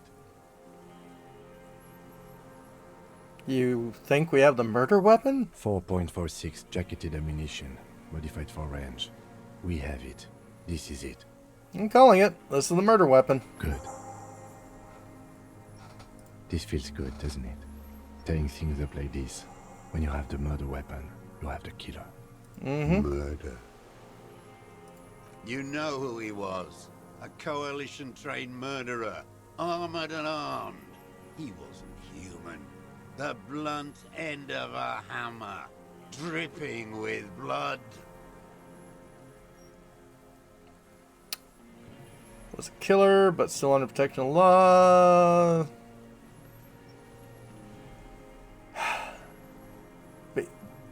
Based off of what everyone talked about, he definitely didn't do that. Claude was very much consenting. I mean, they were both intoxicated when they did it, but they were both sober when they consented to getting intoxicated. So, you know, may have been a bad idea, but they both got into the thing underneath the under similar you know, stances. He was a soldier too. He was a man. Beating us to the ground. Moaning with joy. You hounds get so thorough when a company-trained killer dies. I haven't seen you on this coast for 40 years. You know, maybe I should have killed one sooner. Well, maybe. Got your attention. Now you stop beating druggies and prostitutes in your basement. Now you come to investigate. Not when they die by the hundreds. This is it. Shot him. Shot him. Say shot him, not killed him. So you shot him. Oh, the inhumanity. One paramilitary less in Revachol. Almost see him squeeze a tear out of his eyes. Fists begin to tremble in the air. The lieutenant raises his right arm to hush you. Hush. He does not need to be pushed anymore. The ball is rolling, while the lieutenant listens, holding his breath. We won't hold our breath. We'll just nod. I had them in my sights. Both of them. Him and the whore. I was breathing with them, in phase. And I pulled the trigger and flew on the air until I landed in his mouth. I didn't think I had a shot like that in me anymore. I did. I saw him kneel there with his mouth full of death, and that stupid look on his face. And his dick still in her. Well, you're a nice person. Then what? Nothing. I went to sleep. Next morning there were Maybells everywhere. The world was white. Or what's left of it, anyway. My last spring here. I knew the fascists would come to avenge their own. And so they did. Mr. Dross, are you aware you're confessing to murder? Yes. Okay. And you were looking at them, the victim and a young woman, having sex, through the scope of your rifle that night, before you shot him? The old man nods. Why? Because that's what they were doing. I see. The motive. This is where the motive is going to come from. You can coax it out of him. The lieutenant's preparing the ground. I don't understand. Do you, detective? Why were you looking this part? Yeah, why were you looking at him at that night? I'm always looking. Are you always looking through the scope of a rifle? I'm just trying to understand. A rifle's scope has the best magnification. I see. And if you don't like it? Click. You pull the trigger. Yes. Think of it as a form of critique. You've got him going. Connect every little piece now. Wrap this up like a gift. What specifically did you not like what you saw on the night of the murder? Them fucking. I didn't like that. You were jealous? Jealousy is a reactionary concept. I didn't like the Reaver enjoying himself, drugged out, soothed in the arms of a young woman. I wanted him to die so he could not enjoy life anymore. And I wanted to see his head explode. That too. She should know better than to hold a child murderer between her thighs. I knew he'd be there for one more second. Writhing. That's all it takes for the bullet to reach his head. Now that I think of it, I wasn't aiming for his mouth. I wanted his brains to spill out on her. But you can't have everything. You are not a good person. He wants to see her covered in blood. To punish her. How long have you been watching her? Since she came to Martinez. I saw her sneaking in the reeds early in the morning, behind the Fell building. It was dark, still winter. She didn't have her skimpy outfit on then, just a spot in the night, moving. Past the Fell building on the coast? What was she doing there? Hiding something in the water. She had a fag after she'd done it. I was up in the ruins there. She couldn't see me, but I could see her, smoking. She was nervous, but not scared. Why do you think she hid there? Her passport and tickets to Villiers. And from there to Cachet Brut. In the free state of Seminine, hidden away at the edge of the earth, near the Pale. Some kind of hidden container on the coast. You looked into it? Yes, after she'd gone. It was a submersible. Well made, actually. Sloppy. We should have gotten her to tell us about this. Did you take the documents? No. I put them back. Why would I take them? I'm not going to phone. Oh, I mean... Moving on, did you continue watching her after this? I did. She had a face like an archipelago, with those birthmarks. And a body, hard and lean and bruised all over. Black and yellow. I could see she's taken a beating. I could see who she was, too. A spook. On the run. Revachol's the cloaca of capital now.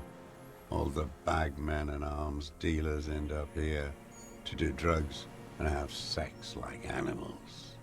Right. You could tell she was a spook from the documents? She had different color hair on the photo and glasses. Forged. Some sordid bourgeois affair. I've heard about this kind of thing on the radio. He's setting it up for you. The bruises. You can't make that out in a scope. You could see her bruises through the scope of a rifle? You can't see bruises through a scope. It's just a blur. So how do you know about the minute details about her body? It quickly comes to you. Bruises on her body. Any chance you saw them through a hole in the wall? Oh, yes. Cutting those drugs of hers into little lines with a knife. Masturbating. Did you make that hole? With a clip point knife. Ever see her through a window on a roof? Like that, too. Yes.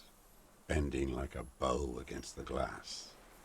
So you've been through the secret route behind Whirling in Rags. Those were your footprints there. Just change your shoes. I've been through all of Martinez. Every nook and cranny. And that too. Yes, that too. The things they did in that little room. What she'd do to feel good. Funny the way light works. You are not a great person. You turn it on inside, and it gets so dark out, you can't see a man looking in. I learned that in the 20s, when they were still hunting me. I've seen people do some shit, but... Those two took the cake. You hear the familiar scribble of the lieutenant's pen. A quick glance at you. One more loose end down. We're doing this, detective. Nice. How did you get in there? The hidden pinball workshop. I can just walk in there now after a good wash. I told you, they think I'm an antisocial. Closing hour is a good time. The kitchen's empty. You had to open the steel door in the kitchen? How? I got that open a long time ago. Some bourgeois game merchant lived there. I don't know, 15 years ago. He left spare keys all over, and I took one. Then I saw her turn the light on one night in my scope. You had feelings for the woman. There's nothing to hold on to. Only this. It's not enough. The coals of his eyes glisten suddenly, like stones dripping with water. Is he crying? Man needs to feel something else. In this fight, it helps if you have your eye on something there. It's weakness, I know. Why you left behind the dried flowers behind her window? No. Why then? I don't really know. I was there one night and she was crying, like a child, in the corner of her room on the floor, like she does sometimes. When was this? The day after I killed him. And you brought her Maybells. Yes. I don't know why I do the things I do anymore. You wanted to console her. Maybe. I told you, I have holes in my brain now. I wouldn't just sit here waiting for you. If you came 10 years ago, I would have killed you. In the silence, the lieutenant draws a line in his notes, then nods at you once more. One more down. You wanted to punish her, so you killed him. She practically breastfed that man. You wouldn't believe the things she let him do to her. Wiley stands here and rots.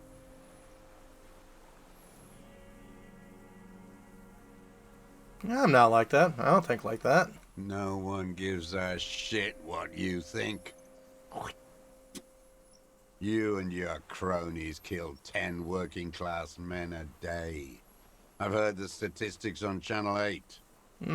So in conclusion, it wasn't about him. It was about her. Her.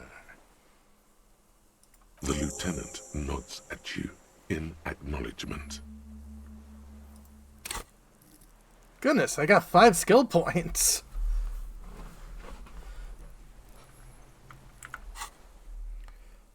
That's it. Motive. We have it. Where is she, that Clasier?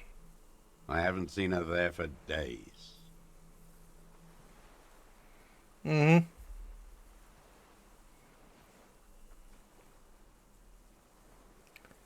She got away, but she let us hear first. Figured out someone was watching her from the seafort. Gone. I knew it. She kept staring into the scope this last week at the island, like she knew. She'd look at night, crying or smoking on the roof, staring right into me. It doesn't matter. Midtown, across the Bay of Revachol, the oceanic wind washes 40-story towers. Above them, Lucerne Central Aerodrome, a cocoon suspended in the sky. by a web of suspension wiring, encircled by hybrid aircraft. Take a look north. On the platform, a young woman is withdrawing from amphetamines, barbiturates, and alcohol. Yet still, she smiles among the crowd, among the great ghosts of the city she's leaving, for another, far south. Smaller, distant, hidden, not like the great chandelier she sees sparkle in the night below her. Streetlights, towers, tenements, and water, and across it, a dark strip of ruins, barely visible, if she didn't squint her eyes. He knew she knows. She was looking at the island, figuring it out, day by day, cigarette by cigarette. We could get more. We've got him talking. Yeah.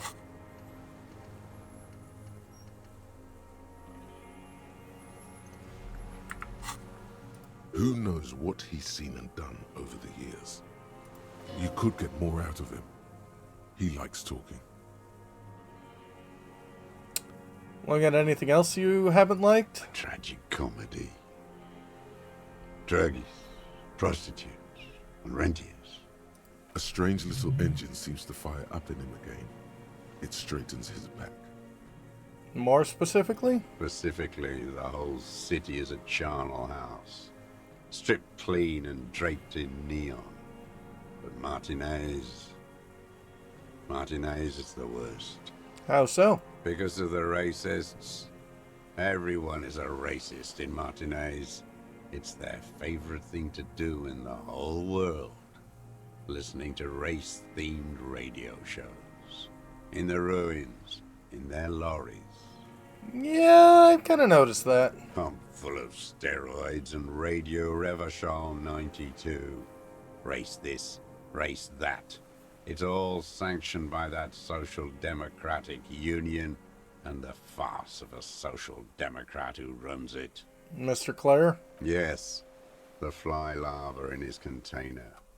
He let some nihilistic advertising yuppies erect a statue of Philippe III, a syphilitic murderer, on the town square, to spit on the working class. Yeah, 1 point. Well, let him talk. Not since the serfs of ancient Pericarnassus has history produced a more inert social class than the Martinez proletariat. The rest of Revachol at least pretends to rebuild. These people still live in ruins. Yeah. In tents, like animals. Like those boom morons on the ice. A pity they didn't drown in that tent of theirs. Well, we'll nod along. The worst of them is the blood-drenched Sucrion on her yacht, licking her lips. The old whore's gone now. Her gun-toting porcelain men are dead. So, actually, no. The worst is that old cop parading around in his uniform, throwing balls all day. It's not enough that the racists and liberals are dancing on our graves. The old loyalist ghouls still parade the ruins too. Every morning he's there, while the parasites he fought to protect are off in Ozon, or Quayamoran, or some other island they built their palaces on, feeding on drugs and having sex with their own children. That's all the rich really want. Sex with their own children. Throughout history, even the royal bloodline of the suzerain, it's all just an excuse for them to have sordid sex. At least that old cunt Frisell is now dead. Yeah, he is definitely on a roll. Roll to what? I don't know. We did good when we pushed him under that horse car. If only, in the 30s, those disco whores. The disco whores are too much. Hatred shuts down his brain's language center, leaving only a nonsensical sputter.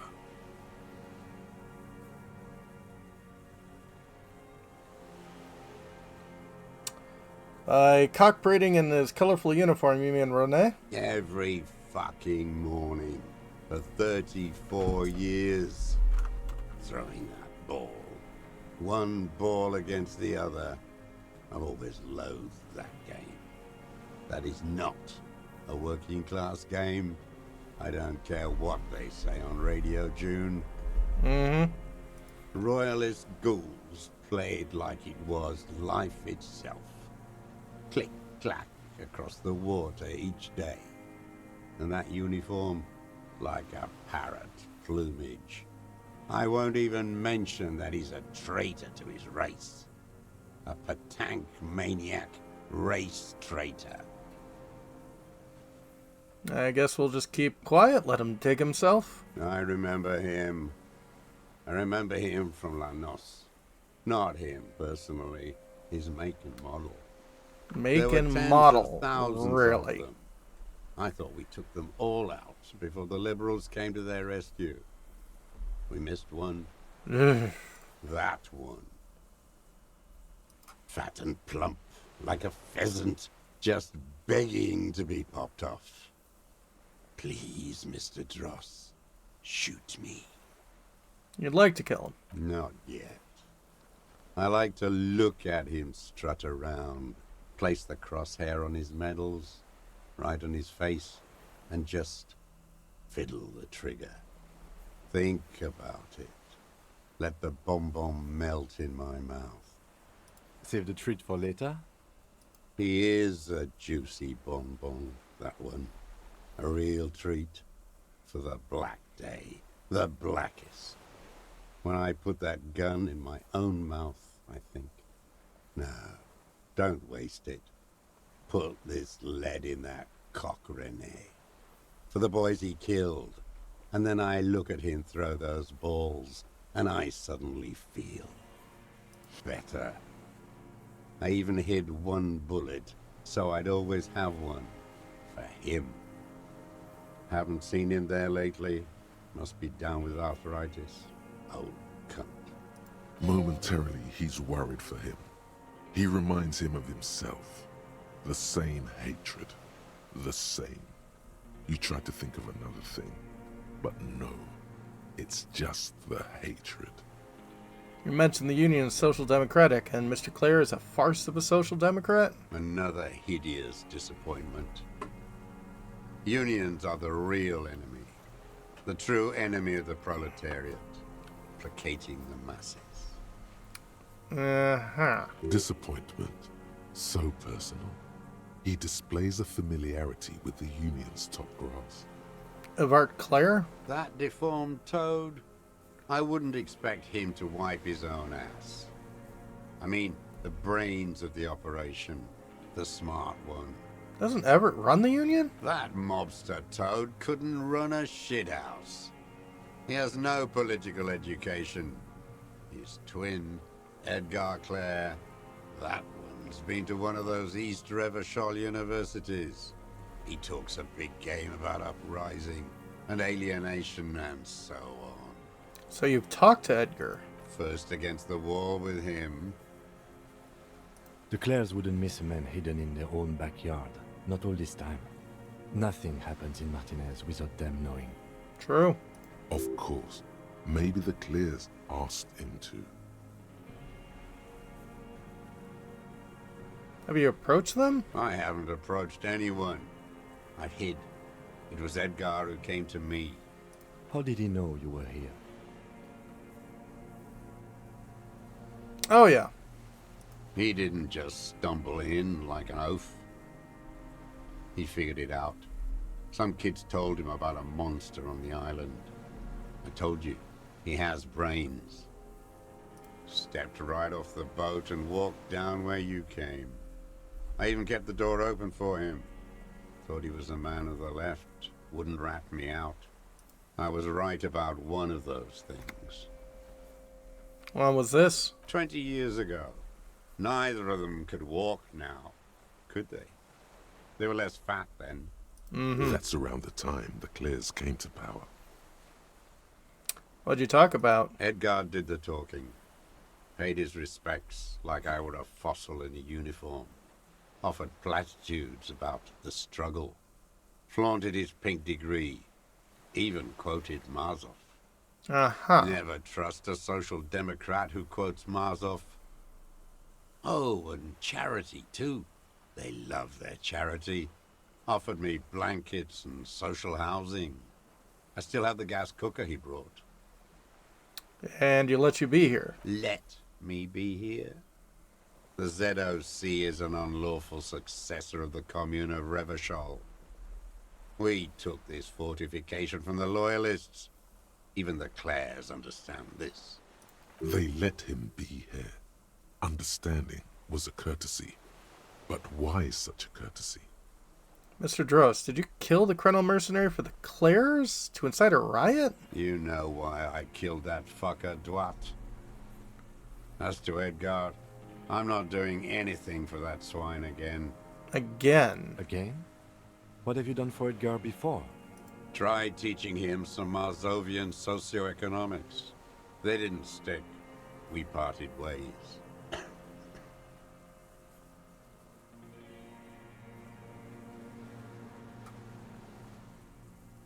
Okay, he didn't do the hanged man for them, but he's insinuating something.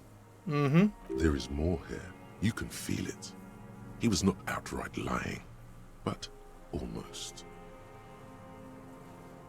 Disco whores. Whores. Right. So what was the deal between him and Edgar? The connection comes to you like a splash of cold water. Dark, cold water. Yeah, thanks, Seth. 20 years ago, when you met Edgar, the Clares didn't run the Union yet, did they? He acknowledges it. Here we go.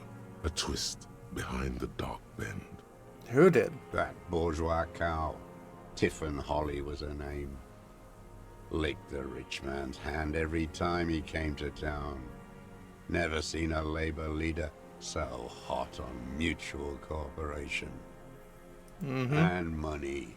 She liked that too. That Holly was a real bridge builder and a deal maker. Also a woman, wasn't she? Like Kalish. She was. And she was real soft on those money men. Had a Barbara Muskova bag over her shoulder that she liked to bring to work. And then just disappeared. Called in, they say. On the eve of battle. Ran away. Vanished like a piss stain. I see. No, that's not quite it, is it?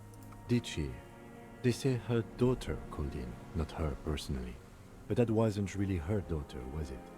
No, I guess it was not. Edgar had someone make the call. Why was that, Mr. Dross? She couldn't make the call herself. Here it is. The bend in the river. Why? Because she was dead. Well, let him keep talking. The cow caught a bullet in her right lung. Fell into the canal grasping her tit and drowned. Or bled. Hey, Mick. It was a sloppy job. And a moving target. I see. She was going home. Waddling. Dressed in yellow. Drunk like she often was. The ruins were black around her. And she had a yellow leather bag under her arm. She tried to cross the canal. Heading home to Grand Couronne or Betancourt. Someplace like that. Where they build those new bâtiments for the people who flourish in the hell around her. And the ruins.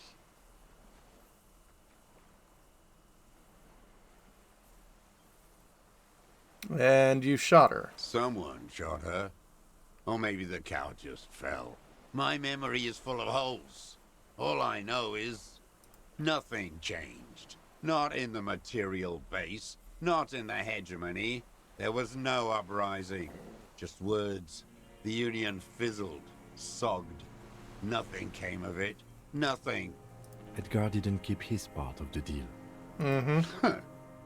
If you were to testify to this, give the RCM something on Edgar, you could walk. Possibly. We would strike everything you've done and process you as a POW.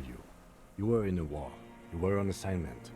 We could even extradite you to the Samaran People's Republic. A degenerate worker state. Go shit. No, thank you. I'm Revacholian. My days are short. I will rot away here, in a moral intern cell. I will not testify to anything.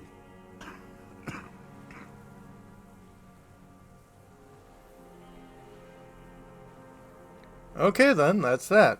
But I know. All you know is I saw it happen, and I liked it. I liked it a lot. Her plump body bobbing up and down in that canal like a cork. That chick yellow bag still on her, strangling her. Things are going well. Going a little late because I think this is the end of this game. And napping is good. The same old freezing hatred. There is plenty here to work with once he's in custody, and the lieutenant knows it. He gives you a little nod to proceed. Glad we talk about this. Now... Glad? It's all gone. I'll ask you again about the people you didn't like. His lip curls into a... Never mind. It's all gone. Stay put. I ain't going anywhere.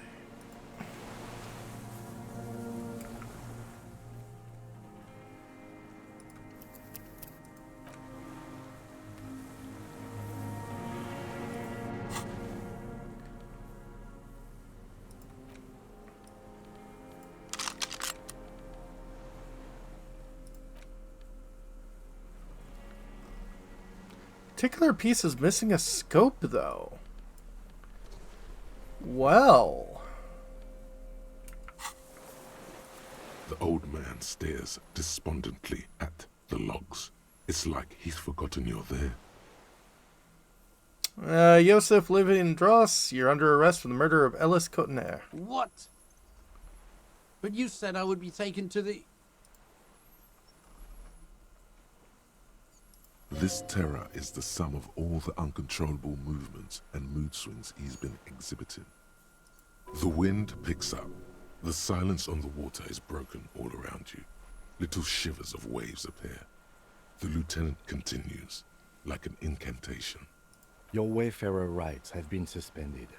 Information provided to the officers on the scene will be used against you by the prosecution. You will be given legal counsel within 1 week and must face court in 44 days. Do you understand? I might have made the collar. Do you understand? But...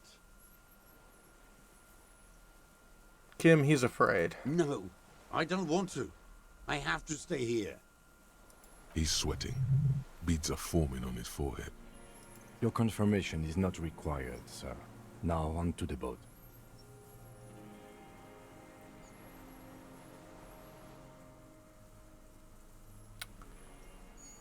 A red check.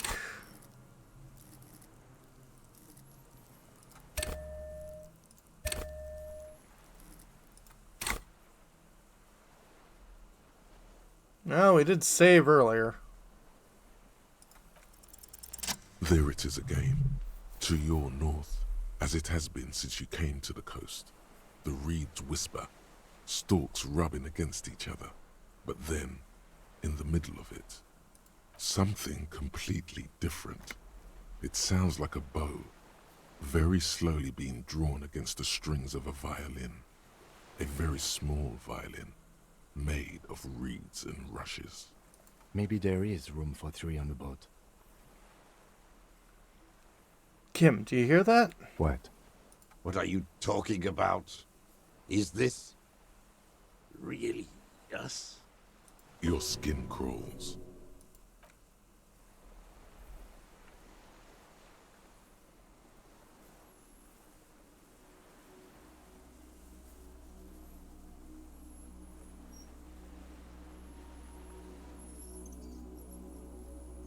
Wait, what?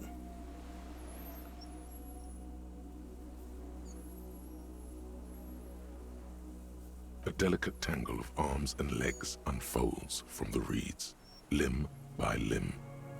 to then just stand there, moving its scythe-like arms in ghostly silence.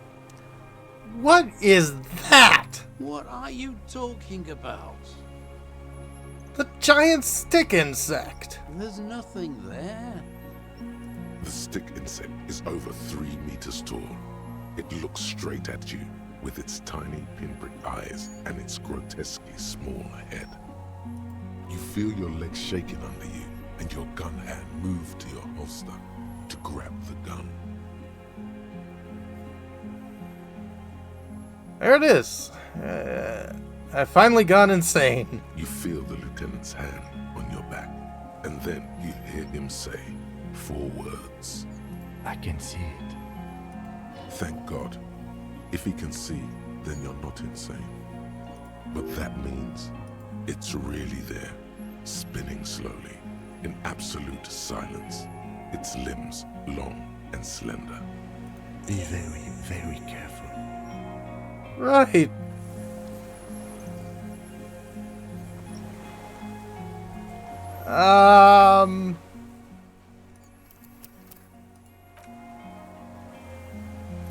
What is it? What do you want from me? I can't go. Something is very wrong with him now. It's right there. Can you see it? Nothing. Nothing is what he tried to say. There is nothing. Only the reeds for him. The reeds and devastation. I'll leave you be for now.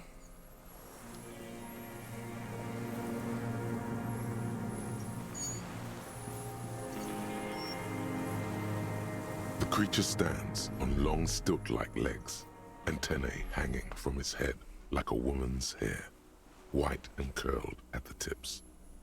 It is no more than 5 steps away from you. Reed-like tufts stick out of its joints.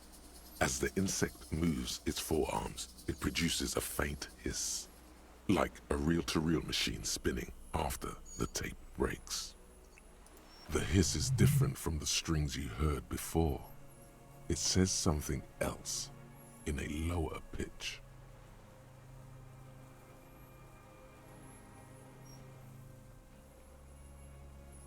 Well, listen carefully.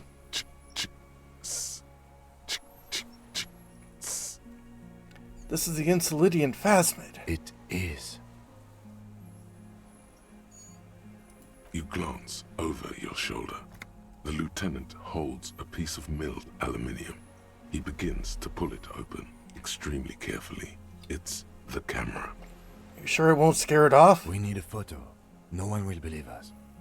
From the corner of your eye, you see a sudden cascade of motion ripple through the phasmid's limbs. A series of ultrasonic clicks fills your ear. All right, take the picture. With the sound of metal sliding against metal, the lieutenant reveals the lens. The glass glints in his hand as he begins to slide in an ampoule. You see the phasmid turn to him, its mandible antennae reaching out. The motions are quick, sudden. The ampoule will produce a loud hiss. You're right. It could scare it away. I need a better moment when it's not looking. Yeah, sounds good. I'll wait. I'm on standby, he thinks, his hands sweaty around the machine. The spindly mechanism turns itself back to you, its antennae taking their measure of the air, slowly. A little bit. Well, we're at 97% electrochemistry, so let's try it. Slowly, with your breath held, you take 2 small steps toward the phasmid. The creature lets out a series of ultrasonic clicks that swarm around your head like swallows. Like laughter, a sort of happiness. Hissing and clicking, it extends its mandible-like antennae to greet you. You're right below it now, looking up at the colossal chitin of its white limbs. The head of the creature is crowned by reeds, and its eyes are like small droplets of water. Hello, I'm Harry. I don't really know who I am. No reply. A total ancient silence comes from its mouth, along with what appears to be some kind of foam. The stridulations of its limbs continue all around you. Stand on your tiptoes and look more closely? You were right. Little bubbles form on the mouth parts of the creature, on its segmented lower lip. It looks to be foaming, slowly. The foam is white, then yellowish. Uh-oh. The faintest smell, like you've never felt before. Like burnt roses. Kim, it's foaming. Careful. It may be poisonous.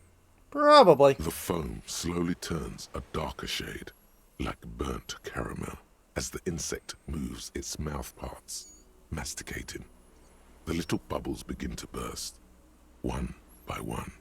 Yeah, this is creepy. Letting out that same smell, like summer burning. Inland Empire, 97%. Did not give up on Phasmid, knows nothing of parthogenics, nothing. Spoke to the hangman. Tell me, what are you doing? I exist.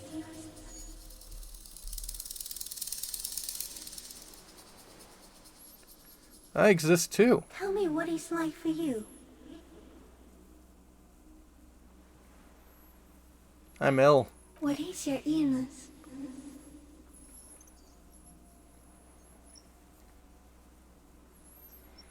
It's in my heart.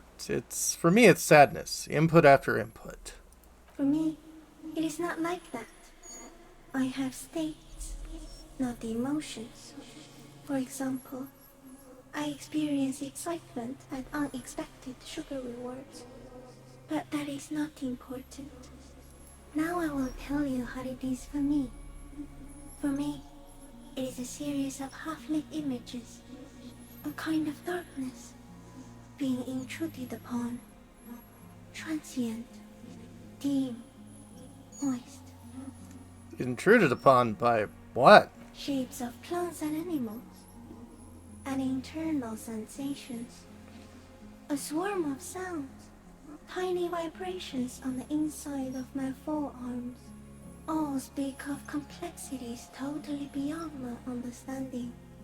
I am at the end of a narrow funnel, weightless, so light, it only feels like something to be me. In truth, perhaps I'm nothing. I certainly do not have a soul, and if I did, it would never ache. The fuck is happening to me right now? I don't know. You're just a shadow for me. Far away, faintly transmitting, but for a curious smell. Well, I'm glad to be me, an incredibly sensitive instrument. Few of us can begin to imagine the horror of you. With all of creation reflected in your forebrain. It must be like the highest of hells, a kaleidoscope of fire and rotting glass. Eternal damnation. Even when you're sleeping, and when you wake, you carry it around on your neck, with eyes open that cannot help but swallow more behind the mirror. I feel great, mute empathy for you. It's very disoriented at first, but I'm keeping my shit together. That must be incredibly hard. The Arthropods are in silent and meaningless awe of you. Know that we're watching. When you're tired, when the vision spins out of control, the insects will be looking on, rooting for you. It's like the wife of your limbic system boy? Yeah. And when you fall, we will come to raise you up. Bud from you, banner-like, blossom from you and carry you apart in a sky funeral, in honor of your passing. But not me, because I'm just a leaf eater. Oh, that's nice. Detective. Arriving. I'm a detective. So am I. I was born to detect sucrose rewards and semiochemicals. What were you born to detect? The killer. He's in a bad state, deteriorating fast now. He thinks I am beneficial to him, but I am not. I only quicken his deterioration. You're destroying him? Very slowly. and only because he won't go away. It is meant to keep them from noticing me, to interfere with the pictures in their heads. But he has looked at me for too long, and I am destroying him. What exactly are you? I am an unknown species of the order Phantasmadia, endemic to the Insulandian Insula. For the last 350 years, I have hidden in plain sight, masquerading as the reeds, molting, cloning myself, unfolding at night to play with trash bins and boys. I went unnoticed by the first settlers and the land surveyors of the suzerain. Also, by the soldiers of the revolution and the officials of the occupation. Even the Seminese islanders who came here first, but did not stay, have not seen me. I have stayed hidden through 4 forms of government and 2 scientific revolutions, until I was accidentally discovered by a detective of the citizen militia in Rebelshore, district of Martinez, March 51.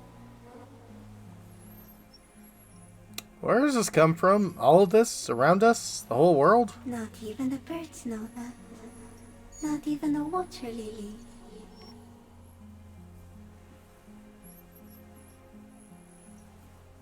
We need to know. Perhaps sent to us by a god? I think we should eat it.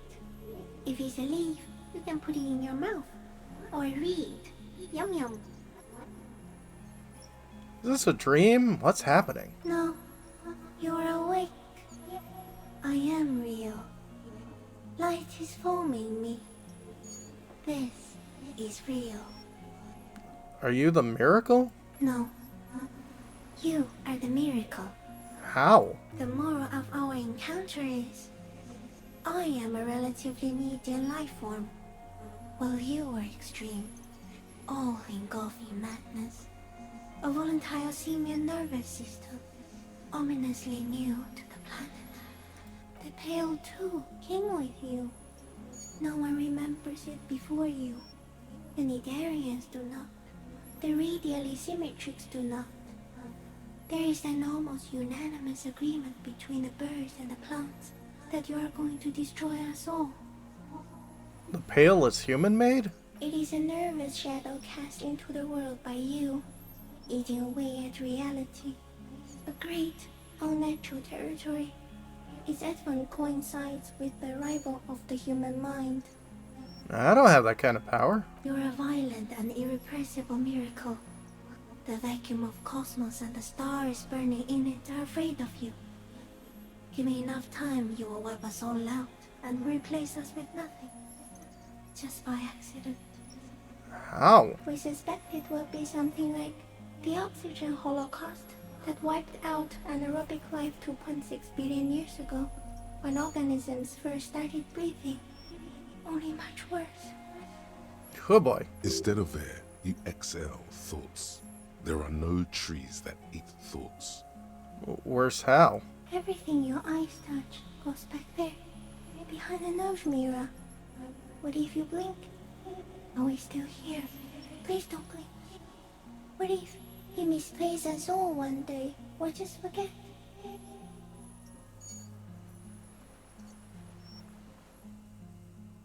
Have I always thought this way? No, you're only thinking it now. This is a revelation. Well, I'll be extra careful not to blink, stick insect. Don't worry. Please be. Or one day, one of you will close your eyes and sigh, and open them to see that none of this ever existed. Kim, am I having a violent epileptic seizure? It doesn't look like that, no. What does it look like? You're just staring at it.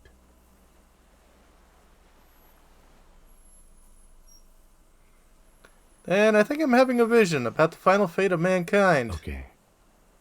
Is it somehow related to the case?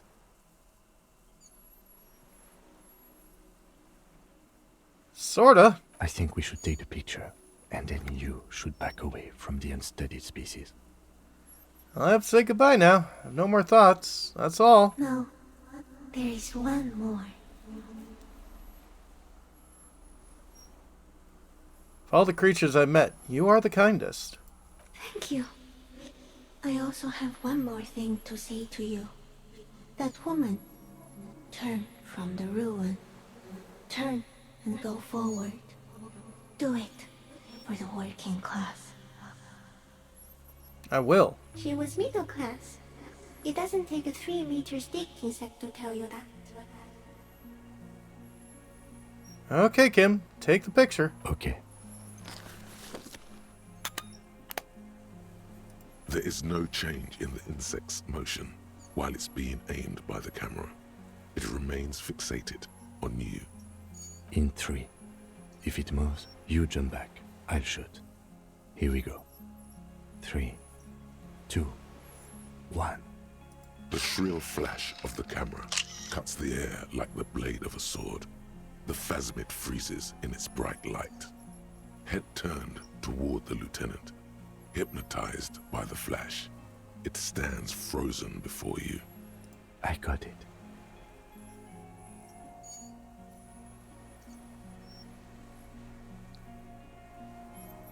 I don't want to touch it. We got it. A shudder pulses through the creature's limbs. It jolts back to life, like a record continuing where it left off, in a swaying, praying motion. Even the small black pearls of its eyes do not stray from you. Let's disengage. As you're turning away, the phasmid mirrors your movements, stepping on the water, the long limbs carrying its feather weight without breaking its surface. Yeah, it's a water bug.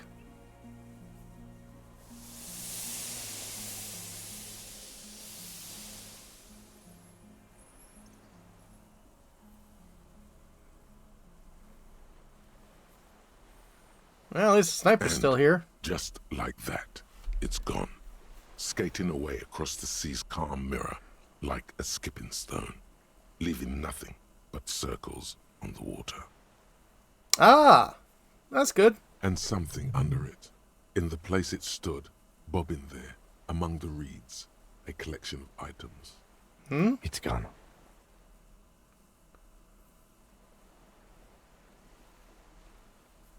What's that in the reeds? Looks like a nest of some sort. We should have a look. You can walk on water? Apparently, yes. Like a water strider. Only, I've never seen anything like that in my life. Yeah, what now? In some kind of strange, semi-catatonic state. Our suspect is not looking so good. We need to check on him. Yeah.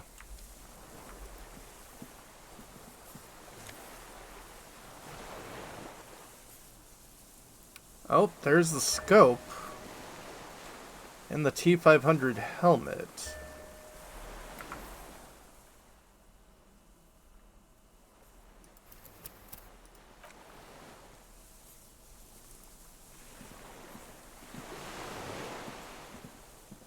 What is it?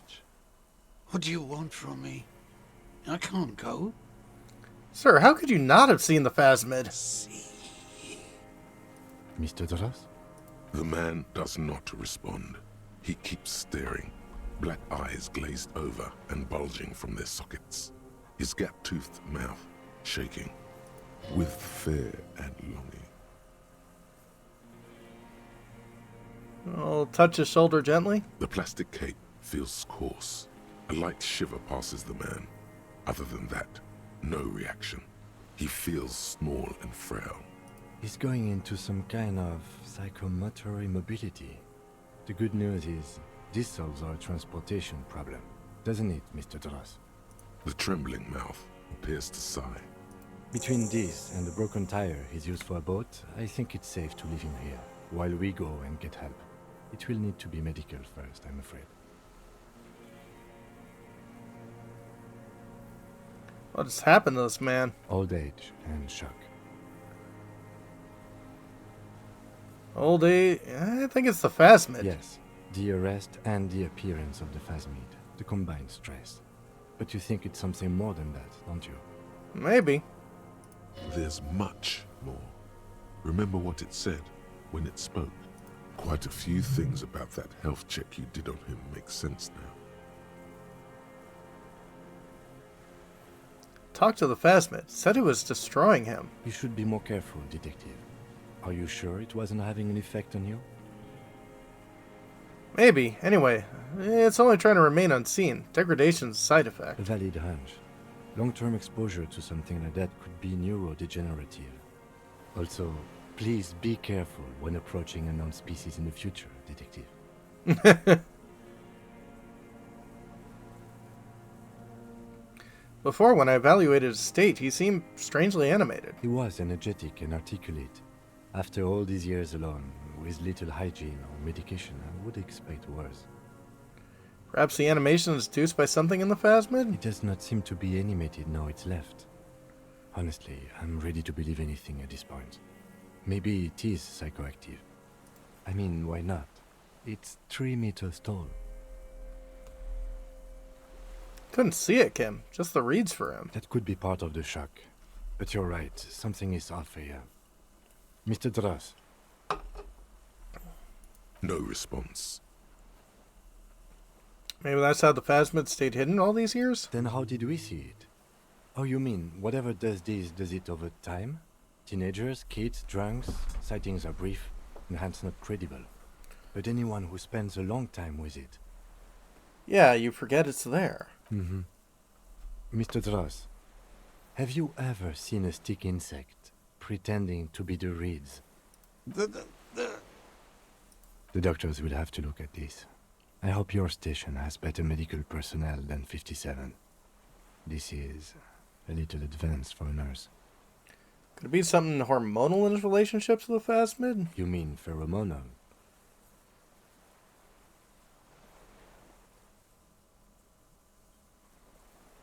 Seemed a little off for a man his age. Randy. The scope, knowing of her bruises, his disposition toward Miss Oranje.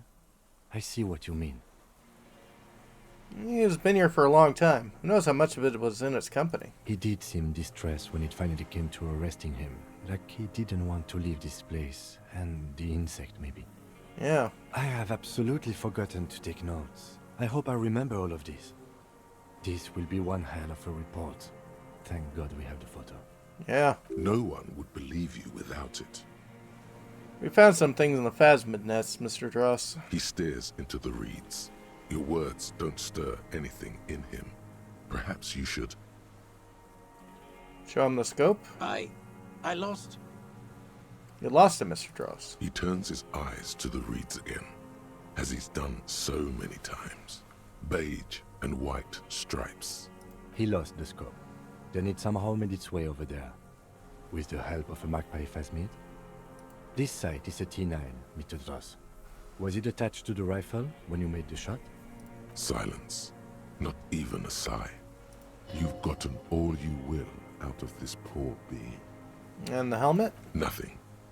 Just dull staring. Not even rage left, wherever he is. If Kuno kicked it into the sea, as he said he did, the ebb would put it back here. This makes sense. Mr. Dross could have picked it up.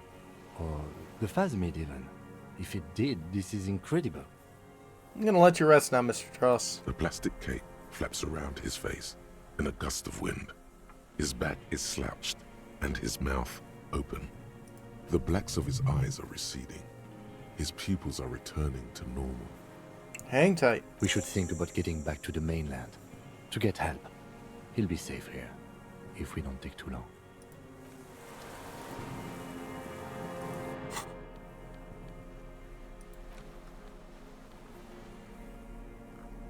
Common 30mm sniper scope attached with any bolt-action 446 caliber. He's an old-style non-dotted range-fighting reticle. Seaweed is still stuck on the lens, and it suffered water damage from time in the Phasmid's drowery.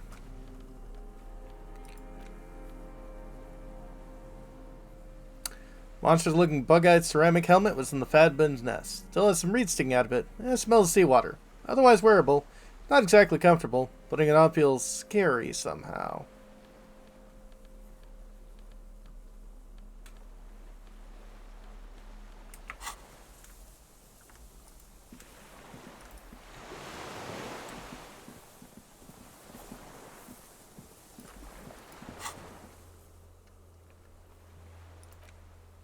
Use the boat to return to the mainland.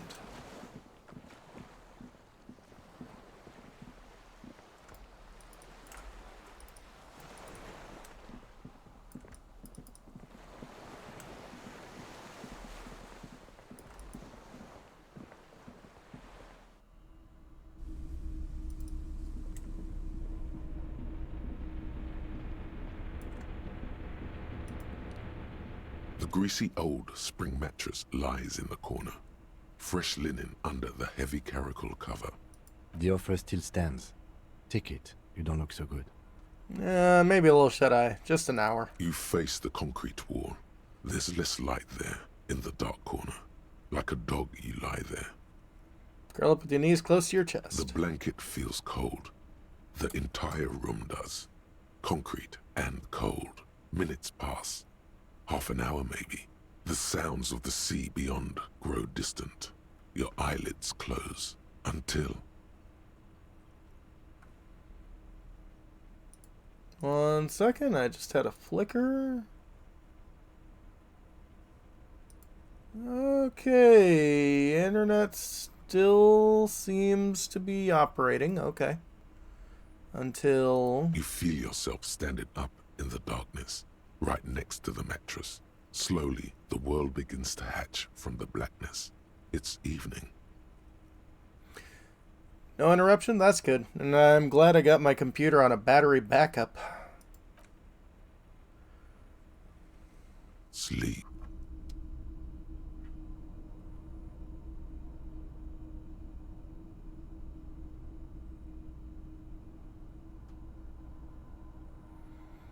Yeah, the electricity here is not the best, so, yeah. I figured it was prudent. Lieutenant's no longer here. Go outside to the beach.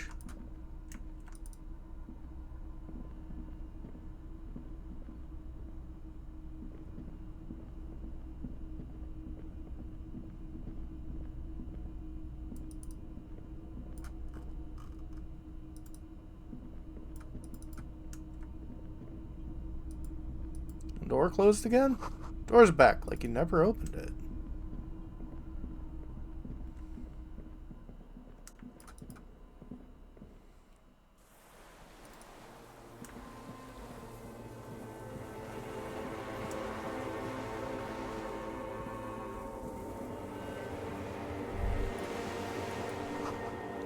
Go down the chain. There's something there.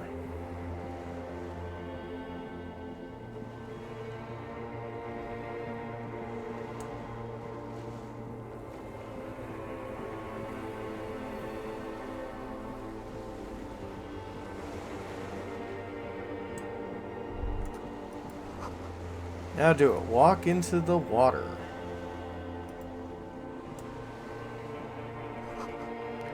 See her footprints on the water.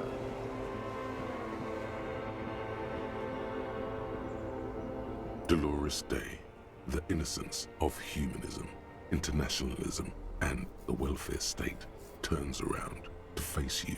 She has an airship airbag in her hand.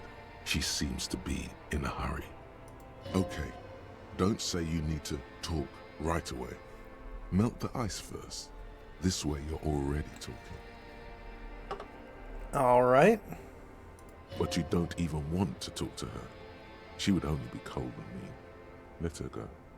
Yeah. Let her go.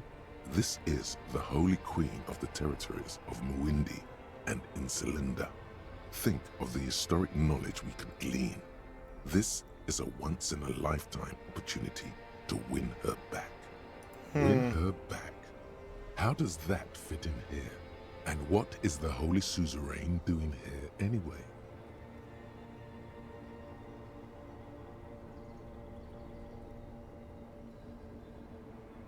Something's off. I'm sorry. I was heading to the aerodrome. I just don't have time to... She means she doesn't have time to tend to your emotions.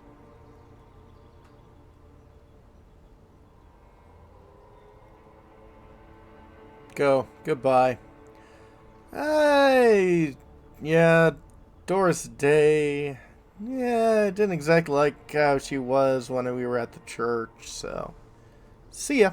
Is what you want to say, but you don't. Hammers clang in the distance. Children laugh. God damn it, everything was fine already. The light from the video rental casts shadows on the ground. She turns her face, and it's illuminated by it. Red and cyan. I can't help you.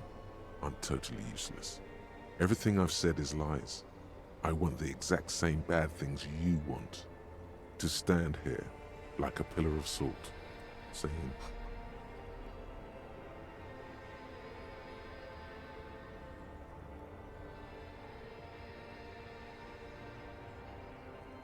where are you going? I'm going to Morova. To live there, in Grad. It's 1 million kilometers away, Harry. Might as well be another lifetime. What's in the bag? Just my scepter, my globe cruciger, a spare silk gown, a toothbrush, travel documents, the crown of immortality. Cool. She looks at the suitcase, not knowing what more to say. Then, over her shoulder. Anyway. You gonna stay for a moment? Need to talk. Need to have one more massive epic showdown. No, Harry. No. I don't want a massive epic showdown. I want to go to the aerodrome. I have tickets for the 10:20 flight to Morova. Really. We don't have anything to talk about anymore. Every combination of words has been played out. The atoms don't form us anymore. Us. Our love. Our unborn daughters. I'm guessing this is our ex. It's all gone. I have to go to the aerodrome. I have to leave Revachol and you. And you have to be alone. In hell. Forever. That's just the way it is.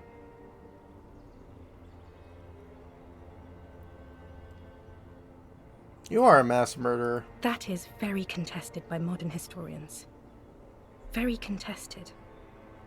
Plus, you're only saying this because things didn't work out between us. I have to go to the aerodrome now.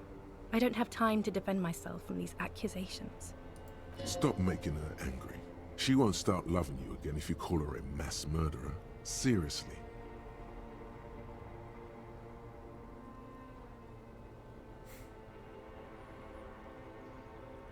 Would you say I haven't behaved like a mass murderer with me? You were very bad to me too. We've talked about it like 7 million times now. I don't want to do that anymore. Not even human. I am actually very ordinary, Harry. Below this gown and wreath, I have an ordinary soul and ordinary thoughts. The only thing inhuman about me is this. This thing you've made me into. I'm sorry for saying so, but I just hate it. What is this? This is so far gone, Harry. I don't even... Alright, I'm not gonna push it. I have other questions. Other questions are the last thing I need right now. Hush. Can you hear? I think that's the 42. It's not. It's not that yet. It's another. You have plenty of time to win her over with questions and kisses. It's not a very good way for things to be. It's not. But... That's it. That's it, yes. We've talked about it a million times. You will get over it. Just like I did. People do. Things will get good for you again. Where in hell? Stop. You're only making it worse for him. You never help with anything.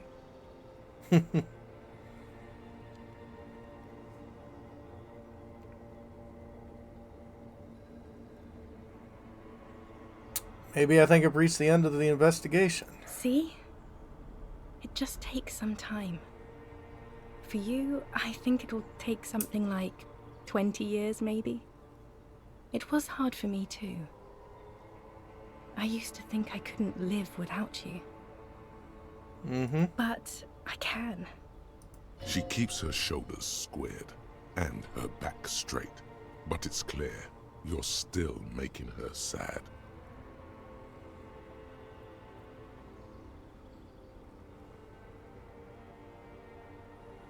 Okay then, super okay. Still have other things I need to know.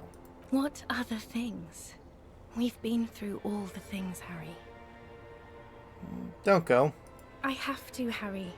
Really, I've already missed the 8:30. I'm gonna go now. Lies, sire. She cannot but love you. She has said so 100 times.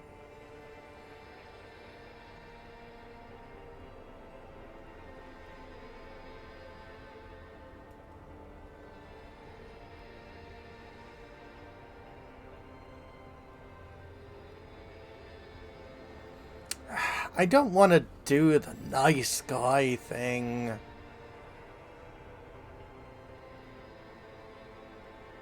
No, actually, wait. I need to see my list again. I'm sorry. Where's my list? Wait. No, too late now. You have forgotten your list, and the time is up. I am really going now.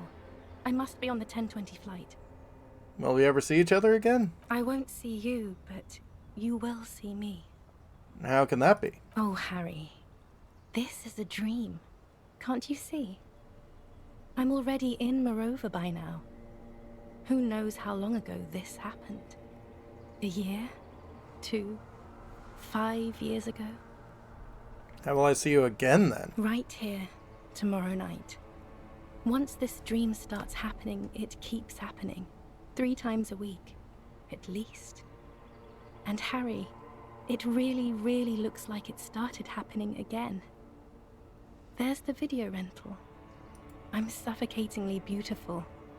And young. And I smell of tutti frutti chewing gum. Like I did that time when I asked you for forgiveness. After leaving you the first time. So long ago. But this is intolerably bad. Oh yes. This is real darkness. It's not death, or war, or child molestation. Real darkness has love for a face. The first death is in the heart, Harry. See you tomorrow.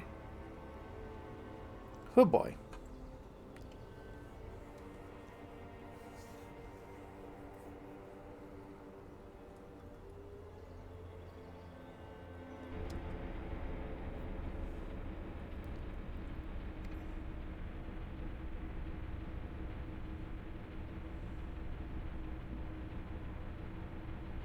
You're up quick. How was your sleep?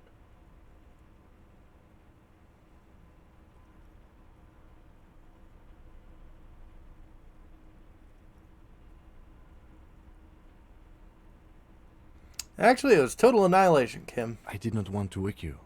Perhaps I should have? Was it a job dream? No, it was an ex-wife dream. The lieutenant nods solemnly. I understand. We've all been through similar things. It can be overcome. Swallow blood and conclude. Let's get back to the mainland. Next step in the task chain. Okay. He's still worried. You must have really thrashed and squealed in your sleep.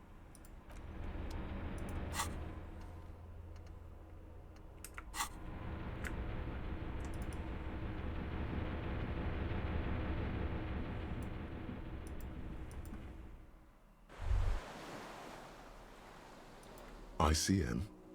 This feels familiar somehow. Kim, what is the ICM? Insul Indian Citizens Militia. It's the official name of the Communards Army. The Black and White Army of the Revolution. Sounds an awful lot like.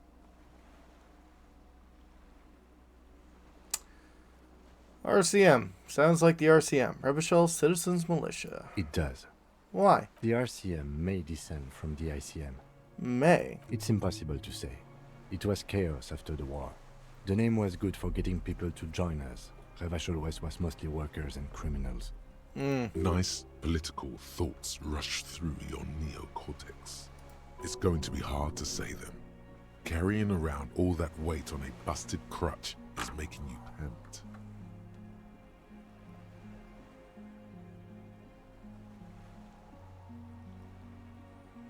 I'm hearing is we descend from the glorious Revolutionary Army. There were all sorts of groups and groupuscules back then. It doesn't really matter. A white star. No, an upside-down star. With its horns in the sky, the symbol of the commune. Are those speck stars too? No, that's the uninhabited archipelago. A DeLorean-era symbol of Insulinda, known as the face in the sea. Looks old. What's it doing here? After 44 years? That's not nearly enough to hide what happened here, Lieutenant Freighter. One of these barrels was still leaking fuel, as you saw. The city is full of things like this. Old bullets, guns, fuel. Mm-hmm.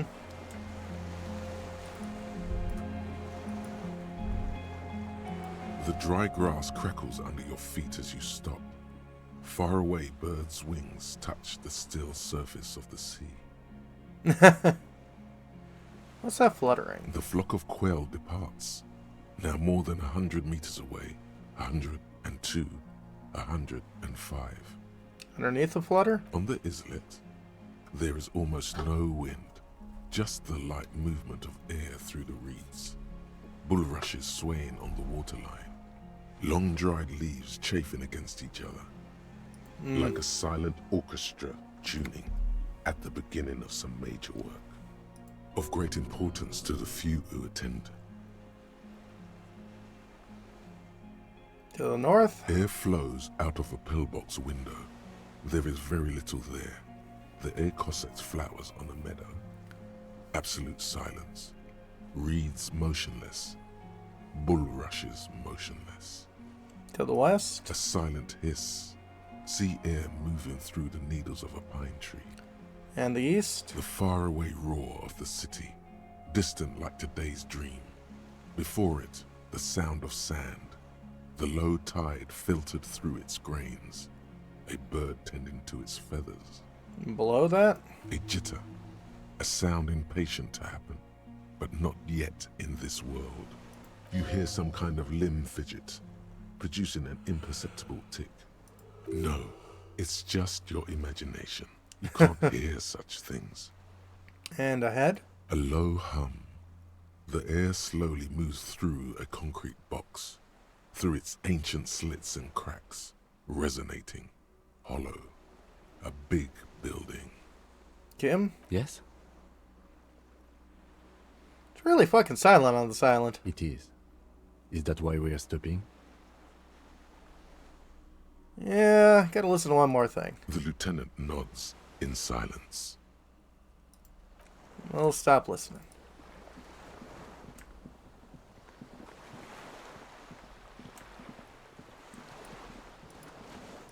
The skiff is swaying on the waves by the dock. Let's return. Let's. We are done here. The skiff rocks gently under your weight as you get in. The ride back is uneventful and quiet. Oh, that's nice. But for the sound of conversation on the water, there is someone inland waiting for you. Uh-oh. 2 men and a woman stand on the concrete square of a nameless village, looking at a small yellow boat as it draws closer. The sea is calm. You reach the jetty and climb out of the skiff.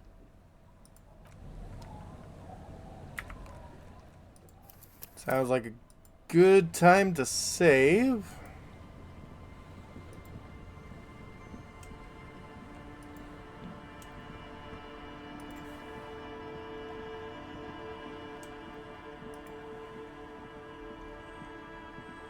Hurry, we're here because we're worried. Brought him.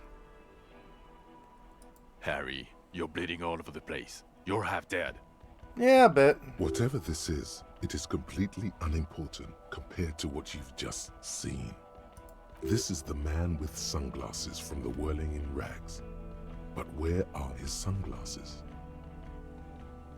No one else seems to be bothered by all the bleeding. Bothered by it? Harry, you look like you need a fucking organ transplant. Oh, fuck it. Let's not get into that. You're the man with the sunglasses. That's right. And you're bleeding. Yeah, I forgot about this. There's a giant... We're not forgetting about anything. Look at you. Who are you people? Hello, I'm Trent Heilerstein. I believe we've met on several occasions. Yeah, my brain isn't what it used to be.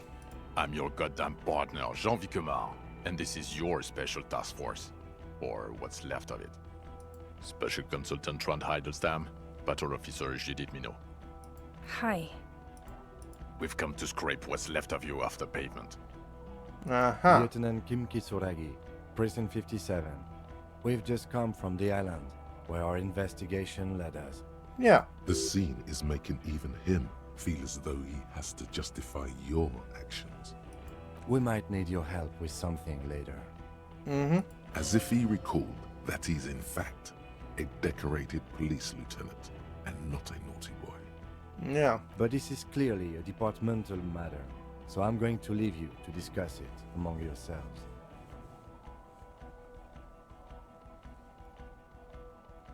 No, Kim, you gotta have my back. Let's destroy him. It's good to meet you, Lieutenant Kitsuhagi. Letting the lieutenant know he shouldn't feel embarrassed over the shitstorm that's about to befall you. What is this all about? Ari, we want to help you. Trent, I believe this is where you come in? I don't quite know what I'm doing here. I was asked to participate as an expert. I think I need to manage your expectations a little. I'm at best an enthusiast in cognitive science. My background is in something else entirely. I engage in neurology on a merely theoretical level. In fact, I should probably get going. No, Trent, it's too late. You're part of this shit now. What have you got to say for yourself, shit kid? Where have you been all this time? Where have we been? We've been fucking off as far as I remember. You told us to fuck off. You said we're cramping your style, your detective god. Fuck everything. All we burn. Detect or die.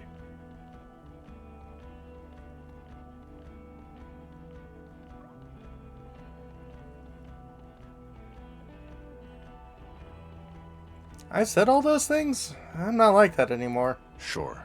You're not a superstar Lao official. Talk on the town is your Guillaume Le Million reincarnate. I know this shit. Nothing has changed.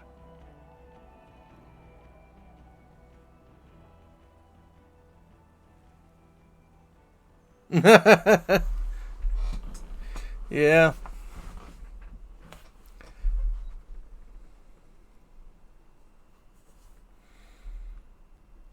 So, Trant Hellstein turned out to be Special Consul Trant Hellstein. Yes, I'm Trant Heilerstein.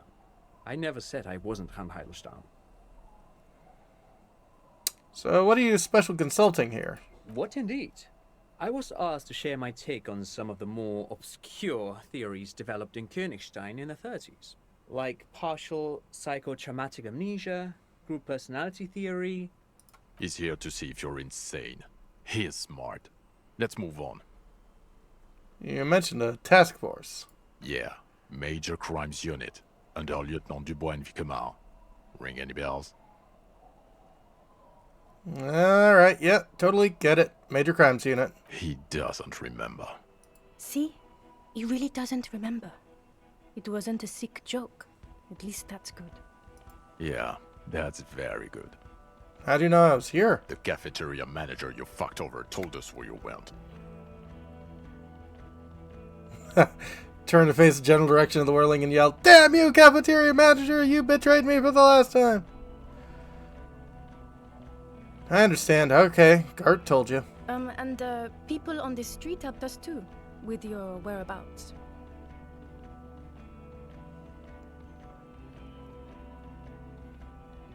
Alright, none of this is ringing any bells. The bells aren't ringing because you have brain damage. Trant, this is where you come in. How bad is it? Well, he doesn't have visible tremors, he talks without slurring, he can drive a boat, he's standing, reasoning. All good signs, but complete retrograde amnesia, episodic and semantic. Meaning, you forgot both who you are and the definitions of money, Isola, pound, and so on. Right. As displayed in the station call, our interactions with him, and I don't want to be a snitch, but also mine with him before when Harry did not seem to know who I was. It's all very interesting. Interesting? Yes, interesting. I have my theories, but I would like to hear Harry's thoughts first. Harry, what do you think happened to you? Neurologically, psychologically, and why not socioeconomically?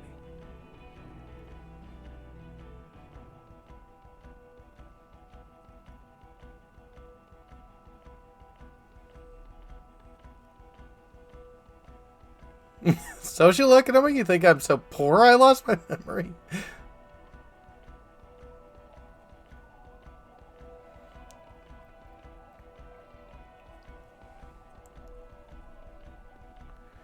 Drank so much I lost my memory, and now I'm slowly recovering it.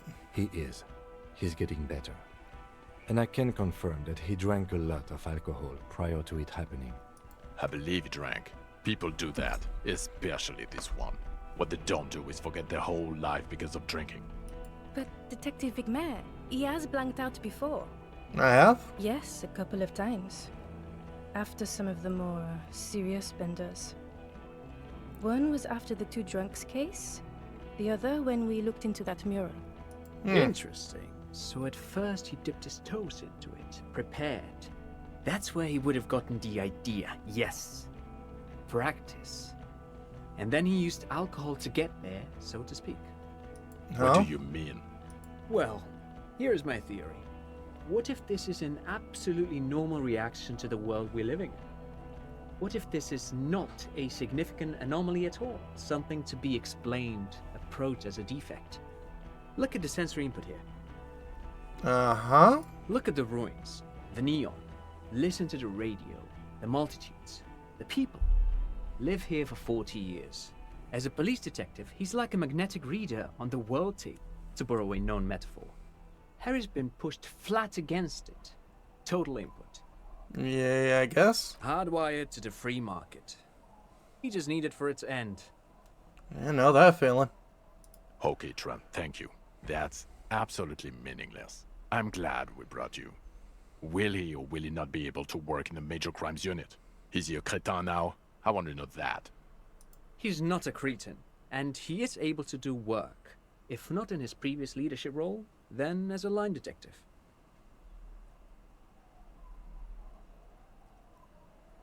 I guess line detective's good for now. For now? I misphrased my question.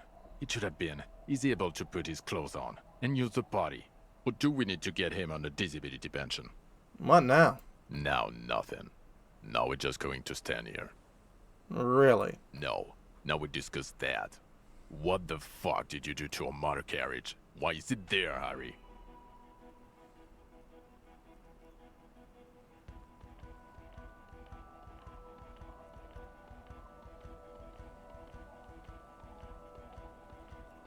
I'm gonna be honest. I drove in the ocean when I was drunk. Ah, so refreshing. He just admits it.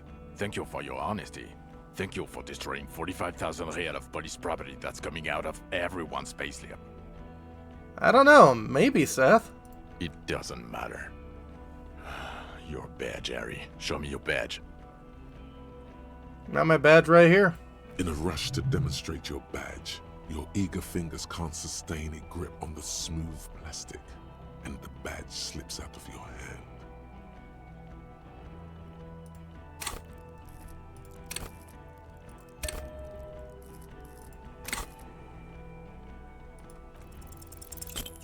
Ah, crap. You juggle the badge for a second, unsuccessfully, and it lands on the ground, some 2 meters away. Ouch! You strained your elbow trying to catch that stupid thing. Damn it. I got plenty of health builds. Yeah, sometimes I just F up. He found it. He found it, Jean.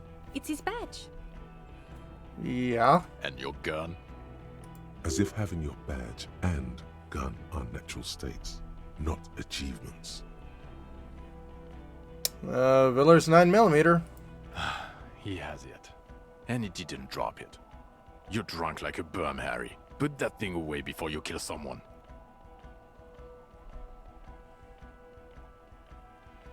I quit drinking forever. Now it's only me in this boring hellhole now. I don't buy it. Why do you smell like a corpse then, huh? He's wounded. It's been a long week, and he's handled an actual corpse.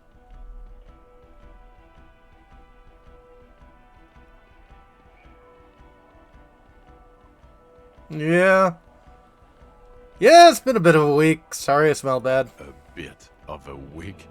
You're drunk, and you let a suspect escape, a certain Clasier, because you were too drunk to assess a flight risk. We've read the report, Sari. Lieutenant Kitsuhagi's. We know.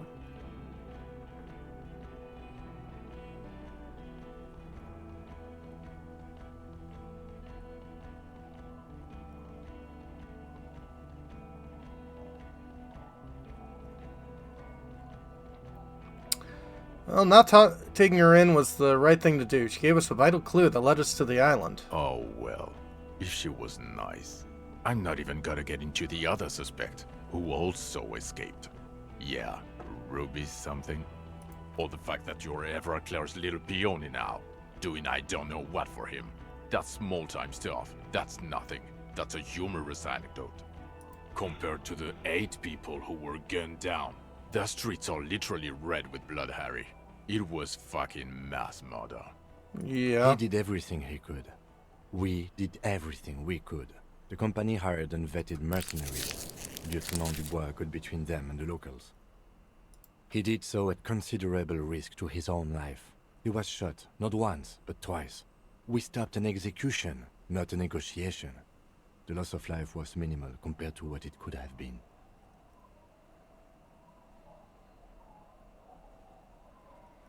I'm just sorry. Stop being sorry for 5 minutes. Literally the sorriest cop on earth. Apologize 10 times. Thank you for the input, Lieutenant Kitsuragi. I didn't mean to suggest you didn't handle the situation. You've spent the week with him on this case. What is your take? On the case? On Lieutenant Geoffrey Dubois. Well, the drinking, the gun losing, also losing the badge. That's all true. Although he has not been drinking on the job this week. See? 1 week. Then there's the superstardom. He likes to, from time to time, allude to being a superstar law official. At first I thought it was a joke, but now I'm not so sure. He says disco about 20 times a day.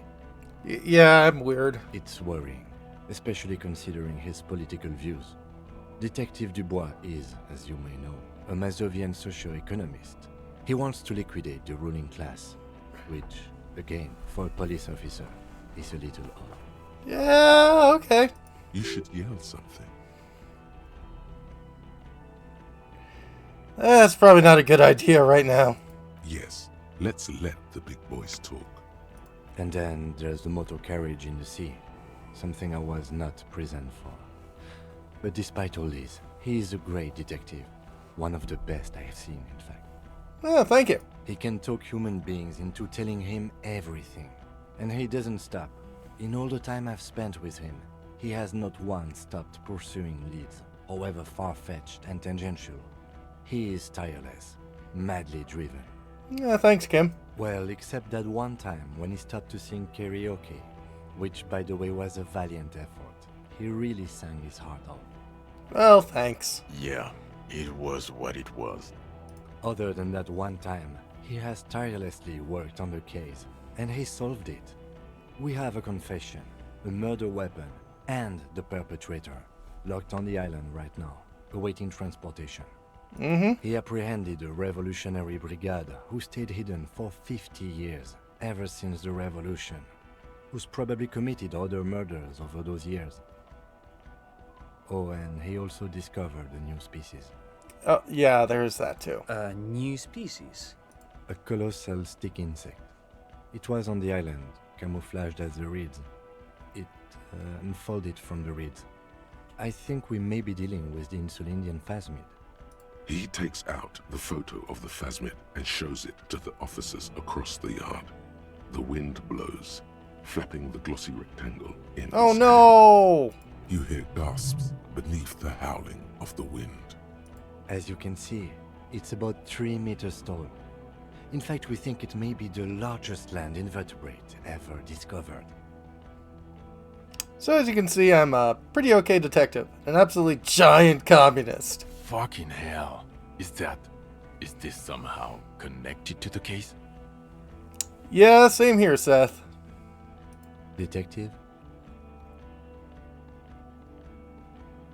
Yes, I believe the pheromone emits may be responsible for the killer's mental degradation. The old man was not aware of the phasmid's presence. Exhibiting a strange, atypical dementia, he fell into a stupor after its appearance. He became near catatonic. So it is connected. Mm-hmm. I must say, this is absolutely extraordinary. I don't even have words for it. Yes, it really does make it hard to fire the drunk. Thank you. This is a very, very sad man who has just seen something that's made him forget his sadness. Now you make your case. Now is the time. Now or never.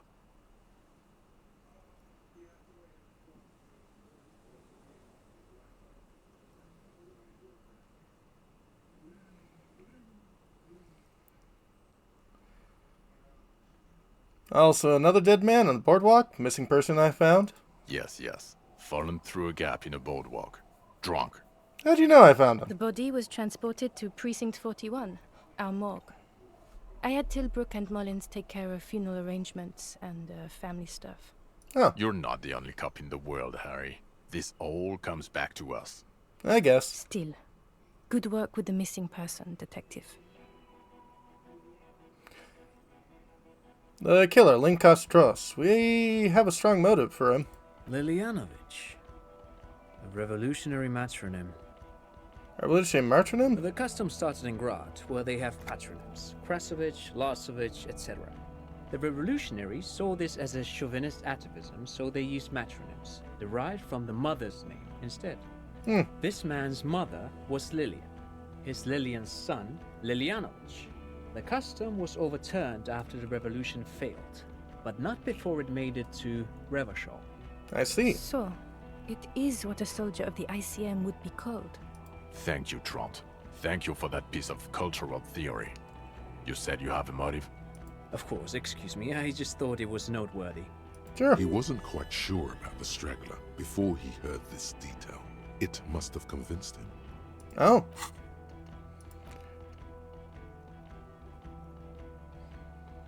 Rigorous self-critique.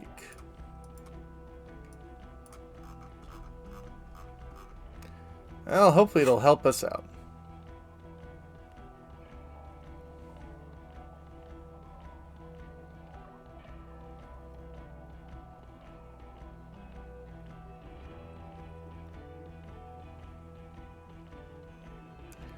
Well, based off what we found, he killed an active rage induced by the Fadman's semiochemicals. Possibly induced. But even without that, these men spent 50 years on the islands in the bay, in solitude, loathing what Revachol has become. There's plenty for prosecution to pick from in terms of motive. Also, we have a sniper's nest with full view of the room in which the mercenary died, right on the island, and 2 officers on the scene that Mr. Dross confessed to. Yep. It's a clean win.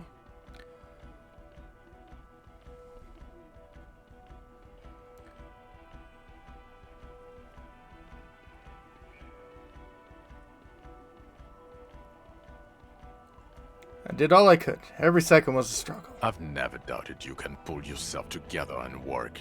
In bouts. Bouts don't last. I can still smell the booze on the wind. God damn it. Doesn't it ever leave? It is there. Like in your bones or something. It will pass. In time. Previous head of the De Boers Union was assassinated by our killer. This is a conversation for when we are no longer out in the open. In Martinez, where Everard and Edgar Clare have ears everywhere. True. Understood, of course. But a case against Everard would be big. I would prefer not to partake in anything union-related, for political neutrality. Right. This has to be good stuff for him to backpedal out of it at first mention. Looked in the mystery of the doomed commercial area. I don't know what a doomed commercial area is.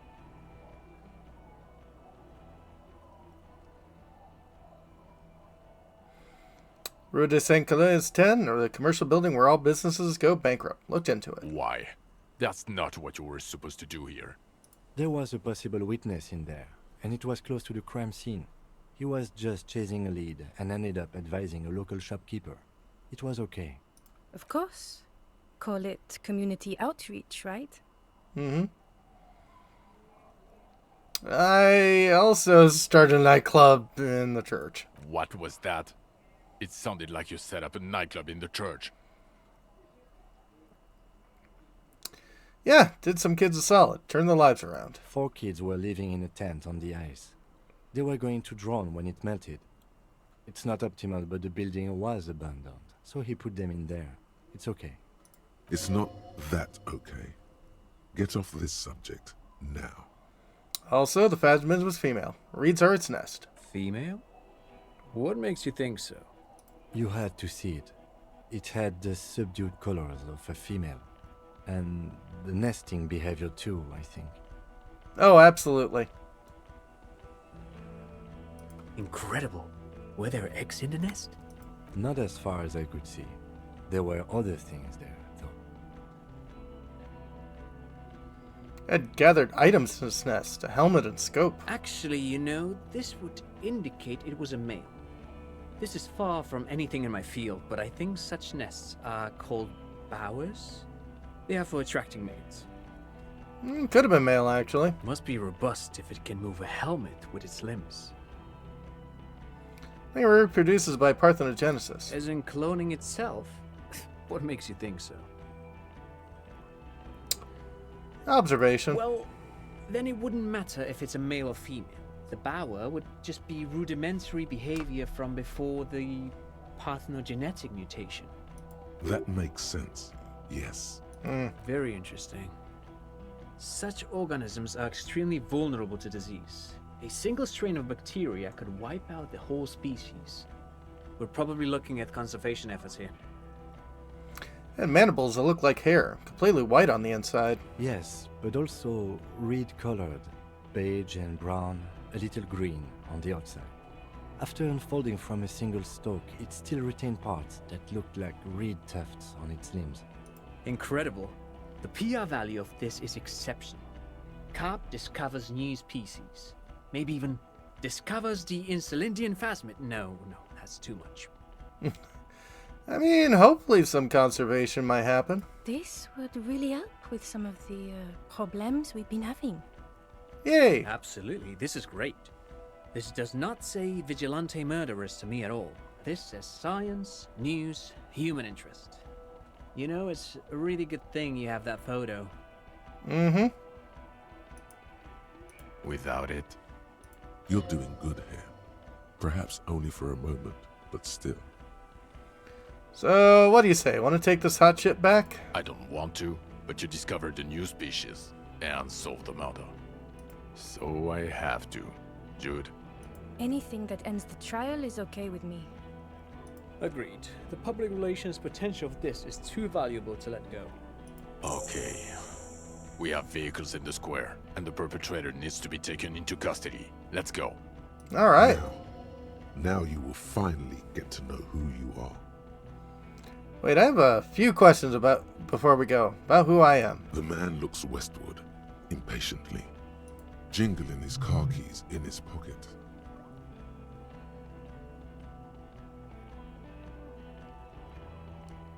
Okay, am I a dirty cop working for La Puta Madre? No. No? Because suspects seem to think... You're too unstable to work for a mob boss. You're suicidal, Harry. No mob boss would take you. That's sad, but good. I assure you, I wouldn't consult for a corrupt unit. He would immediately backpedal out of it. I told you it's not that bad. Who am I? Who are you? You're a gym teacher, Harry. What? Well, obviously you're not a gym teacher anymore, but... Before? Before you were a cop, you were a gym teacher in Coron. It's getting really cold outside. Should we maybe... I guess that does explain a lot. Harry, it explains everything. The running around, the jumping, the bicep girth, your inexplicable facial hair. Collection of Fallon sportswear I've amassed. The fact that you don't seem to know what homosexuality is. God, even this javelin-throwing freak here.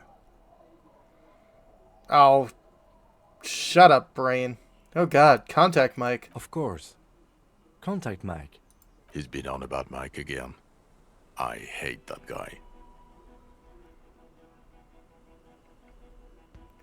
Contact Mike's a reprise of the most inspiring basic sportsman principle of open competition. 5,001 rank outsider. Oh, you don't say. Does he also vault an impassable gulf of finance and privilege? Maybe. It is getting cold out.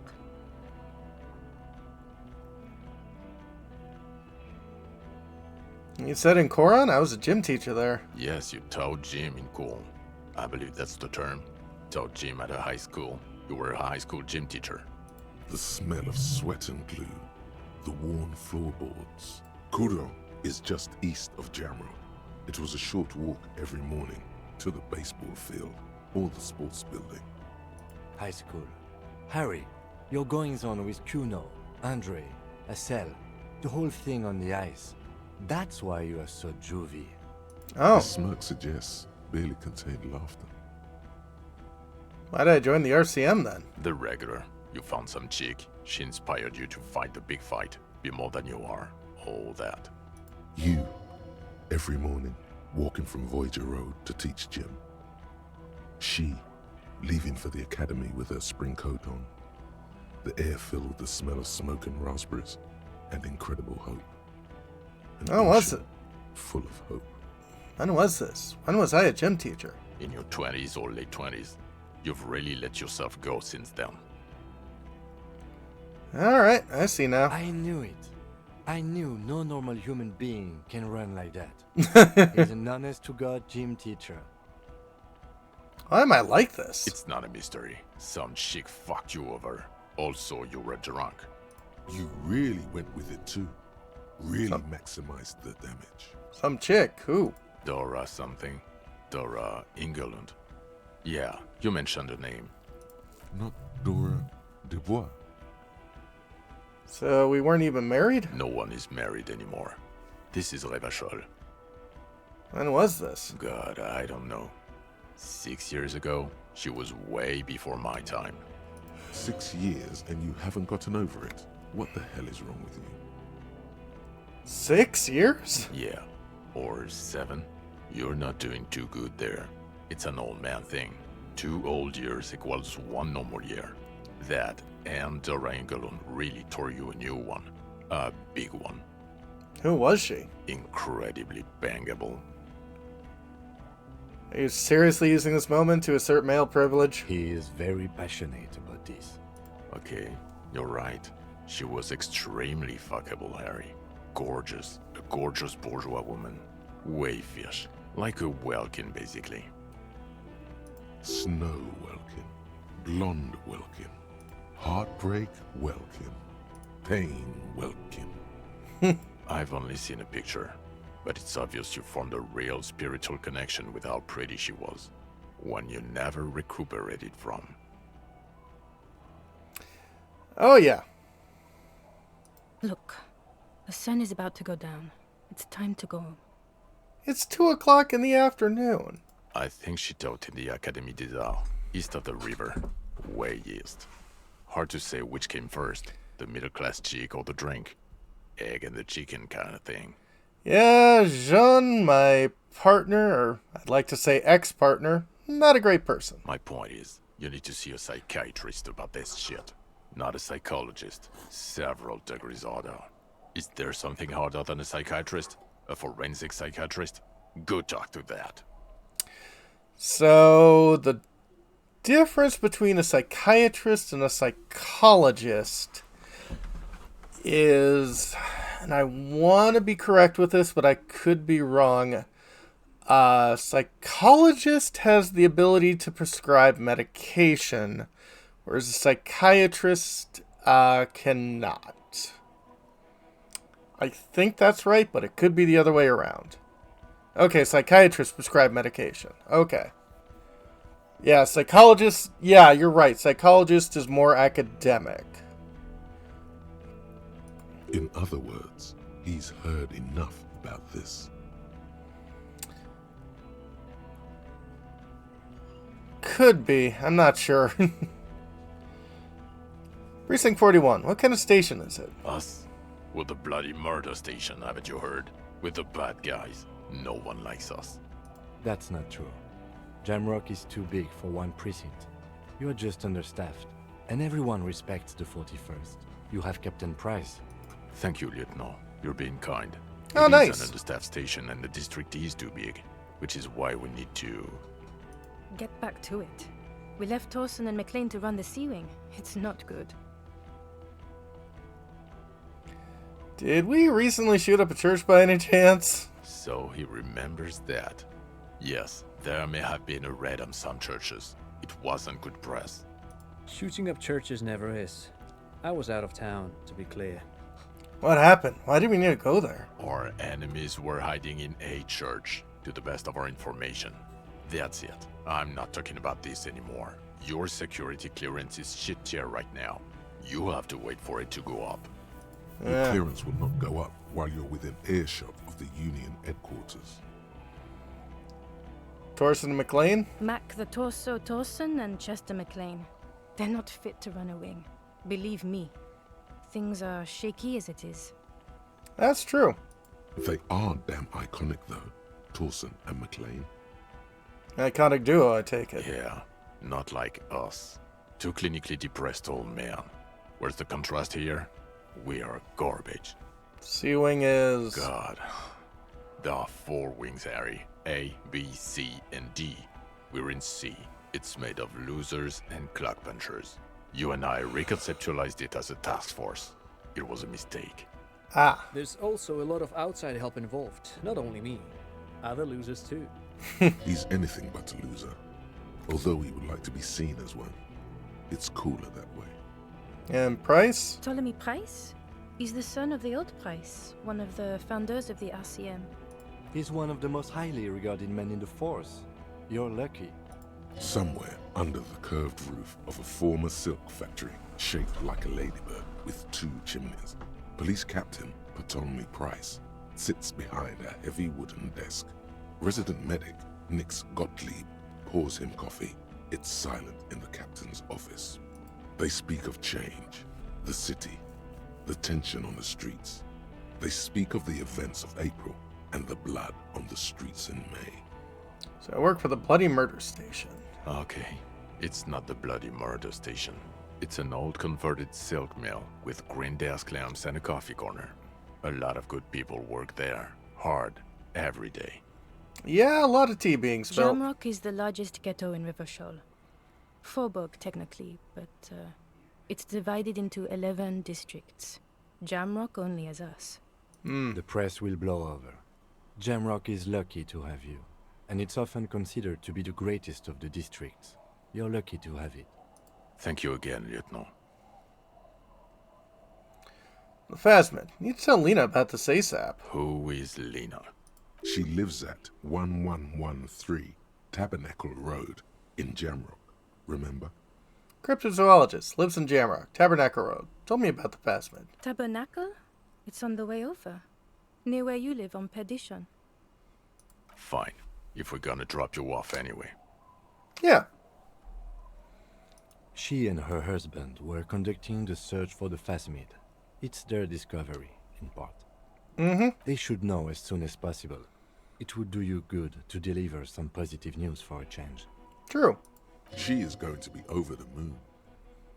Lieutenant Kutsuragi, what'll you do now? Well, first I will go back to my station and write the most detailed report anyone has ever seen.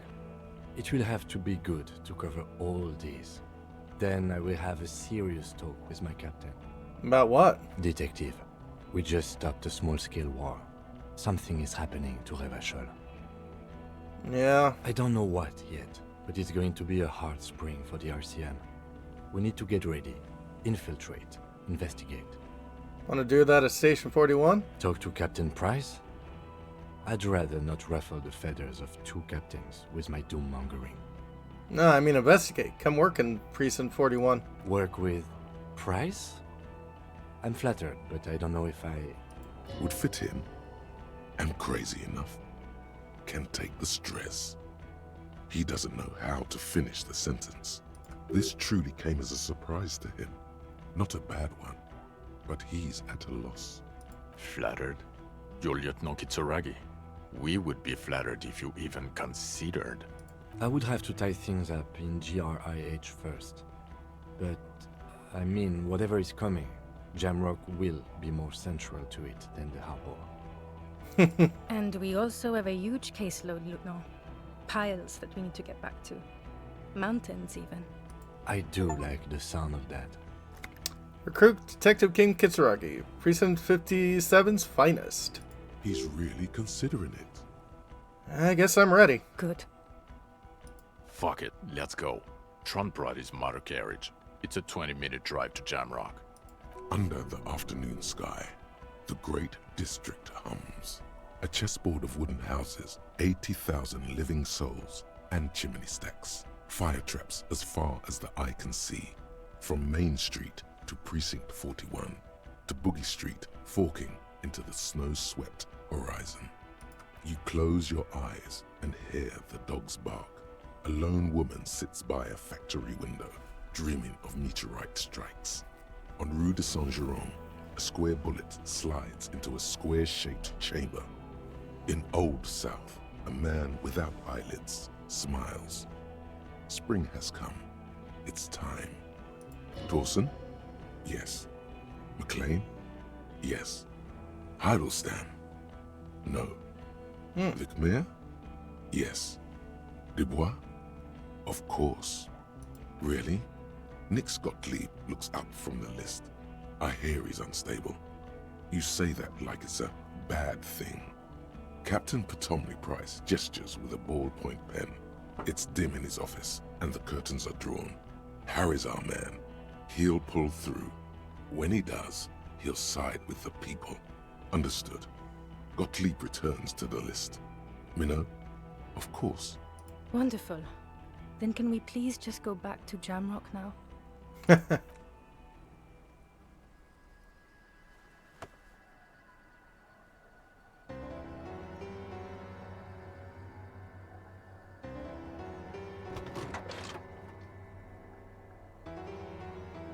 I mean, Kim's got his own vehicle. I'm sure he'd like to get back to, but...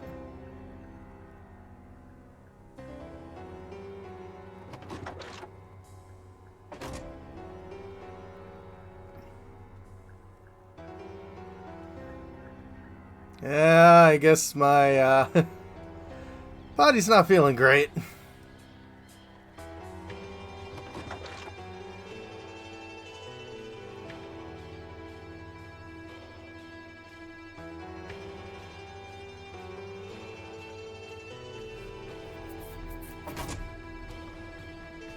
Disco Elysium.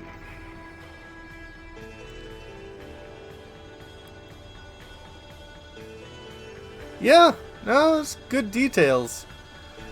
Well, that has been a heck of a game. Interesting that you keep gaining experience points like long after it stopped meeting. And yeah, I feel like that was a pretty good ending for Henry Dubois.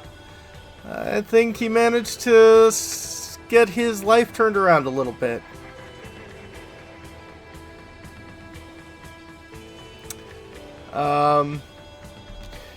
Yeah. If you liked it, certainly recommend playing it. There's a lot of different ways to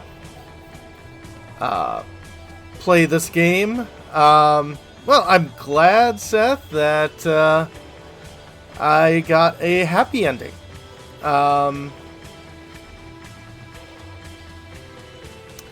But yeah, I guess it completely depends on your approach to this kind of game. you know, myself, I went for more,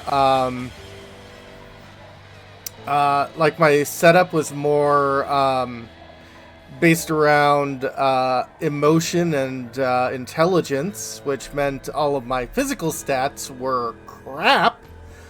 But I like the way that that kind of played. And obviously I, played like the, dirty leftist communist that I am, I suppose.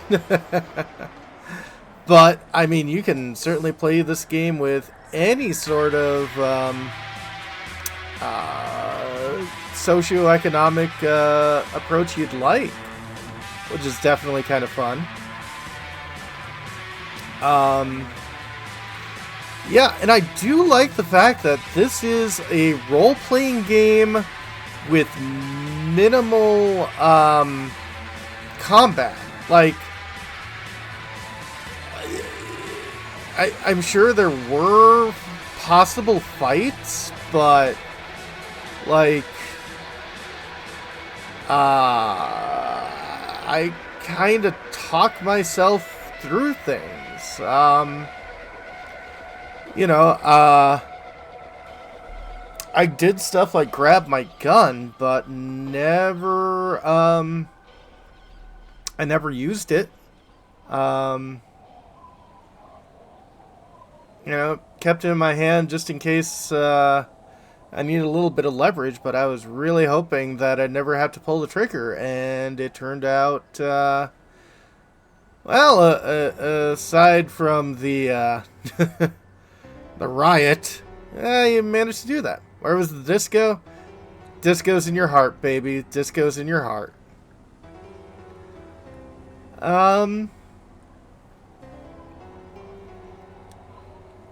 But yeah, and I think these are all the voice actors for the different languages, which is pretty cool. But yeah, I think this has been a really fun game.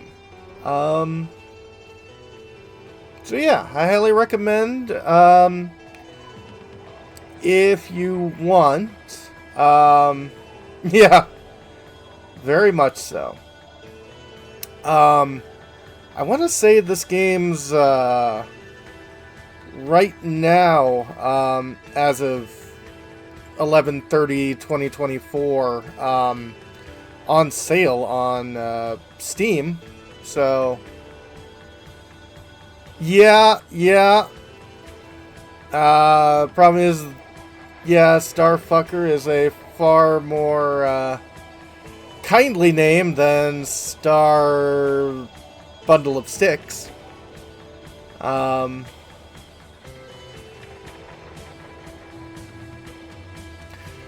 do find it fascinating and kind of nice that this game, like, while it was perfectly open with profanity, it had its limits, and it didn't just ignore them, like, you know, they didn't exist, but rather, you know, censored them, because such things as racism and homophobia and stuff are major themes in the game. It would be weird to have those words not exist, but at the same time, it seemed like they were like, yeah, but we don't want to, like, put that there. To that, I'm like, yeah, no, perfectly reasonable. And now we're at the Brazilian Portuguese localization. Yeah, I think that's a good middle ground that you can go for.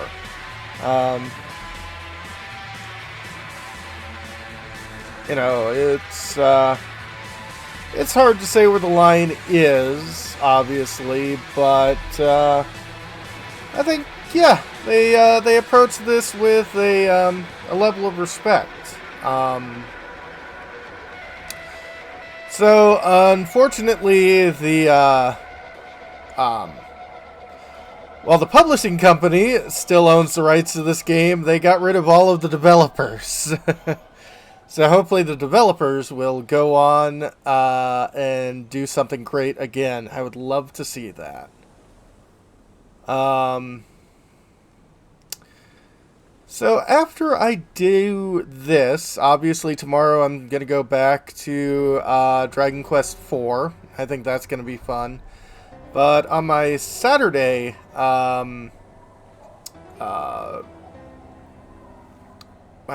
slots, I'll be moving over to Foxtail. Now, I remember streaming that game once years ago. You can find an aborted playlist on my channel. That was before a bunch of updates. Granted, it was also before the occupation of of the Ukraine, which is where Fox Tales was being made. So it might be a bit of an unfinished game, but I definitely want to shine a light to them and hopefully get them more more exposure and hopefully more cash going in their way, because they're still working on it. I think recently I joined their Patreon. Is it unfinished in the way of Grimshade? No, because Grimshade they at least claim is a finished game. This one is like, I think they have like 3 out of the 5 chapters they want to have done complete, and it'll at least end with a, hey, this game isn't complete, please wait for more, rather than a, you know, as MST3K would call it, you know, no moral theater. But yeah, this, on the other hand, is a very complete game, and I'm definitely glad I managed to complete it.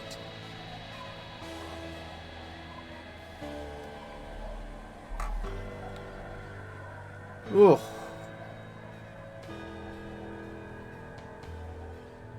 Are we getting towards the end of... I mean, it feels like it.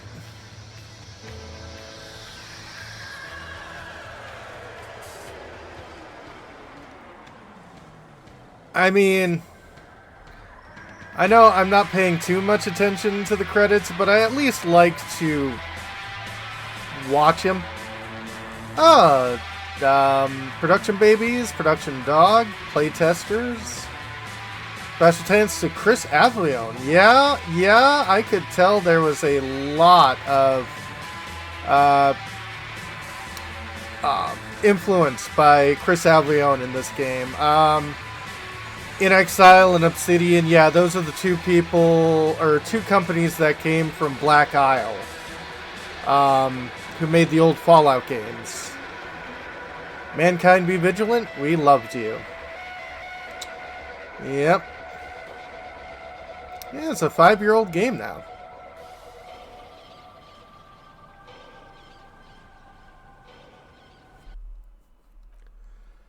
And that brings us back to the beginning. Nice. Okay. Yeah. It was different. And the same. Oh boy. But yeah, when we come back tomorrow, more Dragon Quest IV. Thanks all for dropping by, and hope you have a great evening. Let me see if I can